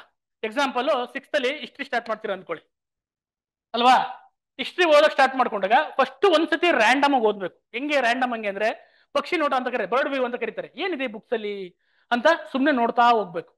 ಸೆಕೆಂಡ್ ರೀಡಿಂಗ್ ಅಲ್ಲಿ ಪೆನ್ ತಗೊಂಡು ಅಂಡರ್ಲೈನ್ ಮಾಡ್ಕೋಬೇಕು, ಏನಿದೆ ಯಾವ್ದು ಇಂಪಾರ್ಟೆಂಟ್. ಯಾಕಂದ್ರೆ PYQ ಸಾಲ್ವ್ ಮಾಡಿರ್ತೀರಾ, PYQ ಸಾಲ್ವ್ ಮಾಡಿದಾಗ ನಿಮ್ಗೆ ಗೊತ್ತಿರುತ್ತೆ ಯಾವ ಟಾಪಿಕ್ ಇಂಪಾರ್ಟೆಂಟ್ ಅಂತ. ಅದನ್ನ ಅಂಡರ್ಲೈನ್ ಮಾಡ್ಕೊಂಡು, ಈ ಅಮುಕ್ತ ಮೌಲ್ಯ ಬಂದಾಗ ಅಂಡರ್ಲೈನ್ ಮಾಡ್ಕೋಬೇಕು, ಜಾಂಬೂತಿ ಕಲ್ಯಾಣ ಬಂದಾಗ ಅಂಡರ್ಲೈನ್ ಮಾಡ್ಕೋಬೇಕು, ಅಶೋಕನ್ ಬಗ್ಗೆ ಬಂದಾಗ ಅಂಡರ್ಲೈನ್ ಮಾಡ್ಕೋಬೇಕು, ಈ ಕ್ವಶನ್ಸ್ ಬಂದಿದೆ ಅಂತ. ಆಮೇಲೆ ಥರ್ಡ್ ಟೈಮ್ ರೀಡಿಂಗ್ ಮಾಡ್ಬೇಕಾದ್ರೆ ಕಾನ್ಸೆಪ್ಟ್ ಅರ್ಥ ಮಾಡ್ಕೊಂಡು ಓದಿ ಅರ್ಥ ಮಾಡ್ಕೋಬೇಕು. ಏನು, ವಿಜಯನಗರ ಸಾಮ್ರಾಜ್ಯ ಯಾಕೆ ಉದಯ ಆಯ್ತು, ಅದನ್ನ ಸ್ಥಾಪನೆ ಮಾಡಿದವ್ರು ಯಾರು, ವಿಜಯನಗರ ಸಾಮ್ರಾಜ್ಯದ ಪ್ರಮುಖ ಅರಸರುಗಳು ಯಾವುವು, ಅವರು ಕಾಂಟ್ರಿಬ್ಯೂಷನ್ ಏನು, ಆಡಳಿತಕ್ಕೆ ಏನ್ ಕೊಟ್ರು, ಕಂದಾಯದಲ್ಲಿ ಏನ್ ಕೊಟ್ರು, ಅರ್ಥ ಆಗ್ತಿದ್ಯಾ, ಸಾಂಸ್ಕೃತಿಕಕ್ಕೆ ಏನ್ ಕೊಟ್ಟು, ಮತ್ತೆ ಕರ್ನಾಟಕ ಹಿಸ್ಟ್ರಿನಲ್ಲಿ ಅವ್ರದ ಕಾಂಟ್ರಿಬ್ಯೂಷನ್, ಇದನ್ನೆಲ್ಲ ಓದ್ಕೊಂತೀರಾ. ಅದಾದ್ಮೇಲೆ ಏನ್ ಮಾಡ್ತೀರಾ, ಕಂಪ್ಲೀಟ್ ಆದ್ಮೇಲೆ ನೋಟ್ ಮಾಡ್ಬೇಕೀಗ. ಹೆಂಗ್ ನೋಟ್ ಮಾಡ್ಬೇಕು, 6th ಅಲ್ಲಿ ವಿಜಯನಗರ ಸಾಮ್ರಾಜ್ಯ ಏನಿದೆ, 7th ಅಲ್ಲಿ ಏನಿದೆ, 8th ಅಲ್ಲಿ ಏನಿದೆ, 9th ಅಲ್ಲಿ ಏನಿದೆ, 10th ಅಲ್ಲಿ ಏನಿದೆ, 11th ಅಲ್ಲಿ ಏನಿದೆ, 12th ಅಲ್ಲಿ ಏನಿದೆ, ಅಷ್ಟು ಒಂದೇ ಕಡೆ ಆಡ್ಕೋಬೇಕು, ಒಂದೇ ಕಡೆ ಬರ್ಕೋಬೇಕು. ಆಯ್ತಾ? 6th, 7th, 8th ವಿಜಯನಗರ ಸಾಮ್ರಾಜ್ಯ ಒಂದ್ ಕಡೆ, ಮೌರ್ಯ ಸಾಮ್ರಾಜ್ಯ ಒಂದ್ ಕಡೆ, ಮೂಲಭೂತ ಹಕ್ಕುಗಳು ಒಂದ್ ಕಡೆ, ಗ್ರಾವಿಟೇಷನ್ ಒಂದ್ ಕಡೆ, ಲೈಟ್ ಒಂದ್ ಕಡೆ, ಸೌಂಡ್ ಒಂದ್ ಕಡೆ, ಜೀವಿಗಳು ಒಂದ್ ಕಡೆ. ಈ ತರ ನೀವು ಏನ್ ಮಾಡ್ಬೇಕು, ನೋಟ್ಸ್ ಮಾಡ್ಕೋಬೇಕು. ಒಂದ್ಸತಿ ನೋಟ್ಸ್ ಮಾಡ್ಕೊಂಡ್ರೆ ನೀವು 2 ವರ್ಷ ಯಾವುದೇ ಎಕ್ಸಾಮ್ ಬರೆಯೋಕು ನಿಮ್ಗೆ ಇದಿಲ್ಲ, ಅಂದ್ರೆ ಈಸಿಯಾಗಿ ಬರೀತಾರ ಹೋಗೋದು, ರಿವಿಷನ್ ಮಾಡೋದು, ಎಕ್ಸಾಮ್ ಬರೆಯೋದು, ರಿವಿಷನ್ ಮಾಡೋದು, ಎಕ್ಸಾಮ್ ಬರೆಯೋದು ಅಷ್ಟೇ ಇರುತ್ತೆ. ಇದು ಸ್ಟಾರ್ಟಿಂಗ್ ಪ್ರಿಪರೇಷನ್ ಮಾಡಕ್ಕೆ ಬೇಕು ಟೈಮು, ಅಟ್ಲೀಸ್ಟ್ ಒಂದು 3-4 ಮಂತ್ಸ್ ಆದ್ರೂ ಬೇಕು. ಅದು ತುಂಬಾ ಹಾರ್ಡ್ ವರ್ಕ್ ಮಾಡಿದ್ರೆ. ಅರ್ಥ ಆಗ್ತಿದ್ಯಾ? 6 ಮಂತ್ ಮಾಡಿದ್ರೆ ಕಂಪ್ಲೀಟ್ ಮಾಡ್ಬಿಡ್ಬೋದು. ಬಟ್ ಈಗ ಟೈಮ್ ಇರೋ ಇಲ್ಲ ಅಂತ ಅನ್ಕೊಂಡು ಕುತ್ಕೋಬೇಡಿ. ಎಷ್ಟು ಆಗುತ್ತೋ ಅಷ್ಟು ನೀವು ಸ್ವಂತ ನೋಟ್ಸ್ ಮಾಡ್ಕೊಂಡು ಟ್ರೈ ಮಾಡಿ. ಅವ್ರದ್ದು ಯಾರ್ದೋ ನೋಟ್ಸ್ ಓದೋದು, ಇವ್ರದ್ದು ಯಾರ್ದೋ ನೋಟ್ಸ್ ಓದೋದು ಓದ್ಬೇಡಿ. ನೋಟ್ಸ್ ಅಂದ್ರೆ ಅದು ನಿಮ್ಗೆ ಸ್ವಂತ ಆಗಿರ್ಬೇಕು. ನೀವೇ ಓದಿ ಅರ್ಥ ಮಾಡ್ಕೊಂಡು ನಿಮ್ಮ ಹ್ಯಾಂಡ್ ರೈಟಿಂಗ್ ಅಲ್ಲಿ ಬರ್ಕೋಬೇಕು. 2 ಅಡ್ವಾಂಟೇಜ್ ಇದೆ. ಒಂದು, ಬರೆಯೋದ್ರಿಂದ ನಿಮ್ಮ ಹ್ಯಾಂಡ್ ರೈಟಿಂಗ್ ಇಂಪ್ರೂವ್ ಆಗುತ್ತೆ. ನೀವು ಬರ್ದಿದ್ದು ನಿಮ್ಗೆ ತುಂಬಾ ದಿನ ನೆನಪಲ್ಲಿ ಇರುತ್ತೆ. ಎಕ್ಸಾಮ್ ಟೈಮಲ್ಲಿ ರಿವಿಷನ್ ಮಾಡಕ್ಕೆ ಯೂಸ್ ಆಗುತ್ತೆ. ಯಾಕೆ ಹೈಸ್ಕೂಲ್ಗಳಲ್ಲಿ ಟೀಚರ್ಸ್ಗಳು ನೋಟ್ಸ್ ಬರ್ಸ್ತಿದ್ರು ಅಂದ್ರೆ ಇದೇ ಕಾರಣಕ್ಕೆ. ಅರ್ಥ ಆಗ್ತದೆ? ನಿಮ್ಮ ಹ್ಯಾಂಡ್ ರೈಟಿಂಗ್ ಅಲ್ಲೇ ಬರ್ಸಾರು. ಅವ್ರು ಜೆರಾಕ್ಸ್ ಕೊಡ್ಬೋದಾಯ್ತಲ್ವ ಅವಾಗ. ಯಾಕೆ ನೋಟ್ಸ್ ಬರ್ಸ್ತಾ ಇದ್ರು ಅಂದ್ರೆ ನಿಮ್ಮ ಹ್ಯಾಂಡ್ ರೈಟಿಂಗ್ ಬರ್ ತುಂಬಾ ದಿನ ನೆನಪಲ್ಲಿ ಇರುತ್ತೆ. ನಮ್ಮ ಹಳೆ ಕಾಲದಲ್ಲಿ ಹೇಳಿದ್ರು 10 ಸತಿ ಓದೋದಕ್ಕಿಂತ 1 ಸತಿ ಬರೆಯೋದ್ ಮೇಸು ಅಂತ ಹೇಳೋರು ಅಲ್ವಾ. ಹಂಗಾಗಿ ನೀವು 10 ಸತಿ ಓದ್ಬಿಟ್ಟು 1 ಸತಿ ಬರೆದ್ರೆ ಇದು ಚೆನ್ನಾಗಿ ನೆನಪಿರುತ್ತೆ. ಹಂಗಾಗಿ ನೋಟ್ಸ್ ಮಾಡ್ಕೋಬೇಕು. ಅದಾದ್ಮೇಲೆ ನಿಮ್ಮ ಪ್ರಿಪರೇಷನ್, ಈ ಏನು ರೆಫರೆನ್ಸ್ ಬುಕ್ ಓದಿ ನೋಟ್ಸ್ ಅಪ್ಡೇಟ್ ಮಾಡ್ಕೊಂತೀರಲ್ಲ, ಅದಕ್ಕೆ ಒಂದು 80% ಆಫ್ ದಿ ಸಿಲೆಬಸ್ ಮುಗ್ದಿರುತ್ತೆ. ಇನ್ನೂ 20% ಬಾಕಿ ಇದೆ. ಆ 20% ಏನಪ್ಪಾ ಅಂದ್ರೆ ಕರೆಂಟ್ ಅಫೇರ್ಸ್. ಆಯ್ತಾ? ಇನ್ನು ನಿಮ್ಮ ನೆಕ್ಸ್ಟ್ ಇನ್ನ ಉಳಿಯೋದೇನಂತಂದ್ರೆ ನಿಮ್ದು news paper reading. News paper reading very very important. ಯಾವುದೇ ಒಂದು ಕರೆಂಟ್ ಅಫೇರ್ಸ್ ಸ್ಟಾರ್ಟ್ ಆಗದೆ ನ್ಯೂಸ್ ಪೇಪರ್ ಇಂದ. ನೀವು ಯಾವುದೇ ಮ್ಯಾಗಝಿನ್ ತಗೊಳ್ಳಿ, ಯಾವುದೇ ಟೆಲಿಗ್ರಾಮ್ ಚಾನಲ್ ತಗೊಳ್ಳಿ, ಅವರಿಗೆ ಇನ್ಫಾರ್ಮೇಶನ್ ಅವ್ರು ಹಾಕೋದು ಈ ನ್ಯೂಸ್ ಪೇಪರ್ ಓದಿನಿ. ಅರ್ಥ ಆಗ್ತಿದ್ಯಾ? ಹಂಗಾಗಿ ನೀವು ಹೊಸ್ದಾಗಿ ಬಂದಿದ್ರಾ, ದಾರಿ ತಪ್ಪಬೇಡಿ. ಆ ಕರೆಂಟ್ ಅಫೇರ್ಸ್ ಈ ಕರೆಂಟ್ ಅಫೇರ್ಸ್ ಅಂತ ಹೋಗ್ಬೇಡಿ. ದಯವಿಟ್ಟು ಹೇಳ್ತೀನಿ, ನ್ಯೂಸ್ ಪೇಪರ್ನ ಓದೋದ್ ಕಲೀರಿ. ಸ್ಟಾರ್ಟಿಂಗು 2 ಅವರ್ 3 ಅವರ್ ಆಗುತ್ತೆ ನ್ಯೂಸ್ ಪೇಪರ್ ಓದಕ್ಕೆ. ಬರ್ತಾ ಬರ್ತಾ ಬರ್ತಾ ಬರ್ತಾ ಓದಿ ಎಕ್ಸ್ಪೀರಿಯನ್ಸ್ ಆದ್ಮೇಲೆ ಯಾವ್ದು ಇಂಪಾರ್ಟೆಂಟ್ ಅಲ್ಲ ಅಂತ ಗೊತ್ತಾಗುತ್ತೆ. ಹಂಗಾದ್ರೆ ಇಂಪಾರ್ಟೆಂಟ್ ಹೌದೋ ಇಲ್ವೋ ಅಂತ ಹೆಂಗ್ ಗೊತ್ತಾಗುತ್ತೆ? ಇದು ಓದ್ಬೇಕು ಬೇಡ ಅಂತ ಹೆಂಗ್ ಗೊತ್ತಾಗುತ್ತೆ ನಿಮ್ಗೆ? ನ್ಯೂಸ್ ಪೇಪರ್ ಓದ್ಬೇಕಾರೆ ಇದು ಇಂಪಾರ್ಟೆಂಟ್ ಅಲ್ವಾ, ಇಂಪಾರ್ಟೆಂಟ್ ಹೌದೋ, ಯಾಕೆ ಇದನ್ನ ಓದ್ಬೇಕು ಅಂತ ಗೊತ್ತಾಗುತ್ತೆ ನಿಮ್ಗೆ? ಹೆಂಗ್ ಗೊತ್ತಾಗುತ್ತೆ? ಸಬ್ಜೆಕ್ಟ್ ರಿಲೇಟೆಡ್ ಅಲ್ಲ. ಆಮೇಲೆ ಒಂದು ಸಬ್ಜೆಕ್ಟ್ ರಿಲೇಟೆಡ್ ಒಂದು ಕರೆಕ್ಟ್. ಆಮೇಲೆ ವೆರಿ ಗುಡ್. ಕ್ವಶನ್ ಪೇಪರ್ ನೋಡಿರ್ತೀರಾ, ವಿಶ್ವಕಪ್ ಬಗ್ಗೆ ಕ್ವಶನ್ಸ್ ಕೇಳಿರ್ತಾನೆ. T20 ವರ್ಲ್ಡ್ ಕಪ್ ವಿಶ್ವಕಪ್ ಬಗ್ಗೆ ಕ್ವಶನ್ಸ್ ಕೇಳಿರ್ತಾನೆ. ಅಂದಾಗ ನಿಮ್ಗೆ ಏನ್ ಅನ್ಸ್ಬೇಕು? T20 ವರ್ಲ್ಡ್ ಕಪ್ ನೆಕ್ಸ್ಟ್ ನಡಿಬೇಕಾರೆ ಕ್ವಶನ್ಸ್ ಬರ್ಬೋದು ಅಂತ ಎಕ್ಸ್ಪೆಕ್ಟ್ ಮಾಡ್ತೀರಾ. ಅರ್ಥ ಆಗ್ತಿದ್ಯಾ? ಜ್ಞಾನಪೀಠ ಪ್ರಶಸ್ತಿ ಬಗ್ಗೆ ಕ್ವಶನ್ಸ್ ಕೇಳಿರ್ತಾನೆ. ಈ ಸತಿ ಜ್ಞಾನಪೀಠ ಪ್ರಶಸ್ತಿ ಕೇಳಿದಾಗ ಕ್ವಶನ್ಸ್ ಬರ್ಬೋದು ಅಂತ ಗೊತ್ತಾಗುತ್ತೆ. ಹಂಗೆ PYQ ಏನಿಲ್ಲ ಅನಾಲಿಸಿಸ್ ಮಾಡಿರ್ತೀರಲ್ಲ, ಇಲ್ಲಿ ಗೊತ್ತಾಗೋಗ್ಬಿಡುತ್ತೆ. ಇಲ್ಲಿ ಕರೆಂಟ್ ಅಫೇರ್ಸ್ ಓದಿರ್ತೀರಲ್ವಾ, ಕೆಲವು ಗೊತ್ತಿಲ್ಲ. ಆ ವರ್ಷ ಕೇಳಿರ್ತಾರೆ 2021 2019 ಕ್ವಶನ್ ಸಾಲ್ವ್ ಮಾಡ್ತಿರ್ತೀರಾ. ಅಲ್ಲಿ ಜ್ಞಾನಪೀಠ ಪ್ರಶಸ್ತಿ ಯಾರಿಗೆ ಬಂದು ಅಂತ ಕೇಳಿರ್ತಾರೆ, ನಿಮ್ಗೆ ಗೊತ್ತಿರಲ್ಲ, ಬೇಡ ಇಲ್ಲ. ಆದ್ರೆ ಹಿಂದ್ ವರ್ಷ ಯಾರು ಕೊಟ್ಟಿದ್ರೆ ಗೊತ್ತಿರಬೇಕು. ಯಾಕೆಂದ್ರೆ ಆ question previous year question paper ಅಲ್ಲಿ ಬಂದಿದೆ ಅಂದ್ರೆ ನೆಕ್ಸ್ಟ್ ಅದು ರಿಪೀಟ್ ಆಗೋ ಚಾನ್ಸಸ್ ತುಂಬಾ ಇರುತ್ತೆ.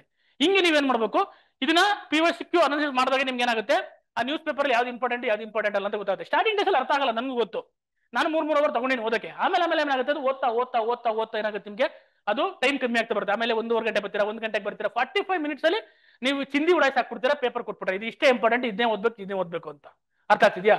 ಅದನ್ನು ಸಹ ನ್ಯೂಸ್ ಪೇಪರ್ ನಲ್ಲಿ ಬಂದಿದ್ದ ಕಂಟೆಂಟ್ ನ ಈ ನಿಮ್ಮ ನೋಟ್ಸ್ ಅಪ್ಡೇಟ್ ಮಾಡ್ಕೋಬೇಕು. ಹೆಂಗೆ ಅಪ್ಡೇಟ್ ಮಾಡ್ಕೋಬೇಕು ಅಂತಂದ್ರೆ, ಈಗ ಉಪರಾಷ್ಟ್ರಪತಿ ಸೆಲೆಕ್ಷನ್ ಆದ್ರು, ಅದೆಲ್ಲ ನ್ಯೂಸ್ ಪೇಪರ್ ಅಲ್ಲಿ ಬಂತು. ಯಾವ ಆರ್ಟಿಕಲ್ ಅಲ್ಲಿ ಏನಾದ್ರು ನೀವು ಕಾನ್ಸ್ಟಿಟ್ಯೂಷನ್ ಬರ್ಕೊಂಡಿರ್ತೀರಾ, ಎಕ್ಸ್ಟ್ರಾ ಇನ್ಫಾರ್ಮೇಶನ್ ಅಪಾರ್ಟ್ ಫ್ರಮ್ ಇವ್ರ ನೋಟ್ಸ್ ಅಲ್ಲಿ ಇರೋದು ಏನಾದ್ರು ಇತ್ತು ಅಂದ್ರೆ ಮಾತ್ರ ಬರ್ಕೋಬೇಕು. ಏನಾದ್ರು ರಿಪೀಟೆಡ್ ಇದ್ರೆ ಬಿಡಬೇಕು. ಇಷ್ಟೇ ಕರೆಂಟ್ ಅಫೇರ್ ಅಪ್ಡೇಷನ್. ಯಾರಾಗಿದ್ದಾರೆ, ಹಿಂದ್ಗಡೆ ಯಾರಿದ್ರು, ಎಷ್ಟೇ ರಾಷ್ಟ್ರಪತಿ, ಎಷ್ಟೇ ಉಪರಾಷ್ಟ್ರಪತಿ, ಗೊತ್ತಾಗ್ತಿದ್ಯಾ? ಈ ರೀತಿ ನಿಮ್ಮ ನೋಟ್ಸ್ ನ ಕರೆಂಟ್ ಅಫೇರ್ಸ್ಗೆ ಅಪ್ಡೇಟ್ ಮಾಡ್ಕೋಬೇಕು. ಅವಾಗ ನಿಮ್ದು ಏನಾಗುತ್ತೆ, 90% ಆಫ್ ದಿ ಸಿಲೆಬಸ್ ಮುಗಿಯುತ್ತೆ. ಅರ್ಥ ಆಗಿದೆ? ಆಮೇಲೆ ಏನ್ ಮಾಡ್ಬೇಕು, ಇನ್ನು 10% ಉಳಿದಿರುತ್ತೆ. ಆ 10% ಏನ್ ಮಾಡ್ಬೇಕು, ಹಳೆ ವರ್ಷ ಕ್ವಶನ್ ಪೇಪರ್ ಬರೋ ಎಕ್ಸಾಮ್ಸ್ಗಳು ಯಾವ್ಯಾವ ಇದೆ, ಕರ್ನಾಟಕದ್ದು, ತಮಿಳುನಾಡು, ಆಂಧ್ರ, ಅವು ಇವು ಎಲ್ಲ ಫಸ್ಟ್ ನಮ್ಮ ಕರ್ನಾಟಕದ ಓದಬೇಕು. ಆಮೇಲೆ ಟೈಮ್ ಇದ್ರೆ ಬೇರೆ ಸ್ಟೇಟ್ ಅದು ಹೋಗ್ಬೇಕು. CDS, UPSC, ನಮ್ಮ ಸ್ಟೇಟ್ ಅಲ್ಲಿ ಎಲ್ಲ ಕ್ವಶನ್ ಪೇಪರ್ ಜಾಲ ಆಡಬೇಕು. ಅವಾಗ ಕೆಲವೊಂದು ಇಲ್ಲಿ ಬೇಸಿಕ್ ಬುಕ್ ಅಲ್ಲಿ ರೆಫರೆನ್ಸ್ ಬುಕ್ ಅಲ್ಲಿ ಇದ್ದು, ಕೆಲವು ಹಳೆಯ ವರ್ಷದ ಒಂದೊಂದು ಕೇಳ್ಬಿಟ್ಟಿರ್ತಾರೆ. ಗೊತ್ತಾಯ್ತು? ಬಬ್ರು ಶಾಸನದ ಬಗ್ಗೆ PSL ಕ್ವಶನ್ ಕೇಳಿದ್ದ, ಅದನ್ನ ಯಾವ ಒಂದು ಬುಕ್ ಅಲ್ಲೂ ಕೊಟ್ಟಿರ್ಲಿಲ್ಲ. ದೊಡ್ಡ ರೆಫರೆನ್ಸ್ ಬುಕ್ ಅಲ್ಲಿ ಕೊಟ್ಟಿದ್ರು, ಬಟ್ ಯಾವ ಬುಕ್ ಅಲ್ಲೂ ಕೊಡ್ಲಿಲ್ಲ. ಅಂತ ಕ್ವಶನ್ಸ್ ನಾಳೆ ನೆಕ್ಸ್ಟ್ ಬರ್ಬೋದು ಆ ತರದವು. ಗೊತ್ತಾಗ್ತಿದೆ? ಹಂಗೆ ಹಳೆ ವರ್ಷದ ಕ್ವಶನ್ ಪೇಪರ್ನ ಮತ್ತೆ ಅಪ್ಡೇಟ್ ಮಾಡ್ಕೊಂಡು ನೀವೇನ್ ಮಾಡ್ಬೇಕಂತ ಇದು ಮಾಡ್ತೇನೆ. ನೆಕ್ಸ್ಟ್ ಇದಾದ್ಮೇಲೆ ಈ ನ್ಯೂಸ್ ಪೇಪರ್ನ ಏನ್ ಮಾಡ್ಬೇಕು, ನೀವು ನೋಟ್ಸ್ ಮಾಡ್ಕೋಬೇಕು. ಹೆಂಗೆ ನೋಟ್ಸ್ ಮಾಡ್ಕೊಳೋದು ಈ ನ್ಯೂಸ್ ಪೇಪರ್ನ ಅಂತಂದ್ರೆ, ಶೀಟ್ಸ್ ತಗೊಂಡು ಡಿವೈಡ್ ಮಾಡ್ಕೋಬೇಕು. ರಾಷ್ಟ್ರೀಯ, ರಾಜ್ಯ, ಮತ್ತೆ ವಿಜ್ಞಾನ ತಂತ್ರಜ್ಞಾನ, ಪರಿಸರಕ್ಕೆ ಸಂಬಂಧಪಟ್ಟಿದ್ದು, ಹಂಗ್ ಶೀಟ್ಸ್ ಮಾಡ್ಕೊಂಡು ಪರಿಸರಕ್ಕೆ ಸಂಬಂಧಪಟ್ಟರೆ ಒಂದ್ ಕಡೆ ಬರ್ಕೊಂಡು ಹೋಗ್ಬೇಕು. ಮತ್ತೆ ಕಾನ್ಸ್ಟಿಟ್ಯೂಷನ್ ಸಂಬಂಧಪಟ್ಟಿದ್ರೆ ಒಂದ್ ಕಡೆ ಬರ್ಕೊಂಡು ಹೋಗ್ಬೇಕು. ಪರಿಸರ ಸಂಬಂಧಪಟ್ಟ ಒಂದ್ ಕಡೆ ಬರ್ಕೊಂಡು ಹೋಗ್ಬೇಕು. ಅಥವಾ ಆರ್ಟ್ ಅಂಡ್ ಕಲ್ಚರ್ ಬಂದ್ರೆ ಒಂದ್ ಕಡೆ ಬರ್ಕೊಂಡು ಹೋಗ್ಬೇಕು. ಈ ತರ ಬರ್ಕೊಂಡಾಗ ನಿಮ್ಗೆ ಒಂದು ತಿಂಗಳು ಮಾಡಿದಾಗ ಒಂದ್ ತಿಂಗಳಲ್ಲಿ ಪರಿಸರ ಸಂಬಂಧಪಟ್ಟ ಏನೇನ್ ಬಂದಿದೆ, ಅದೇ 2-3 ತಿಂಗಳು, 4 ತಿಂಗಳು, 1 ವರ್ಷಕ್ಕೆ ಒಂದಷ್ಟು ಇನ್ಫಾರ್ಮೇಶನ್ ಕಲೆಕ್ಟ್ ಆಗುತ್ತೆ. ಇದಾದ್ಮೇಲೆ ಏನ್ ಮಾಡ್ಬೇಕು, ತಿಂಗಳಿಗೆ ಒಂದು ಮ್ಯಾಗಝಿನ್ ಬರುತ್ತೆ. ಆ ಮ್ಯಾಗಝಿನ್ ಜೊತೆ ನಿಮ್ಮ ನೋಟ್ಸ್ ನ ಕಂಪೇರ್ ಮಾಡ್ಕೋಬೇಕು. ಏನ್ ಕರೆಂಟ್ ಅಫೇರ್ಸ್ ನೋಟ್ಸ್ ನ ಕಂಪೇರ್ ಮಾಡ್ಕೋಬೇಕು. ಕಂಪೇರ್ ಮಾಡ್ಕೊಂಡು ನಾನು ಏನಾದ್ರು ಬಿಟ್ಟಿದ್ದೀನ ಪಾಯಿಂಟ್ಸ್ ಅಥವಾ ಎಕ್ಸ್ಟ್ರಾ ಏನಾದ್ರು ಕೊಟ್ಟಿದ್ದಾರೆ ಮ್ಯಾಗಝಿನ್ಸ್ ಅಲ್ಲಿ, ಅದನ್ನ ಏನ್ ಮಾಡ್ಬೇಕು, ಅಪ್ಡೇಟ್ ಮಾಡ್ಕೊ. ನೀವೇನ್ ಮಾಡ್ತೀರಾ, ಮ್ಯಾಗಝಿನ್ ತಗೊಂತೀರಾ, ಅದನ್ನೇ ತಿಕ್ಕಿ ಅಂಡರ್ಲೈನ್ ಮಾಡಿ ಓದೋಕೆ ಮಾಡ್ತೀರಾ. ಅದು ರಾಂಗ್ ಮೆಥಡ್. ಫಸ್ಟ್ ನೀವು ನೋಟ್ಸ್ ಮಾಡ್ಕೋಬೇಕು, ಯಾಕಂದ್ರೆ ಅವಾಗ ರಿವಿಷನ್ಸ್ ಆಗುತ್ತೆ. ಪೇಪರ್ ಓದಿರ್ತೀರಾ, ನೋಟ್ಸ್ ಮಾಡ್ಕೊಂಡಿರ್ತೀರಾ, ಮ್ಯಾಗಝಿನ್ ಅಲ್ಲಿ ನೋಡ್ತೀರಾ, 3 ಸತಿ ಒಂದು ಕರೆಂಟ್ ಅಫೇರ್ಸ್ ನೋಡಿದಾಗ ತುಂಬಾ ಜನ ನೆನಪಿರುತ್ತೆ. ನೀವು ಹುಡುಗರು ಏನ್ ಮಾಡ್ತೀರಾ, ಯೂಶಲಿ ಆ ಕರೆಂಟ್ ಅಫೇರ್ಸ್ ನೆನಪಿಲ್ಲ ಸಾರ್ ಅಂತ ಇದ್ ಮಾಡ್ತೀರಾ. ಅರ್ಥ ಆಗ್ತಿದ್ಯಾ? ಈ ತರ ಇದು ಮಾಡಕ್ಕೆ ನಾನು ಹೇಳ್ತಿರೋದು, ಇದು ಶಾರ್ಟ್ ಕಟ್ ಅಲ್ವೇ ಅಲ್ಲ. ಇದು ಒಂದ್ಸತಿ ಮಾಡಕ್ಕೆ ನಿಮಗೆ ಕಷ್ಟ ಆಗುತ್ತೆ, ಬಟ್ ಒಂದ್ಸತಿ ಮಾಡಿದ್ರೆ ಎಷ್ಟು ಎಕ್ಸಾಮ್ ಬರೆದ್ರು ಪಾಸ್ ಆಗ್ತೀರಾ. ನಾನು ಎಷ್ಟು ಎಕ್ಸಾಮ್ ಗೊತ್ತಾ ಕ್ಲಿಯರ್ ಮಾಡೋದು? 16 ಎಕ್ಸಾಮ್ ಕ್ಲಿಯರ್ ಮಾಡಿರೋದು. ಅರ್ಥ ಆಗ್ತಿದ್ಯಾ? ಯಾಕೆ ಅಂದ್ರೆ ಒಂದೇ ಸತಿ ಪ್ರಿಪರೇಷನ್ ಮಾಡೋದು. PSI ಒಂದೇ ಸತಿ ಪ್ರಿಪರೇಷನ್ ಮಾಡೋದು, 4 PSI pass. RSI finger print, civil. ಅರ್ಥ ಆಗ್ತಿದ್ಯಾ? DSI ಬರೆಯಕ್ಕೆ ಅವಕಾಶ ಸಿಗ್ಲಿಲ್ಲ, ಯಾಕೆಂದ್ರೆ ನಾನು ಇಂಜಿನಿಯರಿಂಗ್ ಅಲ್ಲ, ನಾನು BSc. ಅರ್ಥ ಆಗ್ತಿದ್ಯಾ? ಅದು ಬರೋದು, ಅದು ಪಾಸ್ ಆಗೋದು. ಗೊತ್ತಾಗ್ತಿದ್ಯಾ? ಒಂದು PSI ಪ್ರಿಪರೇಷನ್ ಮಾಡೋದು, 4 ಎಕ್ಸಾಮ್ ಪಾಸ್ ಮಾಡಿದ್ವಿ. ಗ್ರೂಪ್ ಸಿ ಒಂದೇ ಸತಿ ಪ್ರಿಪರೇಷನ್ ಮಾಡಿದ್ದು, computer, English, Kannada. Morarji school teacher pass, computer pass, ಮತ್ತೆ BBMP pass, FDA pass, SDA pass. ಒಂದೇ ಸತಿ ಪ್ರಿಪರೇಷನ್ ಮಾಡಿದ್ದು. ಈ ತರ ನಿಮ್ಮ ಪ್ರಿಪರೇಷನ್ ಇರಬೇಕು. ಒಂದ್ಸತಿ ಪ್ರಿಪರೇಷನ್ ಮಾಡಿದ್ರೆ 4-5 ಎಕ್ಸಾಮ್ ಯೂಸ್ ಆಗಂಗಿರ್ಬೇಕು. ಅರ್ಥ ಆಗ್ತಿದ್ಯಾ? ಇದೆಲ್ಲ ನಾನು ಹೇಳ್ತಿರೋದು ನಿಮ್ಗೆ ಎಲ್ಲಾ ಎಕ್ಸಾಮ್ಸ್ ಯೂಸ್ ಆಗಂಗೆ ಹೇಳ್ತಾ ಇದ್ದೀನಿ, ನಾಟ್ ಓನ್ಲಿ ಫಾರ್ PSI. ನೀವು ಯಾವುದೇ ಎಕ್ಸಾಮ್ ಬರೀ, UPSC ಬರೀರಿ, ಇಷ್ಟು ಮಾಡ್ಲೇಬೇಕು ನೀವು. ಶಾರ್ಟ್ ಕಟ್ ಹೋಗ್ಬೇಡಿ. ಶಾರ್ಟ್ ಕಟ್ ಯಾವತ್ತೂ ನಿಮ್ ಫೇಲ್ ಆಗೋಕ್ಕೆ ತುಂಬಾ ರಿಸ್ಕ್ ಜಾಸ್ತಿ ಇರುತ್ತೆ ಶಾರ್ಟ್ ಕಟ್ ಅಲ್ಲಿ. ಬಟ್ ನೀವೇನೋ ಹಾರ್ಡ್ ವರ್ಕ್ ಮತ್ತೆ ಇದನ್ನ ಕರೆಕ್ಟ್ ಮಾಡಿದ್ರೆ ಸಕ್ಸಸ್ ಸಿಕ್ಕೇ ಸಿಗುತ್ತೆ. ಈ ಎಕ್ಸಾಮ್ ಎಲ್ಲ ನೆಕ್ಸ್ಟ್ ಎಕ್ಸಾಮ್ ಕ್ಲಿಯರ್ ಮಾಡ್ತೀರಾ. ಅರ್ಥ ಆಗ್ತಿದ್ಯಾ? ಅದಕ್ಕೆ ಈ ಮೆಥಡ್ ನ ಫಾಲೋ ಮಾಡ್ಲೇಬೇಕು. ನೆಕ್ಸ್ಟ್ ಈಗ ಆಯ್ತು, ಬೇಸಿಕ್ ಆಯ್ತು, ರೆಫರೆನ್ಸ್ ಬುಕ್ ಆಯ್ತು, ನ್ಯೂಸ್ ಪೇಪರ್ ಆಯ್ತು, ನೋಟ್ಸ್ ಆಯ್ತು, ಮತ್ತೆ PYQ ಬರಬೇಕು. ಗೊತ್ತಾಗ್ತಿದ್ಯಾ? PYQಗಳನ್ನ ಓದಿ, ಮತ್ತೆ ಯಾಕೆಂದ್ರೆ ಎಷ್ಟೋ ಕ್ವಶನ್ ನಿಮ್ಗೆ ಆನ್ಸರ್ ಸಿಕ್ಕಿರಲ್ಲ. ಈಗ ಎಲ್ಲ ಓದಿರ್ತೀರಾ, basic, reference book, question paper ಎಲ್ಲ ಓದಿರ್ತೀರಾ. ಅವಾಗ ನಿಮ್ಗೊಂದು ಕ್ಲಾರಿಟಿ ಸಿಗುತ್ತೆ ಎಕ್ಸಾಮ್ ಬಗ್ಗೆ ಯಾವ್ದು ಕೇಳ್ತಾ ಇದ್ರೆ. ಆಮೇಲೆ ಏನ್ ಮಾಡ್ಬೇಕು, ಕರೆಂಟ್ ಅಫೇರ್ಸ್ ಅಪ್ಡೇಟ್ ಮಾಡ್ತಾ ಹೋಗ್ತೀರಾ ಪ್ರತಿದಿನ. ಆಮೇಲೆ ಬರೋದೇ ಟೆಸ್ಟ್ ಸೀರೀಸ್. ಇದೆಲ್ಲ ಮಾಡಿ ರೆಡಿ ಆದ್ಮೇಲೆ ಏನ್ ಮಾಡ್ಬೇಕು, ಎಲ್ಲ ಬೇಸಿಕ್ಸ್ ಬುಕ್ ತೆಗೆದು ಕಡೆ ದೂರ್ಬೇಕು, ಎಲ್ಲ ರೆಫರೆನ್ಸ್ ಬುಕ್ ಕಡೆ ತೆಗೆದು ಬಿಸಾಕ್ಬೇಕು, ನಿಮ್ಮ ನೋಟ್ಸ್ ಇಟ್ಕೊಂಡು ಕೂತ್ಕೋಬೇಕು. ರಿವಿಷನ್ ರಿವಿಷನ್ ರಿವಿಷನ್ ರಿವಿಷನ್ ಮಾಡು, ಟೆಸ್ಟ್ ಸೀರೀಸ್ ಬರಿ, ರಿವಿಷನ್ ಮಾಡು, ಟೆಸ್ಟ್ ಸೀರೀಸ್ ಬರಿ. ತಪ್ಪಾಯ್ತಾ? ಯಾಕೆ ತಪ್ಪಾಯ್ತು? ಇದು ಕಾನ್ಸೆಪ್ಟ್ ಅರ್ಥ ಆಗಿಲ್ವಾ? ತೆಗಿ ನೀನ್ ನೋಟ್ಸ. ಯಾಕೆ ಅರ್ಥ ಆಗಿಲ್ಲ ಇದು ಓದು, ಮತ್ತೆ ಹೋಗಿ ಎಕ್ಸಾಮ್ ಬರಿ, ಮತ್ತೆ ಅದು ಕಾನ್ಸೆಪ್ಟ್ ಕ್ಲಿಯರ್ ಆಯ್ತು. ಮತ್ತೆ ಪ್ರತಿ ವಾರ ವಾರ ವಾರ ವಾರ ನಿಮ್ಮ ಟೆಸ್ಟ್ಗಳು ಮಾರ್ಕ್ಸ್ ಇಂಪ್ರೂವ್ ಆಗ್ತಾ ಹೋಗ್ಬೇಕು, ಕಾನ್ಸೆಪ್ಟ್ ಕ್ಲಾರಿಟಿ ಆಗಿ. ಇಷ್ಟೆಲ್ಲ ಓದಿದ್ರು ಎಷ್ಟೋ ವಿಷಯಗಳು ಇನ್ನೂ ಅರ್ಥ ಆಗಿರಲ್ಲ. ಯಾವಾಗ ನೀವು ಕ್ವಶನ್ ಟೆಸ್ಟ್ ಬರೋದು ಯಾಕೆ ತಪ್ಪು, ಯಾಕಂದ್ರೆ ಒಂದು ಟೆಸ್ಟ್ ಅಲ್ಲಿ ಬರೆದಾಗ ನೀವು ಎಕ್ಸಾಮ್ ಎನ್ವೈರನ್ಮೆಂಟ್ ಅಲ್ಲಿ ಬರೀತಿರಲ್ಲ, ಮಿಸ್ಟೇಕ್ ಮಾಡ್ತೀರಾ. ಆ ಮಿಸ್ಟೇಕ್ ಎಕ್ಸಾಮ್ ಅಲ್ಲಿ ಆಗ್ಬಾರ್ದು, ಅದಕ್ಕೆ ಟೆಸ್ಟ್ ಸೀರೀಸ್ ಬರೀಬೇಕು. ಗೊತ್ತಾಗ್ತಿದ್ಯಾ? ಟೆಸ್ಟ್ ಸೀರೀಸ್ ಮತ್ತೆ ಮಾರ್ಕ್ ಟೆಸ್ಟ್ ಬರೀತೀರಾ, ಆದ್ರೂ ಸಿನಾಪ್ಸಿಸ್ ತಗೊಂಡು ನೋಡ್ಕೋಬೇಕು, ಅನಾಲಿಸಿಸ್ ಮಾಡ್ಬೇಕು. ಅಲ್ಲಿ ಟೆಸ್ಟ್ ಬರ್ದಾದ್ಮೇಲೆ ಬಂದು ನೀವು ಮನೇಲಿ ಕುತ್ಕೊಂಡು ಅನಾಲಿಸಿಸ್ ಮಾಡ್ಕೋಬೇಕು, ಎಲ್ಲಿ ತಪ್ಪಾಗಿದೆ, ಎಲ್ಲಿ ಸರಿಯಾಗಿದೆ, ಯಾಕೆ ತಪ್ಪಾಯ್ತಿ ಕ್ವಶನ್ಸ್. ಟೆಸ್ಟ್ ಬರೆಯಕ್ಕೆ ಎದುರ್ಕೋಬಾರ್ದು. ಅರ್ಥ ಆಗ್ತಿದ್ಯಾ? ಈ ಟೆಸ್ಟ್ ಸೀರೀಸ್ ಬರ್ದು ಆಮೇಲೆ ಏನ್ ಮಾಡ್ಬೇಕು, ಆಯ್ತು ಮತ್ತೆ ಎಕ್ಸಾಮ್ ಹತ್ರ ಬಂದ್ವಾ, ರಿವಿಷನ್ ರಿವಿಷನ್ ರಿವಿಷನ್. ನನ್ನ ಪ್ರಕಾರ ಯಾರು ಸಕ್ಸಸ್ ಆಗ್ತಾರೆ ಅಂತಂದ್ರೆ ನೋಟಿಫಿಕೇಶನ್ಗಿನ ಮುಂಚೆ ಸಿಲೆಬಸ್ ನ ಕಂಪ್ಲೀಟ್ ಮಾಡಿರ್ಬೇಕು. ನೋಟಿಫಿಕೇಶನ್ ಮುಂಚೆ ಇಲ್ಲಿವರೆಗೆ ಬಂದು ನಿಂತಿರ್ಬೇಕು. ನೋಟಿಫಿಕೇಶನ್ ಆದ್ಮೇಲೆ ಒಂದೇ ಕೆಲಸ, ಟೆಸ್ಟ್ ಸೀರೀಸ್ ಬರಿ, ರಿಕಾಲ್ ಮಾಡು, ರಿವಿಷನ್ ಮಾಡು.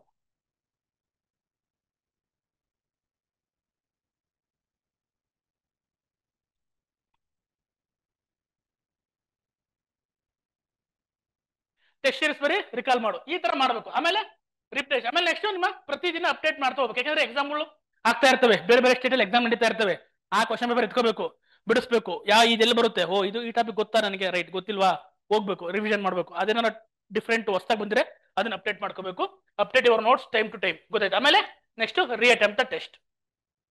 ಇಷ್ಟು ಸ್ಟೇಜ್ ನೀವು ಕರೆಕ್ಟ್ ಆಗಿ ಫಾಲೋ ಮಾಡಿದ್ರೆ ಎಕ್ಸಾಮ್ ಕ್ಲಿಯರ್ ಮಾಡಕ್ಕೆ ಈಸಿ ಆಗುತ್ತೆ. ಸಾರ್ ಇಷ್ಟೆಲ್ಲ ಕೇಳಿದ್ರೆ ಏನ್ ಹೇಳ್ತೀನಿ, ಮಾಡ್ಲೇಬೇಕು. ಮಾಡ್ಲಿಲ್ಲ ಅಂದ್ರೆ ಬೇರೆಯವ್ರು ಯಾರು ಮಾಡ್ತಾರೆ ಅವ್ರು ಪಾಸ್ ಆಗ್ತಾರೆ. ಅರ್ಥ ಆಗ್ತಿದೆ? ಇದು ರಿಯಲ್ ಫ್ಯಾಕ್ಟ್. ನಾನು ನಿಮ್ಗೆ ಭಯ ಪಡಿಸ್ತಾ ಇಲ್ಲ, ನಾನು ಇರೋ ವಾಸ್ತವ ಹೇಳ್ತಾ ಇದ್ದೀನಿ. ಗೊತ್ತಾಗ್ತಿದ್ಯಾ? ರಾಜಮಾರ್ಗ ಅಂತಾರಲ್ಲ, ಅದನ್ನ ಹೇಳ್ತಾ ಇದ್ದೀನಿ. ಇದನ್ನ ಫಾಲೋ ಮಾಡೋದು ತುಂಬಾ ಈಸಿನೂ ಇಲ್ಲ. ಮಿನಿಮಮ್ ಅಂದ್ರೆ ನೀವು 10ರಿಂದ 12 ಗಂಟೆ ಓದ್ಲೇಬೇಕು. ಇಷ್ಟೆಲ್ಲ ಸಿಲೆಬಸ್ ಕವರ್ ಆಗ್ಬೇಕು, ಇಷ್ಟೆಲ್ಲ ಮಾಡ್ಬೇಕು ಅಂತಂದ್ರೆ 10ರಿಂದ 12 ಅವರ್ ಓದ್ಲೇಬೇಕು. ನೀವೇನಾದ್ರು ಕ್ಲಾಸಿಗೆ ಬಂದು ಎಲ್ಲ ಮಾಡ್ತಿದ್ದೀರ ಅಂದ್ರೆ ಒಂದು 14 ಅವರ್ ಆದ್ರೂ ಓದ್ಬೇಕು. ಇಲ್ಲಿಂದ ಹೋದ್ಮೇಲೆ ಎಕ್ಸ್ಟ್ರಾ ಎಷ್ಟು ವರ್ಕ್ ಮಾಡ್ತೀರಾ ಅನ್ನೋದು ಇಂಪಾರ್ಟೆಂಟ್. ಈಗ ಏನ್ ಮಾಡ್ಬೇಕು ಅಂದ್ರೆ, ಈಗ ಇಲ್ಲಿ ಪಾಠ ಮಾಡಕ್ ಬರ್ತಾರಲ್ಲ, ಕಣ್ಣು, ನಿಮ್ಮ ಎಲ್ಲಾ ಕಣ್ಣುಗಳು ಇಲ್ಲಿರ್ಬೇಕು, ಕಣ್ಣು ಕಿವಿ ಎರಡೂ ಈ ಬೋರ್ಡ್ ಮೇಲೆ ಇರಬೇಕು. ಅವ್ರು ಏನ್ ಹೇಳ್ತಾರೆ ಅದನ್ನ ಕೇಳಿಸ್ಕೋಬೇಕು. ಅದನ್ನ ಮತ್ತೆ ಓದೋ ನೆಸೆಸಿಟಿ ಇಟ್ಕೋಬಾರ್ದು. ಆ ತರ ಕಲ್ತ್ಕೊಂಡು ಹೋಗ್ಬಿಡ್ಬೇಕು. ಇಲ್ಲೇನೆ ಏನೇ ಡೌಟ್ಸ್ ಇದ್ರು ಕ್ಲಾರಿಟಿ ಮಾಡ್ಕೊಂಡು ಹೋಗ್ಬಿಡ್ಬೇಕು. ಆ ತರ ಪಾಠ ಕೇಳಬೇಕು. ನೀವೇನಾದ್ರು ಈಗ ನೆಕ್ಸ್ಟ್ ಇನ್ನೊಂದು 4 ತಿಂಗಳು 5 ತಿಂಗಳು ಕಾಲ ಆಗುತ್ತೆ, 2-3 ತಿಂಗಳ ಕಾಲ ಆಗುತ್ತೆ, ನಾನು ಪಾಸ್ ಆಗ್ಬೇಕು ಅಂದ್ರೆ ಹೆಂಗೆ ಅಂದ್ರೆ ಫುಲ್ಲು ದಿವ್ಯ ದೃಷ್ಟಿ ಇಟ್ಕೊಂಡು ಕೇಳಬೇಕು. ಯಾವ್ದು ಒಂದು ಪದನು ಮಿಸ್ ಆಗ್ಬಾರ್ದು. ಇಲ್ಲಿ ಏನಾರು ಬಂದು ಕೂತ್ಕೊಂಡು ತೂಗುಡ್ಸ್ಕೊಂಡು ಎದ್ದು ಹೋದ್ರಿ ಅಂತಂದ್ರೆ ಮುಗೀತ್ ಕತೆ. ಗೊತ್ತಾಗ್ತಿದ್ಯಾ? ಅಷ್ಟೆಲ್ಲ ಕವರ್ ಮಾಡಕ್ಕಾಗಲ್ಲ. ಅದಕ್ಕೆ ಹೇಳ್ತಿರೋದು, ಈಗ ಇಲ್ಲಿ ಏನ್ ನೋಟ್ಸ್ ಬರ್ಸ್ಕೊಂಡು ಬರಿತಾ ಇರ್ಬೇಕು. ಬರ್ಕೊಳ್ಳಿ, ಕುತ್ಕೊಂಡು ಏನ್ ಹೇಳ್ತಾರ ಸರ್ ಬರ್ಕೊಂತಾ ಇರ್ಬೇಕು. ತಲೆ ಒಳಗೆ ಹಾಕೊಂತಾ ಇರ್ಬೇಕು. ಒಂದು ತಲೆಯಲ್ಲಿ ಇಟ್ಕೊಳ್ಳಿ, ನಾನು ಮೆಥಡ್. ಇಲ್ಲಿಂದ ಹೋಗ್ಬಿಟ್ಟು ಮನೇಲಿ ಎಕ್ಸ್ಟ್ರಾ ಓದ್ತೀನಪ್ಪ ಇದನ್ನ ಅಂತಂದ್ರೆ ಇಲ್ಲ, ಇಲ್ಲೇ ಕಲ್ತು ಹೋಗ್ಬೇಕು. ಏನ್ ಪಾಠ ಮಾಡ್ಲಿ ಅವ್ರು, ಏನಾರ ಮಾಡ್ಲಿ, ಸಬ್ಜೆಕ್ಟ್ ರಿಲೇಟೆಡ್ ಮಾಡ್ತಾರೆ, ಕಲ್ತು ಹೋಗ್ಬೇಕು. ಯಾರೇ ಬರ್ಲಿ ಅವ್ರು ಏನ್ ಹೇಳ್ತಾರೋ ಅನ್ನೋದು ಕರೆಕ್ಟಾಗಿ ಕೇಳಬೇಕು. ಆ ಸರ್ ಇಂಪಾರ್ಟೆಂಟ್, ಈ ಸರ್ ಇಂಪಾರ್ಟೆಂಟು, ನಾನ್ ಇಂಪಾರ್ಟೆಂಟ್, ಯಾರೇ ಬರ್ಲಿ ನಿಮ್ಗೇನು ನನ್ಗೆ ಕ್ಲಾಸ್ ಅರ್ಥ ಆಗ್ಬೇಕು, ನಾನು ನಾಳೆ ಎಕ್ಸಾಮ್ ಅಲ್ಲಿ ಬಂದ್ರೆ ಕ್ವಶನ್ ಆನ್ಸರ್ ಮಾಡಬೇಕು, ಅದು ನಾನು ಪಾಠ ಕೇಳಬೇಕು. ಪ್ರತಿ ಕ್ಷಣಾನು ಅಲರ್ಟ್ ಆಗಿರ್ಬೇಕು. ಈಗ ನೀವೇನಾದ್ರೂ ಎಕ್ಸಾಮ್ ಪಾಸ್ ಆಗ್ಬೇಕು ಅಂತಂದ್ರೆ, ಈಗ ಆಲ್ರೆಡಿ ಓದಿರೋರು ಇದ್ರೆ ತೊಂದರೆ ಇಲ್ಲ, ಒಂದ್ಸತಿ ಓದಿ ರಿಕಾಲ್ ಎಲ್ಲ ಮಾಡಿ ರಿವಿಷನ್ ಎಲ್ಲ ಮಾಡೋದು, ನೋಟ್ಸ್ ಎಲ್ಲ ಪ್ರಿಪೇರ್ ಮಾಡ್ಕೊಂಡಿದ್ದು, ಅವ್ರಿಗಾದ್ರೆ ಬರೀ ಟೆಸ್ಟ್ ಸೀರೀಸ್ ಬರೋದು, ರಿವಿಷನ್ ಮಾಡೋದು ಸರಿಯಾಗುತ್ತೆ. ಬಟ್ ನೀವು ಯಾವ ಸ್ಟೇಜ್ ಅಲ್ಲಿ ಇದ್ರೆ ನೀವೇ ಥಿಂಕ್ ಮಾಡ್ಕೊಳ್ಳಿ. ನೀವು ಸ್ಟಾರ್ಟ್ ಮಾಡ್ತಾ ಇದ್ದೀರಾ, ಬೇಸಿಕ್ಸ್ ಬುಕ್ ಇಂದ ಸ್ಟಾರ್ಟ್ ಮಾಡ್ತಿದ್ದೀರಾ, ಇನ್ನು PYQ ನೋಡಿದೀರಾ, ಯಾವ ಸ್ಟೇಜ್ ಅಲ್ಲಿ ಇದ್ರೆ ನೀವೇ ಥಿಂಕ್ ಮಾಡ್ಕೊಳ್ಳಿ, ಅಲ್ಲಿಂದ ಸ್ಟಾರ್ಟ್ ಮಾಡ್ಕೊಳ್ಳಿ ಕರೆಕ್ಟಾಗಿ. ಗೊತ್ತಾಗ್ತಿದ್ಯಾ? ಈ ತರ ಮಾಡಿದ್ರೆ ಏನಾಗುತ್ತೆ, ಬೇಗ ಸಕ್ಸಸ್ ಆಗ್ತೀರಾ. ಒಂದಲ್ಲ 10 ಎಕ್ಸಾಮ್ ಬೇಕಾದ್ರೂ ಕ್ಲಿಯರ್ ಮಾಡಿ. ಗೊತ್ತಾಗ್ತಿದ್ಯಾ? ನಮ್ಮ ಎಷ್ಟೋ ಸ್ಟೂಡೆಂಟ್ಸ್ಗಳು ತುಂಬಾ ಜನ ಎಕ್ಸಾಮ್ಸ್ ಕ್ಲಿಯರ್ ಮಾಡಿದ್ದಾರೆ. ಗಾಯತ್ರಿ ಅಂತ ಪೇಪರ್ ರ್ಯಾಂಕ್ ಫಸ್ಟ್ ಬಂದ್ಲು ನಮ್ಮ 545 ನಮ್ಮ ಸ್ಟೂಡೆಂಟು. ನಾವಲ್ಲಿ ಜ್ಞಾನ ಭಾರತಿಲಿ ಸುಮ್ಮನೆ ಪಾಠ ಮಾಡಕ್ ಹೋಗ್ತಾ ಇದ್ದೆ. ನಾನು ಈ ತರ ಯಾವ ಇನ್ಸ್ಟಿಟ್ಯೂಟ್ ಪಾಠ ಮಾಡ್ತಾರಲ್ಲ, ಇಲ್ಲಿ ಸರ್ ಗುರುಮೂರ್ತಿ ಸರ್ ಕರೆದಿದ್ದಾರೆ ಅಂತ ಅಷ್ಟೇ ಬರೋದು. ನಾನು ಯಾವ ಇನ್ಸ್ಟಿಟ್ಯೂಟ್ ಪಾಠ ಮಾಡಕ್ ಹೋಗಲ್ಲ ನಾನು ಯೂಶಲಿ. ಸರ್ ನಮಗೆ ತುಂಬಾ ವರ್ಷದಿಂದ ಪರಿಚಯ ಅಂತ ಅಂದ್ಬಿಟ್ಟು ಇಲ್ಲಿ ಪಾಠ ಮಾಡಕ್ ಬರ್ತೀನಿ ಅಷ್ಟೇ. ನಾನು ನೀವೆಲ್ಲರೂ ಎಲ್ಲಿ ನೋಡಿರಲ್ಲ, ನಾನು ಎಲ್ಲೂ ನೋಡಕ್ ಸಾಧ್ಯನೇ ಇಲ್ಲ. ಅರ್ಥ ಆಗ್ತಿದ್ಯಾ? ಹಂಗಾಗಿ ಈ ತರ ಕೋಚಿಂಗ್ ಹೋಗಿ 5 ವರ್ಷ ಪ್ರಿಪರೇಷನ್ ಮಾಡಿದ್ಕೆ ಅದು ಟೈಮ್ ಜಾಸ್ತಿ ತಗೊಂತು, ಬಿಕಾಸ್ ಆಫ್ ಕೋರ್ಟ್ ಇಶ್ಯೂಸ್ ಇಂದ. ಗೊತ್ತಾಗ್ತಿದ್ಯಾ? ಕೋಚಿಂಗ್ ತಗೊಂಡಿದ್ರು ಇನ್ನು ಎಸ್ ರೈಟಿಂಗ್, ಟ್ರಾನ್ಸ್ಲೇಷನ್, ಪ್ರಿಸೈಟಿಂಗ್ ಬರ್ತಿರ್ಲಿಲ್ಲ. ಮೇಲೆ ಕುತ್ಕೊಂಡು ಹೇಳಿ ತಿದ್ಕಿ 36-38 ಬಂತು ಆ ಹುಡುಗಿದು. ಪೇಪರ್ 2 ನಲ್ಲಿ ಚೆನ್ನಾಗಿ ಮಾಡಿದ್ರು, HK ನಲ್ಲಿ ಫಸ್ಟ್ ರ್ಯಾಂಕ್ ಬಂದ್ರು. ಗೊತ್ತಾಗ್ತಿದ್ಯಾ? ಹಂಗೆ ಪ್ರಿಪರೇಷನ್ ಅಷ್ಟೆಲ್ಲ ಮಾಡಿದ್ರು ಅಂತರದೇ ಆ ತರ ಇರಬೇಕಾದ್ರೆ, ನೀವು ಹೊಸಬ್ರು ಅಂದಾಗ ನಿಮ್ಮ ಪ್ರಿಪರೇಷನ್ ಲೆವೆಲ್ ಯಾವ ರೀತಿ ಇರಬೇಕು ನಿಮ್ಮನ್ನ ನೀವೇ ಕೇಳ್ಕೊಳ್ಳಿ. ಅರ್ಥ ಆಗ್ತಿದ್ಯಾ? ಅದಕ್ಕೆ ಸಿಕ್ಕಾಪಟ್ಟೆ ಹಾರ್ಡ್ ವರ್ಕ್ ಮಾಡಬೇಕು. ಗೊತ್ತಾಗ್ತಿದ್ಯಾ? ಟೈಮ್ ನ ಸ್ಪೆಂಡ್ ಮಾಡಬೇಕು, ಲೇಸಿನೆಸ್ ನ ಬಿಡಬೇಕು, ಒಂದು ಡಿಸಿಪ್ಲಿನ್ ಲೈಫ್ ಫಾಲೋ ಮಾಡಬೇಕು. ಮಾರ್ನಿಂಗ್ ಎದ್ರೆ ನಿಮ್ ಕಣ್ ಮುಂದೆ ನಿಮ್ ಇದು ಏನೋ ಓಡ್ತಾ ಇರ್ಬೇಕು ಗಂಟೆ, ಯಪ್ಪ ಎಕ್ಸಾಮ್ ಬಂತು ಉತ್ತರ ಬಂತು ಅಂತ ಮಾಡ್ಬೇಕು. ನನ್ಗೂ ಟೆನ್ಷನ್ ತಗೊಳ್ಳೋ ಅವಶ್ಯಕತೆ ಇಲ್ಲ. ಕಾಮ್ ಅಂಡ್ ಕೂಲ್ ಆಗಿರ್ಬೇಕು. ಸ್ಟ್ರಾಟಜಿ ಮಾಡಿ. ನಿಮ್ಮ ಸ್ಟ್ರೆಂತ್, ನಿಮ್ಮ ವೀಕ್ನೆಸ್ ನಿಮ್ಗೆ ಗೊತ್ತಿರುತ್ತೆ. ನಾನು ಏನ್ ಮಾಡ್ಬೋದು ಈ ಲಿಮಿಟೆಡ್ ಟೈಮಲ್ಲಿ, ನಾನು ಏನ್ ಮಾಡ್ಬೋದು ಅನ್ನೋ ಪ್ಲಾನ್ ಮಾಡ್ಕೊಂಡು ಗಾಬರಿಯಾಗೋ ಅವಶ್ಯಕತೆ ಇಲ್ಲ. ಗೊತ್ತಾಗ್ತಿದ್ಯಾ? ಪ್ಲಾನ್ ಮಾಡಿ, ಪ್ಲಾನ್ ಮಾಡಿದ್ರೆ ಎಕ್ಸಿಕ್ಯೂಟ್ ಮಾಡಿ. ಆ ಪ್ಲಾನ್ ಎಕ್ಸಿಕ್ಯೂಟ್ ಆಗೋದ್ರಲ್ಲಿ ಫೇಲ್ ಮಾಡ್ಕೋಬೇಡಿ. ಗೊತ್ತಾಗ್ತಿದ್ಯಾ? ಕರೆಕ್ಟ್ ಪ್ಲಾನ್ ಮಾಡಿ, ಅದನ್ನ ಕರೆಕ್ಟ್ ಎಕ್ಸಿಕ್ಯೂಟ್ ಮಾಡಿ. ಒಂದು ಟೈಮ್ ಟೇಬಲ್ ಫಿಕ್ಸ್ ಮಾಡ್ಕೊಂಡ್ರ, ಟೈಮ್ ಟೇಬಲ್ ಹಾಕೊಳ್ಳಿ. ಸರ್ ಕೇಳ್ತಾರೆ, ಸರ್ ಎಷ್ಟು ಅವರ್ ಓದ್ಬೇಕು ಅಂತ. ನೋಡಿ, ಎಷ್ಟು ಅವರ್ ಓದೋದು ಅನ್ನೋದು ಪ್ರತಿಯೊಬ್ಬ ವಿದ್ಯಾರ್ಥಿಗೆ ವ್ಯತ್ಯಾಸ ಆಗುತ್ತೆ. ಒಬ್ಬರಿಗೆ ಒಂದ್ಸತಿ ಓದೋದು ಅರ್ಥ ಆಗುತ್ತೆ, ಕೆಲವರಿಗೆ 2 ಸತಿ ಓದೋದು ಅರ್ಥ ಆಗುತ್ತೆ, ಕೆಲವರು 3 ಸತಿ ಓದೋದು ಅರ್ಥ ಆಗುತ್ತೆ. ಹಂಗನ್ಬಿಟ್ಟು ಎಲ್ಲರಿಗೂ ಒಂದೇ ಅವರಲ್ಲ. ಅವ್ರವ್ರಿಗೆ ನೀವೇ ಡಿಸೈಡ್ ಮಾಡಿ ನನಗೆ ಎಷ್ಟು ಅವರ್ ಬೇಕಾಗುತ್ತೆ ಅಂತ. ಆನ್ ಅಂಡ್ ಅವರೇಜ್ ಒಂದು 10-12 ಅವರ್ ಹೋದ್ರೆ ಇರೋ ಸಿಲೆಬಸ್ ಕವರ್ ಆಗುತ್ತೆ. ಅದಾದ್ಮೇಲೆ ನೀವು ಎಷ್ಟೆಷ್ಟು ಎಫರ್ಟ್ ಹಾಕ್ಬೇಕು ಅನ್ನೋದನ್ನ ನೀವು ಥಿಂಕ್ ಮಾಡ್ಕೊಳ್ಳಿ. ಅರ್ಥ ಆಗ್ತಿದ್ಯಾ? ಹಂಗಾಗಿ ಇದೇ ಇಷ್ಟು ನಾನು ಪೇಪರ್ ಸ್ಟ್ರಾಟಜಿ ಬಗ್ಗೆ ಹೇಳ್ಬೇಕಿತ್ತು. ಇನ್ನ ಮುಂದೆ ಏನಿದೆ ನೋಡೋಣ.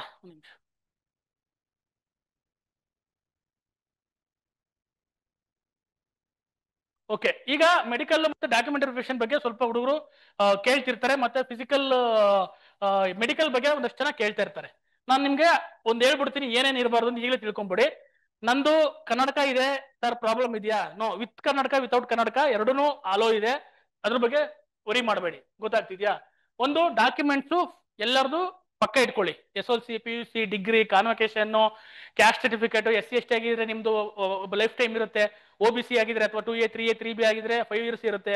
ಅದೆಲ್ಲ ನಿಮ್ಮ ಡಾಕ್ಯುಮೆಂಟೇಶನ್ ಇಲ್ಲದ್ರೆ ಹೊಸ ಮಾಡಿಸ್ಕೊಳ್ಳಿ. ಕನ್ನಡ ಮೀಡಿಯಮ್, ನಿಮ್ಮ ಹೆಸರುಗಳು ಏನಾರು ಬದಲಾವಣೆಗಳಿದ್ರೆ ಕರೆಕ್ಟಾಗಿ ಹೆಸರುಗಳೆಲ್ಲ ಕರೆಕ್ಟ್ ಆಗಿರಬೇಕು. ಯಾಕೆಂದ್ರೆ ಈ KPSC ಇರೋ ಸರಿ ಇಲ್ಲ, ಅವರು ನಿಮ್ಮನ್ನ ಲಾಸ್ಟ್ ಅವ್ರಿಗೆ ಕರ್ಕೊಂಡ್ಬಿಟ್ಟು ತೆಗೆದು ಬಾವಿಗೆ ಹಾಕ್ಬಿಡ್ತಾರೆ. ಅದಕ್ಕೆ ಡಾಕ್ಯುಮೆಂಟೇಶನ್ ಪಕ್ಕ SLC ಇಂದ ಹಿಡಿದು ಎಲ್ಲ ನಿಮ್ಮ ಡಾಕ್ಯುಮೆಂಟ್ಸ್ ನೇಮು, ತಂದೆ ಹೆಸರು, ತಾಯಿ ಹೆಸರು, ಅಥವಾ ನಿಮ್ದು ಏನೇನೈತೆ ಎಲ್ಲ ಡೀಟೇಲ್ ಕರೆಕ್ಟ್ ಮಾಡ್ಕೊಳ್ಳಿ. ಏನಾದ್ರು ಈಗ ಕರೆಕ್ಟ್ ಆಗಿಲ್ಲ ಅಂದ್ರೆ ಸರಿ ಮಾಡ್ಸ್ಕೊಳಕ್ ಟೈಮ್ ಐತೆ, ಸರಿಪಡಿಸ್ಕೊಂಬಿಡಿ. ಅರ್ಥ ಆಯ್ತಾ? ಆದ್ರೆ ತುಂಬಾ ಹುಡುಗರು ಎಕ್ಸಾಮ್ ಬರ್ದು ಆದ್ಮೇಲೆ ತಲೆ ಕೆಡ್ಸ್ಕೊಂತಾರೆ, ಅದು ಆಮೇಲೆ ರಿಜೆಕ್ಟ್ ಮಾಡ್ತಾರೆ, ಆಮೇಲೆ ಕೋರ್ಟ್ ಕಚೇರಿ ಅಲಿಬೇಕಾಗುತ್ತೆ. ಅದಕ್ಕೆ ಈಗಲೇ ಏನಿದೆ, ನೀವು ಅಪ್ಲಿಕೇಶನ್ ಹಾಕಕ್ಕೆ ಮುಂಚೆ ಎಲ್ಲ ಡಾಕ್ಯುಮೆಂಟ್ಸ್ ಪರ್ಫೆಕ್ಟ್ ಇರಬೇಕು. ಕನ್ನಡ ಮೀಡಿಯಂ ಇರ್ಬೋದು, ರೂರಲ್ ಇರ್ಬೋದು, PDP ಇರ್ಬೋದು, ಯಾವುದೇ ಡಾಕ್ಯುಮೆಂಟ್ಸ್ ಇದ್ರು ಪರ್ಫೆಕ್ಟ್ ಆಗಿ ಇಟ್ಕೊಂಡ್ಬಿಡಿ. ಒಂದ್ಸತಿ ತೆಗೆದು ಇಟ್ಕೊಂಡು ನೀವು ಎಕ್ಸಾಮ್ ಬರೆಯಕ್ಕೆ ಬಂದಿದ್ದೀರಾ ಅಂದ್ರೆ ಎಲ್ಲ ಡಾಕ್ಯುಮೆಂಟ್ಸ್ ಪರ್ಫೆಕ್ಟ್ ಇಟ್ಕೊಳ್ಳಿ. ಅದು ನಿಮ್ ಡಿಪೆಂಡ್ ಅಪಾನ್ ಯು. ಯಾಕಂದ್ರೆ ಕೆಲವರು ಕ್ಯಾಟಗರಿ ಇರುತ್ತೆ, ಕೆಲವರು GML ಬರ್ತೀರಾ, ಕೆಲವರು OBC ಬರ್ತೀರಾ, ಅದು ನಿಮಗೆ ಬಿಟ್ಟಿದ್ದು. ಅರ್ಥ ಆಗ್ತಿದ್ಯಾ? ನಿಮ್ಗೆ ಗೊತ್ತಿರುತ್ತೆ ಯಾವ ಸರ್ಟಿಫಿಕೇಟ್ ನಿಮ್ಗೆ ಎಲಿಜಿಬಲ್ ಇದೆ, ನೀವು ಎಲಿಜಿಬಲ್ ಇಲ್ಲ ಅಂತ. ಅರ್ಥ ಆಗ್ತಿದೆ? ಹೈದರಾಬಾದ್ ಕರ್ನಾಟಕ ಇರ್ಬೋದು. ಈಗ ಹೊಸದಾಗಿ SC ಅವ್ರಿಗೆ ಇದಾಗಿದೆ, ಏನೋ ರಿಸರ್ವೇಶನ್ ಡಿವೈಡ್ ಆಗಿದೆ, ಅದು ಮತ್ತೆ ಅವ್ರು ಮತ್ತೆ ಸರ್ಟಿಫಿಕೇಟ್ ಮಾಡಿಸ್ಕೋಬೇಕು. ಅದೆಲ್ಲ ಬೇಗ ಮಾಡಿಸ್ಕೊಳ್ಳಿ. ಆಯ್ತಾ? ಒಂದು. ನೆಕ್ಸ್ಟ್ ಏನೇನು ಟೆಸ್ಟ್ ಮಾಡ್ತಾರೆ, ವಿಷನ್ ಟೆಸ್ಟ್ ಮಾಡ್ತಾರೆ. ಎರಡು ನಿಯರ್ ವಿಷನ್ ಮತ್ತೆ ಡಿಸ್ಟಿಂಕ್ಟ್ ವಿಷನ್ ಎರಡು ಚೆಕ್ ಮಾಡ್ತಾರೆ. ಎರಡು ಕರೆಕ್ಟ್ ಆಗಿದ್ರೆ ಸಾಕು. ಯಾರಿಗೆ ಕಲರ್ ಬ್ಲೈಂಡ್ನೆಸ್ ಇದ್ರೆ ಈಗಲೇ ಮರ್ತ್ಕೊಂಡ್ಬಿಡ್ರಿ PSI ಕನ್ಸ. ಕಲರ್ ಬ್ಲೈಂಡ್ನೆಸ್ ಅಂದ್ರೆ ಅವ್ರಿಗೆ ತೋರಿಸ್ತಾರೆ ಹಿಂಗೆ ಚಿತ್ರಗಳು ಇರ್ತವೆ, ಅದ್ರಲ್ಲಿ ನಂಬರ್ಗಳು ಇರ್ತವೆ 37. ಬೇಕಾದ್ರೆ ನೀವು ಗೂಗಲ್ ಸರ್ಚ್ ಮಾಡಿ ನೋಡಿ. ಕಲರ್ ಬ್ಲೈಂಡ್ನೆಸ್ಗೆ ಸಿಗೋದು. ಯಾರಿಗೆ ಕರೆಕ್ಟಾಗಿ ಐಡೆಂಟಿಫೈ ಮಾಡಕ್ ಬರಲ್ಲ ಅವರು ಒಂದ್ಸತಿ ಹೋಗಿ ಡಾಕ್ಟರ್ ಚೆಕ್ ಮಾಡಿಸ್ಕೊಳ್ಳಿ, ನನಗೆ ಕಲರ್ ಬ್ಲೈಂಡ್ನೆಸ್ ಇದೆಯೋ ಇಲ್ವೋ ಅಂತ. ಕಲರ್ ಬ್ಲೈಂಡ್ನೆಸ್ ಇದ್ರೆ ಆಗಲ್ಲ, ಕನ್ನಡಕ ಇದ್ರೂ ನಡೆಯುತ್ತೆ, ಕಲರ್ ಬ್ಲೈಂಡ್ನೆಸ್ ಇರಬಾರ್ದು. ಅರ್ಥ ಆಗ್ತಿದ್ಯಾ? ಚೆಕ್ ಮಾಡಿಸ್ಕೊಳ್ಳಿ, ಒಳ್ಳೇದು, ನಿಮ್ಗೆ ಕ್ಲಾರಿಟಿ ಸಿಗುತ್ತೆ. ಆಮೇಲೆ ಆಮೇಲೆ ಪಶ್ಚಾತ್ತಾಪ ಪಡೋದು ಬೇಡ. ಅದು ವಿತ್ ಗ್ಲಾಸು ವಿತೌಟ್ ಗ್ಲಾಸ್ ಅಂತ ಇರುತ್ತೆ, ಅದು ನಡೆಯುತ್ತೆ. ಗ್ಲಾಸ್ ಇದ್ರೂ ಏನು ಸಮಸ್ಯೆ ಇಲ್ಲ. ಯಾರ ಗ್ಲಾಸ್ ಇದ್ರೂ ಇದ್ರೆ ತಲೆ ಕೆಡ್ಸ್ಕೊಳೋ ಅವಶ್ಯಕತೆ ಇಲ್ಲ, ನೀವು ಎಕ್ಸಾಮ್ ಬರೀರಿ ಆಯ್ತಾ. ಅದು ಡಿಸ್ಟೆಂಟ್ ವಿಷನ್ ಮತ್ತೆ ನಿಯರ್ ವಿಷನ್ ಟೆಸ್ಟ್ ಮಾಡ್ತಾರೆ, ಅಷ್ಟಿದ್ರೆ ಕನ್ನಡಕ ಹಾಕೊಂಡ್ರೆ ಅದೇನ್ ಡಾಕ್ಟರ್ ಟೆಸ್ಟ್ ಮಾಡೋದು ಅದು ಬಂದ್ರೆ ಸಾಕು. ಸ್ಕ್ವಿಂಟ್ ಐಸ್ ಅಂತ ಇರುತ್ತೆ, ಗೊತ್ತಾಯ್ತಾ? ಸ್ಕ್ವಿಂಟ್ ಐಸ್ ಅಂದ್ರೆ ಮೆಳ್ಗಣ್ಣು ಅಂತ ಇರುತ್ತೆ, ಅವ್ರಿದ್ರು ಸಹ ರಿಜೆಕ್ಟ್ ಆಗುತ್ತೆ. ಅರ್ಥ ಆಗ್ತಿದ್ಯಾ? ನೆಕ್ಸ್ಟ್ ಇಯರಿಂಗ್ ಟೆಸ್ಟ್ ಮಾಡ್ತಾರೆ, ಕಿವಿ ನೆಟ್ಟಿ ಕೇಳಿಸ್ಬೇಕು. ಕೇಳಿಸ್ತಾ ಇದೆಯಾ? ಮತ್ತೆ ಬ್ಲಡ್ ಟೆಸ್ಟ್, ಯೂರಿನ್ ಟೆಸ್ಟ್ ಕೆಲವು ಇದ್ರಲ್ಲಿ ಮಾಡ್ತಾರೆ, ಕೆಲವರು ಇದ್ರಲ್ಲಿ ಮಾಡಲ್ಲ. ಅದೇನ್ ತುಂಬಾ ತಲೆ ಕೆಡ್ಸ್ಕೊಳೋ ಅವಶ್ಯಕತೆ ಇಲ್ಲ, ನಿಮ್ಮನ್ನೇನ್ ಇದ್ ಮಾಡಲ್ಲ. ಗೊತ್ತಾಗ್ತಿದ್ಯಾ? ನೆಕ್ಸ್ಟ್ ಸಣ್ಣ ಪುಟ್ಟ ಮೈನರ್ ಆಪರೇಷನ್ಸ್ ಆದ್ರೂ ತಲೆ ಕೆಡ್ಸ್ಕೊಬೇಡಿ, ಅವೇನ್ ಪ್ರಾಬ್ಲಮ್ ಇಲ್ಲ. ಅರ್ಥ ಆಗ್ತಿದ್ಯಾ? ಇನ್ನ ಹೆಣ್ಮಕ್ಳು ಮಗು ಆಗಿದ್ರೆ ಅವೆಲ್ಲ ಏನ್ ತಲೆ ಕೆಡ್ಸ್ಕೊಬೇಡಿ, ಅದು ಅದರ ಮೇಜರ್ ಇದಲ್ಲ. ಅರ್ಥ ಆಗ್ತಿದ್ಯಾ? ನೆಕ್ಸ್ಟ್ ಇನ್ನ ವೆಕ್ಯೂಸ್ ವೈನ್ಸ್ ಅಂತ ಬರುತ್ತೆ, ಈ ಕಾಲಲ್ಲಿ ನರ ದಪ್ಪ ಊದ್ಕೊಂಡಿರುತ್ತೆ, ಅದಿದ್ರು ರಿಜೆಕ್ಟ್ ಮಾಡ್ತಾರೆ. ಫ್ಲಾಟ್ ಫುಟೆಡ್ ಇದ್ರೆ ರಿಜೆಕ್ಟ್ ಮಾಡ್ತಾರೆ. ನಾಕ್ ಪೀಸ್ ಅಂತ ಹಿಂಗೆ ಕಾಲ್ಗಳು ಈ ತರ ಇದ್ರೆ ರಿಜೆಕ್ಟ್ ಆಗುತ್ತೆ. ಅರ್ಥ ಆಗ್ತಿದ್ಯಾ? ಒಂದ್ಸತಿ ಎಲ್ಲ ಚೆಕ್ ಮಾಡ್ಕೊಳ್ಳಿ, ತೊಂದರೆ ಇಲ್ಲ. ತುಂಬಾ ಇದ್ರೆ ಆಮೇಲೆ ಸ್ಪೀಚ್ ತೊದ್ಲು ಇದ್ರೆ ಅದು ಸಹ ರಿಜೆಕ್ಟ್ ಆಗುತ್ತೆ. ಹಂಗಾಗಿ ಮತ್ತೆ general fitness, blood test, urine test ಮಾಡ್ತಾರೆ, ಶುಗರ್ BP ಎಲ್ಲ ಚೆಕ್ ಮಾಡ್ತಾರೆ. ಬಟ್ ಅವೆಲ್ಲ ಏನು ತೊಂದರೆ ಇಲ್ಲ. ಮೇನ್ ನಾನು ಹೇಳೋದು ಕಲರ್ ಬ್ಲೈಂಡ್ನೆಸ್ ಇದು ಇರಬಾರ್ದು. ಅರ್ಥ ಆಗ್ತಿದ್ಯಾ? ಆಮೇಲೆ ಚೆಸ್ಟ್ ಅಲ್ಲಿ ಯಾವುದೇ ಬೋನು ಬ್ರೇಕ್ ಆಗಿರಬಾರ್ದು. ಮೇಜರ್ ಬೋನ್ಗಳು ಇರ್ತಾವಲ್ಲ ಅವು ಯಾವ ಬ್ರೇಕ್ ಆಗಿರಬಾರ್ದು. ಈಗ ನೆಟ್ಟಿಗೆ ಓಡಾಡ್ಬೇಕಾದ್ರೆ, ಬೈಕು ಕಾರು ಹೊಡಿಬೇಕಾದ್ರೆ ನೆಟ್ಟಿಗೆ ಓಡಾಡ್ರಿ. ಕೈಯ ಕಾಲ ಮುರ್ಕೊಂಡ್ರೆ ಫಿಸಿಕಲ್ ಹತ್ರ ಬಂದಾಗ ಮತ್ತೆ ಇರೋ ಅವಕಾಶನ ಕಳ್ಕೊಂತೀರ. ಅರ್ಥ ಆಗ್ತಿದ್ಯಾ? ಅದಕ್ಕೆ ಫಿಸಿಕಲ್ ಫಿಟ್ನೆಸ್ ಬಗ್ಗೆ ಗಮನ ಕೊಡಿ. ಅರ್ಥ ಆಗ್ತಿದ್ಯಾ? ಅದು ಬಿಟ್ಟೆ ಇನ್ನೇನು ಜಾಸ್ತಿ ತಲೆ ಕೆಡ್ಸ್ಕೋಬೇಡಿ ಮೆಡಿಕಲ್ ಎಕ್ಸಾಮಿನೇಷನ್ ಬಗ್ಗೆ. ಯಾಕೆ ಅಂತ ಕೇಳ್ತೀನಿ, ಇದು ರೆಕಾರ್ಡ್ ಆಗ್ತಿಲ್ಲ ಅಂತ ಹೇಳ್ತೀನಿ. ತುಂಬಾ ಸಿಂಪಲ್ ಇರುತ್ತೆ ಮೆಡಿಕಲ್ ಎಕ್ಸಾಮಿನೇಷನ್. ಅರ್ಥ ಆಗ್ತಿದ್ಯಾ? ಎಲ್ಲರೂ ಪಾಸ್ ಆಗ್ತೀರಾ, 99% ಜನ ಪಾಸ್ ಆಗ್ತೀರಾ. 1% ಜನ ಅದು ತುಂಬಾ ಕಲರ್ ಬ್ಲೈಂಡ್ನೆಸ್ ಇದ್ದು ಮೇಜರ್ ಆತರ ಬೋನ್ ಫ್ರಾಕ್ಚರ್ಗಳಾಗಿದ್ದು ಅಂತವ್ರು ಮಾತ್ರ ಫೇಲ್ ಆಗ್ತೀರಾ. ಸಣ್ಣ ಪುಟ್ಟ ಬಿದ್ದು ಸಾರ್ ನನ್ನ ಕೈ ಮುರ್ಕೊಂಡಿತ್ತು, ಸ್ವಲ್ಪ ಹಿಂಗ್ ಬೆಂಡ್ ಆಗಿದೆ, ನಾನ್ ಸೆಲೆಕ್ಟ್ ಆಗ, ಅವೆಲ್ಲ ಏನ್ ಸಮಸ್ಯೆ ಇಲ್ಲ, ತಲೆ ಕೆಡ್ಸ್ಕೋಬೇಡಿ. ಅರ್ಥ ಆಗ್ತಿದ್ಯಾ? ಎಲ್ಲ ಕ್ಲಿಯರ್ ಆಗುತ್ತೆ. ವಿಷನ್ ಒಂದು ಕರೆಕ್ಟ್ ಆಗಿದ್ರೆ ಸಾಕು, ವಿತ್ ಗ್ಲಾಸ್ ವಿತೌಟ್ ಗ್ಲಾಸ್ ಇದ್ರೆ ಸಾಕು. ಇಷ್ಟು ಮೆಡಿಕಲ್ ಎಕ್ಸಾಮಿನೇಷನ್ ಮತ್ತೆ ಡಾಕ್ಯುಮೆಂಟ್ ವೆರಿಫಿಕೇಶನ್ ಬಗ್ಗೆ ಹೇಳಿದೆ. ಅರ್ಥ ಆಗ್ತಿದ್ಯಾ?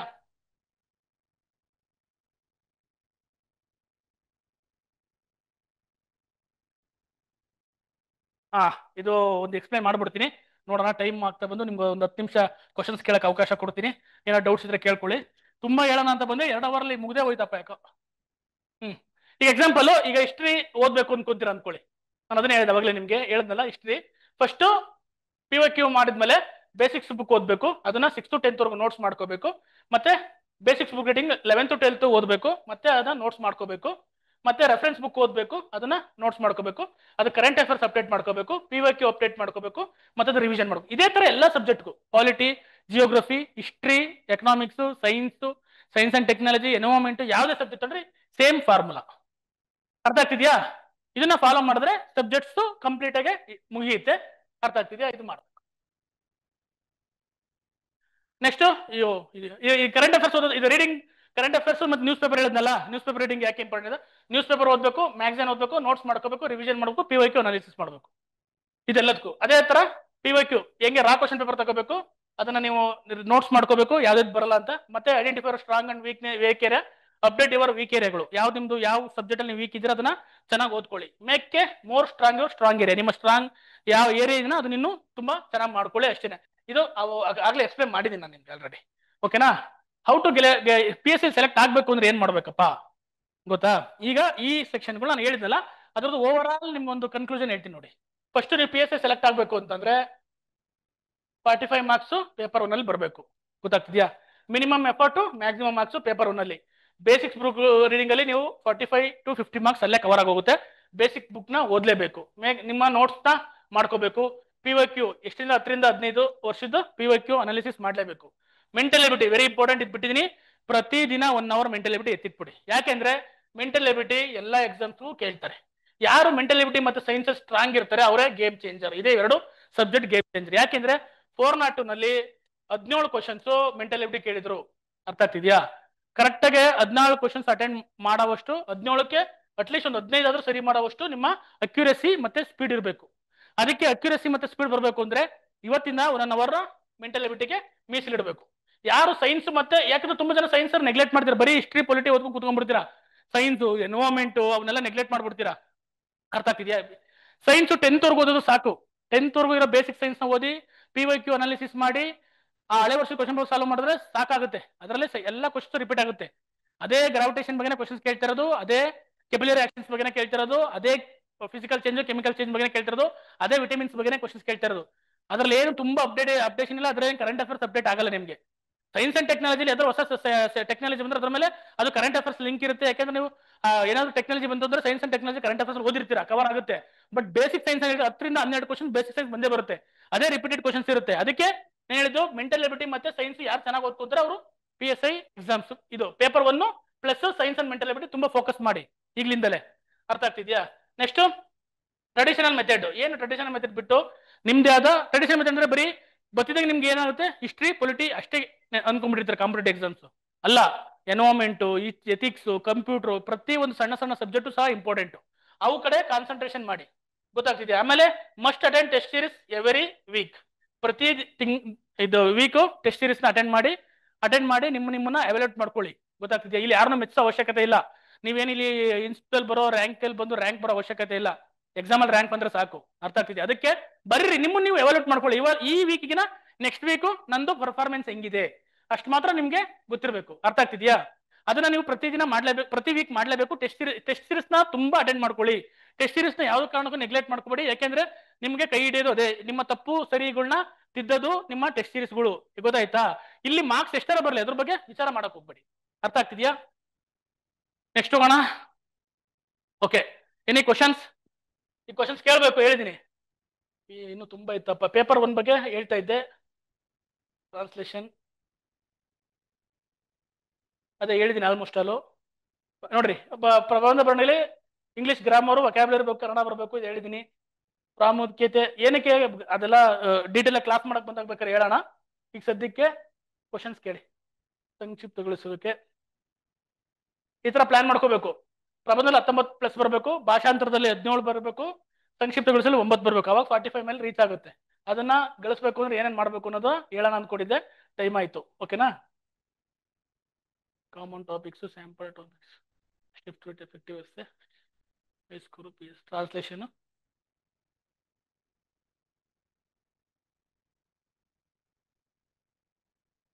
Time management, practice. Okay, questions ಕೇಳಿ. ಟೈಮ್ ಆಯ್ತು, ಇನ್ನ 15 ಮಿನಿಟ್ಸ್ ಇದೆ.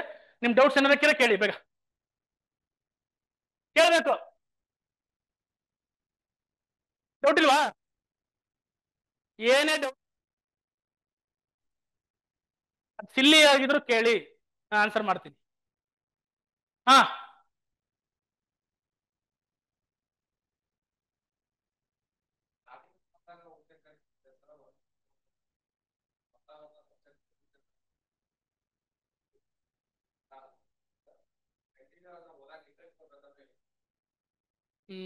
ಇಂಟ್ರೆಸ್ಟ್, ಕನ್ಸಿಸ್ಟೆನ್ಸಿ ಏನಾಗುತ್ತೆ, ಅದು ಎಲ್ಲರೂ ಕಾಮನ್ ಆಗುತ್ತೆ. ಸಬ್ಜೆಕ್ಟ್ ಓದ್ಬೇಕಾದ್ರೆ ಓದಿ ಬೋರ್ ಆಗುತ್ತೆ.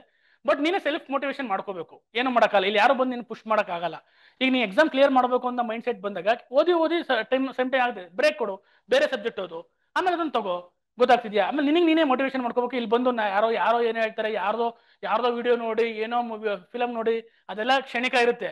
ನೀನ್ ಒಳಗಡೆ ಇತ್ತು ಅಂತಂದ್ರೆ ಆಟೋಮೆಟಿಕಲಿ ಓದ್ತಿ, ಅದನ್ನ ಸಬ್ಜೆಕ್ಟ್ ಕ್ಲಿಯರ್ ಮಾಡ್ತೀಯ. ಓದ್ಬೇಕಾದ್ರೆ ಬೋರಿಂಗ್ ಆಯ್ತು ಅಂದ್ರೆ ಸಬ್ಜೆಕ್ಟ್ ಚೇಂಜ್ ಮಾಡು. ಒಂದಿನದಲ್ಲಿ ಬರೀ ಒಂದೇ ಸಬ್ಜೆಕ್ಟ್ ಓದ್ಬೇಡ, 3-4 ಸಬ್ಜೆಕ್ಟ್ ಹಾಕು. ಕೇಳ್ರ ಇಲ್ಲಿ, 3-4 ಸಬ್ಜೆಕ್ಟ್ ಹಾಕು. ಒಂದು ದಿನದಲ್ಲಿ 3-4 ಸಬ್ಜೆಕ್ಟ್ ಹಾಕು. 2 ಅವರ್ ಅವಾಗ ನಿಂಗೆ ಅನ್ಸಲ್ಲ. ಒಂದೇ ಸಬ್ಜೆಕ್ಟ್ ಕಂಟಿನ್ಯೂಸ್ ಆಗಿ ಓದ್ತಾ ಇದ್ರೆ ಮನುಷ್ಯನ್ಗೆ ಏನಾಗುತ್ತೆ, ರಿಟೆನ್ಷನ್ ಪವರ್ ತುಂಬಾ ಕಮ್ಮಿ ಆಗುತ್ತೆ.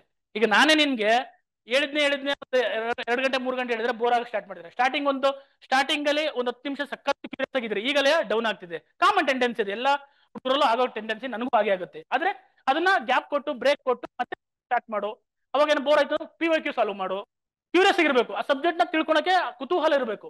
ಎಕ್ಸಾಮ್ ಪರ್ಸ್ಪೆಕ್ಟಿವ್ ಅಲ್ಲಿ ಒಂದಾದ್ರೆ ನಿನ್ ಲೈಫಿಗೆ ಇದನ್ನ ಇಂಪಾರ್ಟೆಂಟ್ ಅನ್ಕೋ. ಯಾಕೆ ಎಕ್ಸಾಂಪಲ್ ಹೇಳ್ತೀನಿ, ಯಾವ್ದೋ ಒಂದು ಪ್ಲೇಸ್ಗೆ ಹೋದೆ ಅನ್ಕೋ, ಈ ಪ್ಲೇಸ್ ಇಂಪಾರ್ಟೆನ್ಸ್ ಏನು ನೀ ಕಲ್ಪನೆ ಮಾಡ್ಕೋಬೇಕು. ಓದ್ಬೇಕಾದ್ರೆ ನೀನ್ ವಿಜಯನಗರ ಸಾಮ್ರಾಜ್ಯ ಓದ್ಬೇಕಾದ್ರೆ ವಿಜಯನಗರ ಸಾಮ್ರಾಜ್ಯಕ್ಕೆ ಹೋಗ್ಬೇಕು, ಅಲ್ಲಿ ಶಿಲ್ಪಕಲೆಗಳ ಬಗ್ಗೆ ಎಂಜಾಯ್ ಮಾಡ್ಬೇಕು. ಆ ಸಬ್ಜೆಕ್ಟ್ ಎಂಜಾಯ್ ಮಾಡ್ತಾ ಓದಿದಾಗ ಬೋರ್ ಅನ್ಸಲ್ಲ.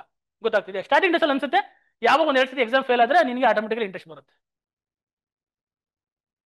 ಮನೇಲಿ ಅಪ್ಪ ಅಮ್ಮ ಫೋನ್ ಮಾಡಿ ಮಗ ಇನ್ನೂ ಬಂದಿಲ್ಲ ಯಾಕೆ ಅಂತ ಕೇಳ್ತಾರಲ್ಲ, ಅವಾಗ ಇಂಟ್ರೆಸ್ಟ್ ಆಟೋಮೆಟಿಕಲಿ ಬರುತ್ತೆ. ಆ ಲೆವೆಲ್ಗೆ ಹೋಗ್ಬೇಡಿ. ಹಾ ನೆಕ್ಸ್ಟ್. ಹಾ ಹೇಳಮ್ಮ, ಜೋರಾಗಿ ಕೇಳಿಸ್ತಾ ಇಲ್ಲ ನನಗೆ.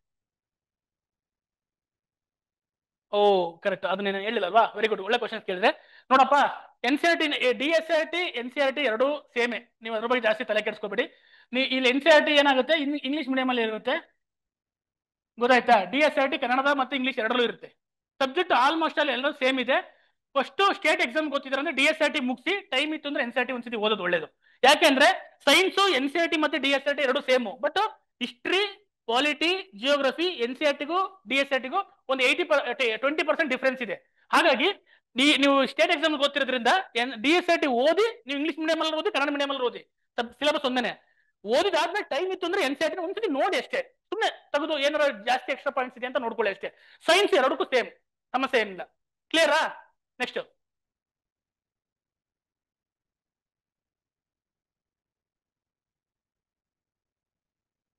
ಹಾ ಹೇಳಪ್ಪ.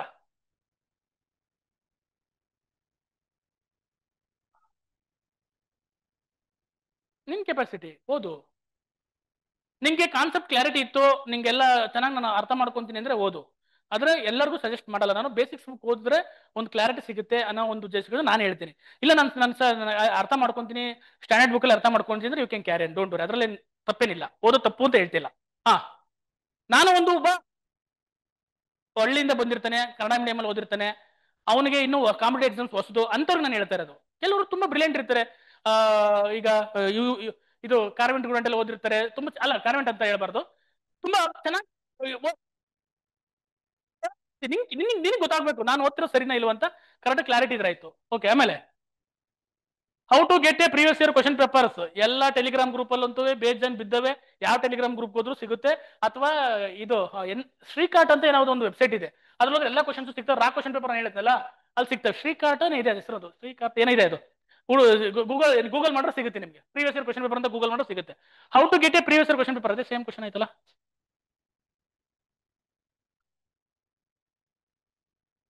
How to balance time both physical and writing. Physical ಏನು 1 ಅವರ್ ಮಾಡ್ತೀರಾ, 24 ಗಂಟೆಲಿ 1 ಅವರ್ ಬ್ಯಾಲೆನ್ಸ್ ಮಾಡೋದೇನೈತೆ? ಅದನ್ನ ಡೈಲಿ ಮಾಡ್ಲೇಬೇಕು, 1 ಅವರ್ ಕಂಪಲ್ಸರಿ ಅದು. ಅರ್ಥ ಆಗ್ತಿದ್ಯಾ? ಫಿಸಿಕಲ್ ಎಕ್ಸಾಮ್ ಅದನ್ನ ಮೇಂಟೈನ್ ಮಾಡ್ಲೇಬೇಕು, ಓಡ್ಲೇಬೇಕು, PSI ಪ್ರಿಪೇರ್ ಆಗೋರು. ಆಯ್ತಾ? ಆಮೇಲೆ ನೆಕ್ಸ್ಟ್ ಇನ್ನೇನಿದೆ, ಯಾರು ಬೇರೆ ಕ್ವಶನ್ಸ್? ಇವರೊಂದು questions, can we get this PDF ಅಂತ ಕೊಡ್ರಪ್ಪ, ಅದು ಇದು ಇದ್ರದ್ದು. ಇದು ತಗೊಂಡು ಏನ್ ಮಾಡ್ತೀರಲ್ರಿ?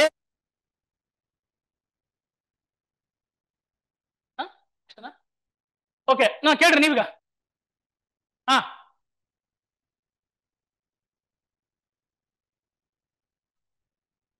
ಎಲ್ಲ ಆರ್ಟಿಕಲ್ಸ್ ಇಂಪಾರ್ಟೆಂಟ್ ಇರಲ್ಲ, ಬಟ್ ಮೇಜರ್ ಆರ್ಟಿಕಲ್ಸ್ ಗೊತ್ತಿರಬೇಕು, ನೆನಪಿರಬೇಕು. ಎಕ್ಸಾಂಪಲ್, ಈಗ ಮೂಲಭೂತ ಹಕ್ಕುಗಳು, DPSP, ಮೂಲಭೂತ ಕರ್ತವ್ಯಗಳು, ರಾಷ್ಟ್ರಪತಿ, ಉಪರಾಷ್ಟ್ರಪತಿ, ಆಮೇಲೆ ಈ ಕಾನ್ಸ್ಟಿಟ್ಯೂಷನ್ ಬಾಡೀಸು, ಮತ್ತೆ ಈಗೇನಾಗಿದೆ ಡೆಪ್ತ್ ಅಲ್ಲಿ ಕ್ವಶನ್ಸ್ ಕೇಳ್ತಾರೆ. ಈಗ ನೋಡಿ, ಈ 371J ಬಂದಾಗ ಕೆಲವು ರಾಜ್ಯಗಳಿಗೆ ಕೊಟ್ಟಿದ್ದಾರೆ, ಯಾವ ರಾಜ್ಯಕ್ಕೆ ಯಾವ ಆರ್ಟಿಕಲ್ ಅಂತವು. ಆ ತರದ ಕೇಳಿದ್ರಿಂದ ಮೇಜರ್ ಈ ಹಳೆ ವರ್ಷದ ಕ್ವಶನ್ ಪೇಪರ್ ಅಲ್ಲಿ ಏನೇನು ಆರ್ಟಿಕಲ್ಸ್ ಕೇಳಿದ್ದಾರೆ ಅವೆಲ್ಲವೂ ಓದ್ಕೊಳ್ಳಿ. ಅದ್ರ ಜೊತೆ ಅದು ಸುತ್ತಮುತ್ತ ಒಂದು 4 ಆರ್ಟಿಕಲ್ ಓದ್ಕೊಂಡು ಸಾಕಾಗುತ್ತೆ. ಎಲ್ಲ ಆರ್ಟಿಕಲ್ ನೆನಪಲ್ಲಿ ಇರಲ್ಲ, ಬಟ್ ಆದ್ರೆ ನೀನ್ ಎಲಿಮಿನೇಷನ್ ಮೆಥಡ್ ಮಾಡಕ್ ಯೂಸ್ ಆಗುತ್ತೆ. ಈ ಆರ್ಟಿಕಲ್ ಬಗ್ಗೆ ಗೊತ್ತಿತ್ತು ಅಂದ್ರೆ, ಈ ಆರ್ಟಿಕಲ್ ಸಂಬಂಧಪಟ್ಟಿಲ್ಲ, ಹಂಗಾಗಿ ಈ ಆರ್ಟಿಕಲ್ ಅಲ್ಲ ಅಂತ ಅಂದ್ಬಿಟ್ಟು ನೀನ್ ಎಲಿಮಿನೇಟ್ ಮಾಡ್ತೀಯಾ, ಅದಕ್ಕೆ ಯೂಸ್ ಆಗುತ್ತೆ. ಬಯಕ್ ಮಾಡೋ ಅವಶ್ಯಕತೆ ಇಲ್ಲ.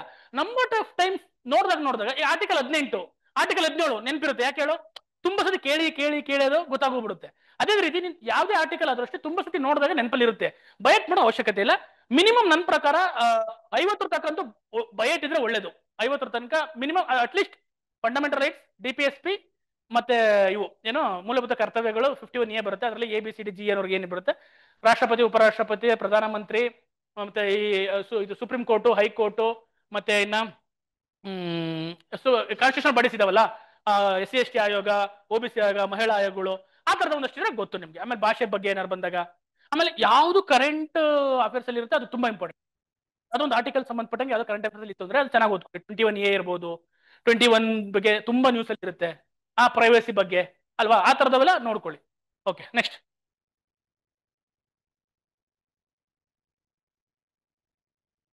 ನ್ಯೂಸ್ ಪೇಪರ್ ತಗೊಳ್ಳಿ, ನ್ಯೂಸ್ ಪೇಪರ್ ತಗೊಂಡು ಯಾವ್ದಾರ ಒಂದು ಇದನ್ನ ಓದ್ತಿರಲ್ವಾ, ಎಡಿಟೋರಿಯಲ್ ಓದ್ತಿರಲ್ವಾ, ಅದನ್ನೇ ಟ್ರಾನ್ಸ್ಲೇಟ್ ಮಾಡಿ ಸಾಕು. ಇಲ್ಲಾಂದ್ರೆ ಹೈಸ್ಕೂಲ್ ಬಿಕ್ಸ್ ಇರುತ್ತಲ್ವಾ, ನೀವು ಹೆಂಗು DSAT ಎಲ್ಲ ಓದ್ತಿರ್ತಿರಲ್ವಾ, ಅದ್ರಲ್ಲಿ ಅದೊಂದು ಪ್ಯಾರಾಗ್ರಾಫ್ ತಗೊಳ್ಳಿ, ಪ್ರಾಕ್ಟೀಸ್ ಮಾಡಿ. ಸೋರ್ಸ್ ಏನಿಲ್ಲ, ಅದು ಯಾವ್ದಾದ್ರು ಸೋರ್ಸ್. ಟೆಲಿಗ್ರಾಮ್ ಇದು ಇಂಟರ್ನೆಟ್ಗೆ ಹೋದ್ರೆ ಯಾವ್ದಾರ ಒಂದು ಪ್ಯಾರಾಗ್ರಾಫ್, ಇಂಗ್ಲಿಷ್ ಪ್ಯಾರಾಗ್ರಾಫ್ ತಗೊಳ್ಳಿ, ಅದನ್ನ ಟ್ರಾನ್ಸ್ಲೇಟ್ ಮಾಡಿ. ಬಟ್ ಗೊತ್ತಿರ್ಬೇಕು. ಬಟ್ ವೊಕ್ಯಾಬ್ಯುಲರಿ ಬರ್ಕೊಳ್ಳಿ. ಡೈಲಿ ನ್ಯೂಸ್ ಪೇಪರ್ ಬರ್ತಾರೆ, ವೊಕ್ಯಾಬ್ಯುಲರಿ ಬರ್ಕೊಳ್ಳಿ. ಒಂದು ಇಂಗ್ಲಿಷ್ ಪೇಪರ್, ಒಂದು ಕನ್ನಡ ಪೇಪರ್ ಓದಿ, ಅದರಲ್ಲಿ ಒಂದು 10 ಕನ್ನಡ ವರ್ಡ್ಸ್ ಬರ್ಕೊಳ್ಳಿ, 10 ಇಂಗ್ಲಿಷ್ ವರ್ಡ್ ಬರ್ಕೊಳ್ಳಿ, ಎರಡಕ್ಕೂ ಮೀನಿಂಗ್ ಬರ್ಕೊಳ್ಳಿ.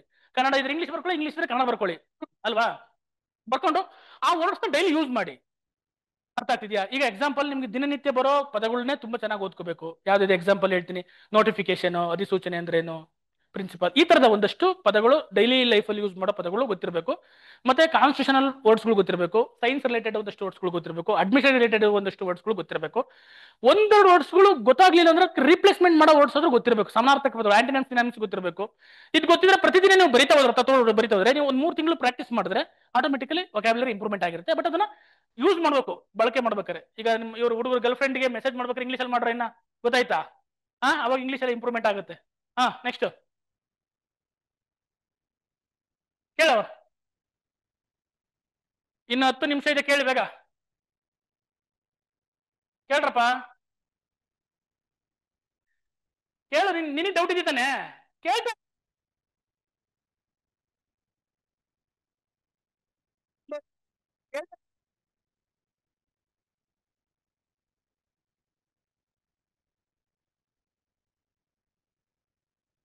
ಬುಕ್ ನಾನು ಯಾವ್ದು ಬುಕ್ಸ್ ಆ ಥರದ್ದು ರೆಫರ್ ಇದೇ ಓದಿ ಅಂತ ಹೇಳಲ್ಲ, ಎನಿ ಟೈಮ್ ಓದು. ಬಟ್ ಏನ್ ಮಾಡು, PYQ ಕ್ವಶನ್ ಪೇಪರ್ ನೋಡು, ಅದರಲ್ಲಿ ಗೊತ್ತಾಗುತ್ತೆ ಯಾವ ಕ್ವಶನ್ಸ್, ಯಾವ ಟಾಪಿಕ್ ಮೇಲೆ ಜಾಸ್ತಿ ಕ್ವಶನ್ಸ್ ಕೇಳ್ತಿದ್ದಾರೆ ಅಂತ. ಆ ಟಾಪಿಕ್ಸ್ ನ ಫಸ್ಟ್ ಪ್ರಿಫರೆನ್ಸ್ ಕೊಡು. ಒಂದ್ 3 ಎಕ್ಸಾಮ್ ನೋಡು, 3 ಎಕ್ಸಾಮ್ ಅಲ್ಲಿ ಈ ಟಾಪಿಕ್ ಮೇಲೆ ತುಂಬಾ ಕ್ವಶನ್ಸ್ ಬರ್ತಾ ಇದೆ. ಈ 3 ಎಕ್ಸಾಮ್ ಅಲ್ಲಿ ಈಗ ಡಿ ಕೋಡಿಂಗ್ ಆಗಿರ್ಬೋದು, ವಯಸ್ಸು ಮೇಲೆ, ಏಜ್ ಮೇಲೆ ಪ್ರಾಬ್ಲಮ್ ಬರ್ತಿದೆ, ಅವನ್ನ ಫಸ್ಟ್ ಪ್ರಿಫರೆನ್ಸ್ ಕೊಟ್ಟು ಕಲ್ತ್ಕೊಂಡ್ಬಿಡು. ಯಾವ್ದಾರ ಯೂಟ್ಯೂಬ್ ಅಲ್ಲಿ ವಿಡಿಯೋಗಳು ನೋಡು, ಯಾವ್ದಾರ ಬುಕ್ ತಗೊಂಡು ಓದು. ಇದೇ ಬುಕ್ ಎಲ್ಲ ಮೆಥಡ್ ಒಂದೇ, ನಿಂಗೆ ಶಾರ್ಟ್ ಕಟ್ ಕೊಟ್ಟು ಒಟ್ಟು ಆನ್ಸರ್ ಬಂದ್ರೆ ಸಾಕಪ್ಪ. ಯಾವುದೇ ಬುಕ್ ಓದು, ಯಾವುದೇ, ನಾನಂತೂ ಅದ್ ನಾನು ಯಾವುದೇ ಸ್ಟೂಡೆಂಟ್ಸ್ ನನ್ನ ಹತ್ರ ರೆಫರ್ ಮಾಡಲ್ಲ, ಇದೇ ಬುಕ್ ಓದಿ ಇದೇ ಮಾಡಿ ಅಂತ. ಬಟ್ ಕೆಲವೊಂದು ಬುಕ್ಸ್ ನ ಮ್ಯಾಂಡೇಟರಿ ಓದಿಂತೀನಿ. ಯಾವ ಅಂತಂದ್ರೆ ಬೇಸಿಕ್ಸ್ ಬುಕ್ ಕೂಡ ಕಂಪಲ್ಸರಿ ಓದಿಂತೀನಿ. ಆಥರ್ ಬುಕ್ ನ ಒಳ್ಳೆ ಆಥರ್ ಬುಕ್ಸ್ ಓದಿಂತೀನಿ. ನ್ಯೂಸ್ ಪೇಪರ್ ನ ಓದಿ ಅಂತೀನಿ. ಇಷ್ಟೇ ನಾನು ಮ್ಯಾಂಡೇಟರಿ ಹೇಳೋದು. ಇನ್ ಬಿಟ್ಟಿದಿಂದ ಆಪ್ಷನ್ ಅಲ್ಲ, ನೀವು ಯಾವ್ದಾರ ರೆಫರ್ ಮಾಡಿ, ಯಾವ್ದಾರ ಓದಿ, ನೋ ವರೀಸ್.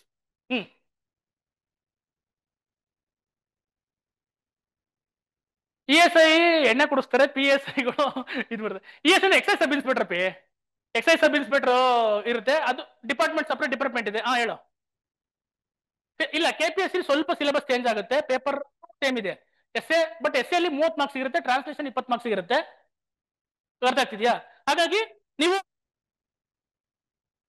ಆರಾಮ್ಸೆ ಇದು ಮಾಡ್ಬೋದು. ಗೊತ್ತಾಗ್ತಿದ್ಯಾ? ಈಸಿಯಾಗಿ ಮಾಡ್ಬೋದು. ಪ್ರಿಸೈಸ್ ರೇಟಿಂಗ್ ಒಂದಿರಲ್ಲ ಅಲ್ಲಿ, ಪ್ರಿಸೈಸ್ ರೇಟಿಂಗ್ ಇರಲ್ಲ, ಸೇಮ್ ಇರುತ್ತೆ. ಮತ್ತೆ ಇನ್ನು GS ಅಂದ್ರೆ ಪೇಪರ್ 2 ನಲ್ಲಿ same history, polity, geography, economics ಎಲ್ಲ ಬರುತ್ತೆ. ಇದು ತುಂಬಾ ವರ್ಷ ಆಯ್ತು ನಡೆದು ಎಕ್ಸಾಮ್ 2017ರಲ್ಲಿ. ಸಿಲೆಬಸ್ ಏನೋ ಚೇಂಜ್ ಮಾಡ್ತಾನೆ ಅಥವಾ ಅದನ್ನೇ ಕೊಡ್ತಾನೆ ನೋಡ್ಬೇಕು, ವೆಯ್ಟ್ ಮಾಡೋಣ. ಬಟ್ ಕಾಮನ್ ಆಗಿ ಈ subject history, polity, geography, economics, social science ಎಲ್ಲ ಓದ್ತಾ ಇರಿ. ಆಮೇಲೆ ನನಗೂ ಟ್ಯಾಟೋ ಇದೆ, ಸಮಸ್ಯೆ ಇಲ್ಲ, ಹಾಕ್ಸ್ಕೋಬೇಡಿ ಅಷ್ಟೇ. ಮುಂದೆ ಆರ್ಮಿ ಗಿರ್ಮಿ ಹೋಗಕ್ಕಾಗಲ್ಲ, ಪೊಲೀಸ್ ಆಗ್ಬೋದು, ಏನ್ ಸಮಸ್ಯೆ ಇಲ್ಲ. ಬಟ್ ಏನಂತಂದ್ರೆ ನಾನು ಏನಕ್ಕೆ ನಾವು ಗೊತ್ತಿರಲಿಲ್ಲ, ನಾವು ಹಾಕ್ಸ್ಕೊಂಡಿದೀನಿ.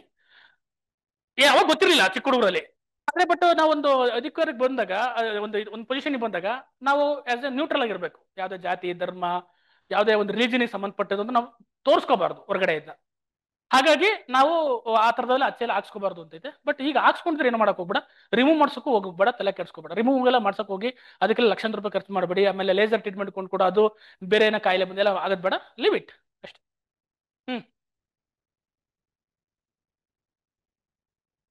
ಹಾ, ಅವೆಲ್ಲ ಕ್ವಶನ್ಸ್ ಕೇಳ್ಬೇಡಪ್ಪ ಇಲ್ಲಿ, ಅವೆಲ್ಲ ಪರ್ಸನಲ್ ಆಗಿ ಕೇಳಿ ಬಂದು ಕ್ವಶನ್ ಹೇಳ್ತೀನಿ.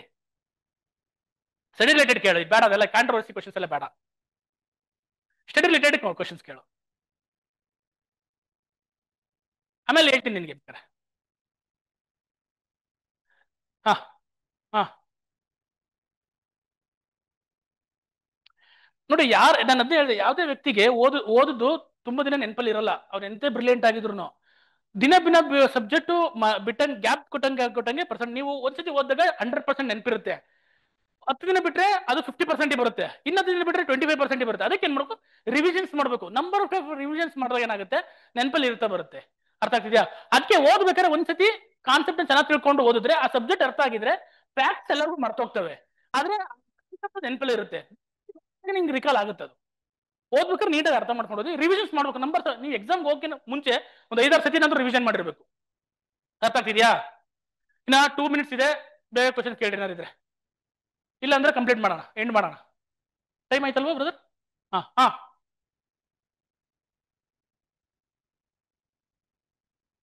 ಅದು ಅವ್ರವ್ರ ವೈಯಕ್ತಿಕ. ಈಗ degree is A qualification, degree ಬೇಕೇ ಬೇಕು.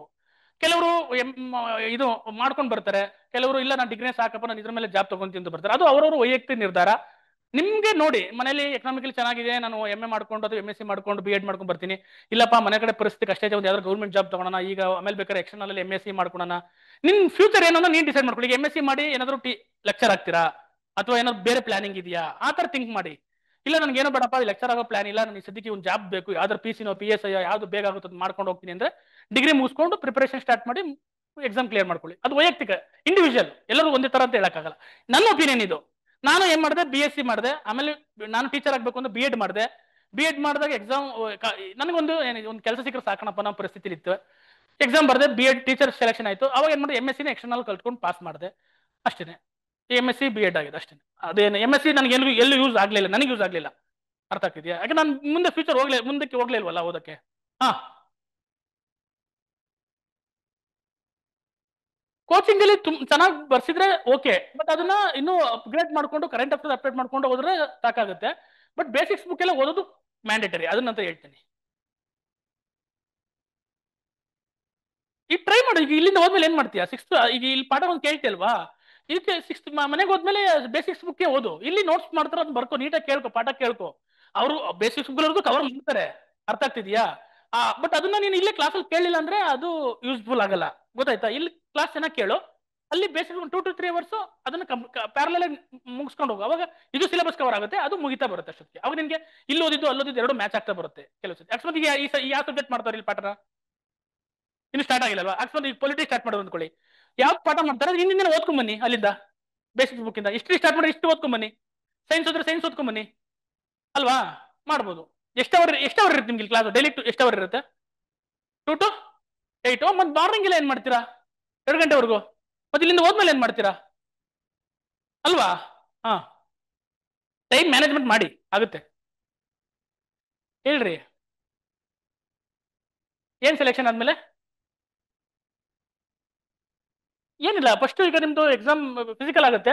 ಫಿಸಿಕಲ್ ಎಕ್ಸಾಮ್ ಅನೌನ್ಸ್ ಮಾಡ್ತಾರೆ. ಎಕ್ಸಾಮ್ ಆದ್ಮೇಲೆ ಇದನ್ನ ಅನೌನ್ಸ್ ಮಾಡ್ತಾರೆ, ಏನೋ ಮೆಡಿಕಲ್ಗೆ ಲಿಸ್ಟ್.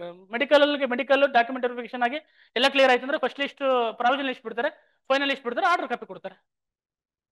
ಅಷ್ಟೇ, ಇನ್ನೇನು ಬೇರೆ ಇರಲ್ಲ.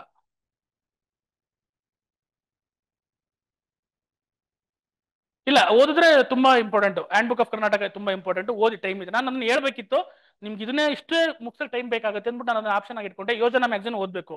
ಯೋಜನಾ ನಿಮ್ಗೆ ಓದೋದ್ರಿಂದ ಏನಾಗುತ್ತೆ, ನಿಮ್ಮ ಇದು ಏನೋ ಪ್ರಬಂಧಕ್ಕೆಲ್ಲ ತುಂಬಾ ಹೆಲ್ಪ್ ಆಗುತ್ತೆ. ಪ್ರತಿ ತಿಂಗಳು ಒಂದು ಟಾಪಿಕ್ ಮೇಲೆ ಬರುತ್ತೆ ಯೋಜನಾ ಮ್ಯಾಗ್ಝಿನ್. ಆ ಯೋಜನಾ ಮ್ಯಾಗ್ಝಿನ್ ತಗೊಂಡು ಓದಿ. ಮತ್ತೆ ಹ್ಯಾಂಡ್ ಬುಕ್ ಆಫ್ ಕರ್ನಾಟಕ ಅದು ಹಳೆ ಎಡಿಷನ್ ಇದೆ, ಹೊಸ ಎಡಿಷನ್ ಬಂದಿಲ್ಲ. ಯೂಸ್ಫುಲ್ ಆಗುತ್ತೆ. ಕರ್ನಾಟಕ ರಿಲೇಟೆಡ್ ಏನ್ ನಿನ್ಗೆ ಇನ್ಫಾರ್ಮೇಶನ್ ಸಿಗುತ್ತೆ ಬರುತ್ತೆ, ರೆಫರ್ ಮಾಡಿ, ತೊಂದರೆ ಇಲ್ಲ, ಓದ್ಬೋದು.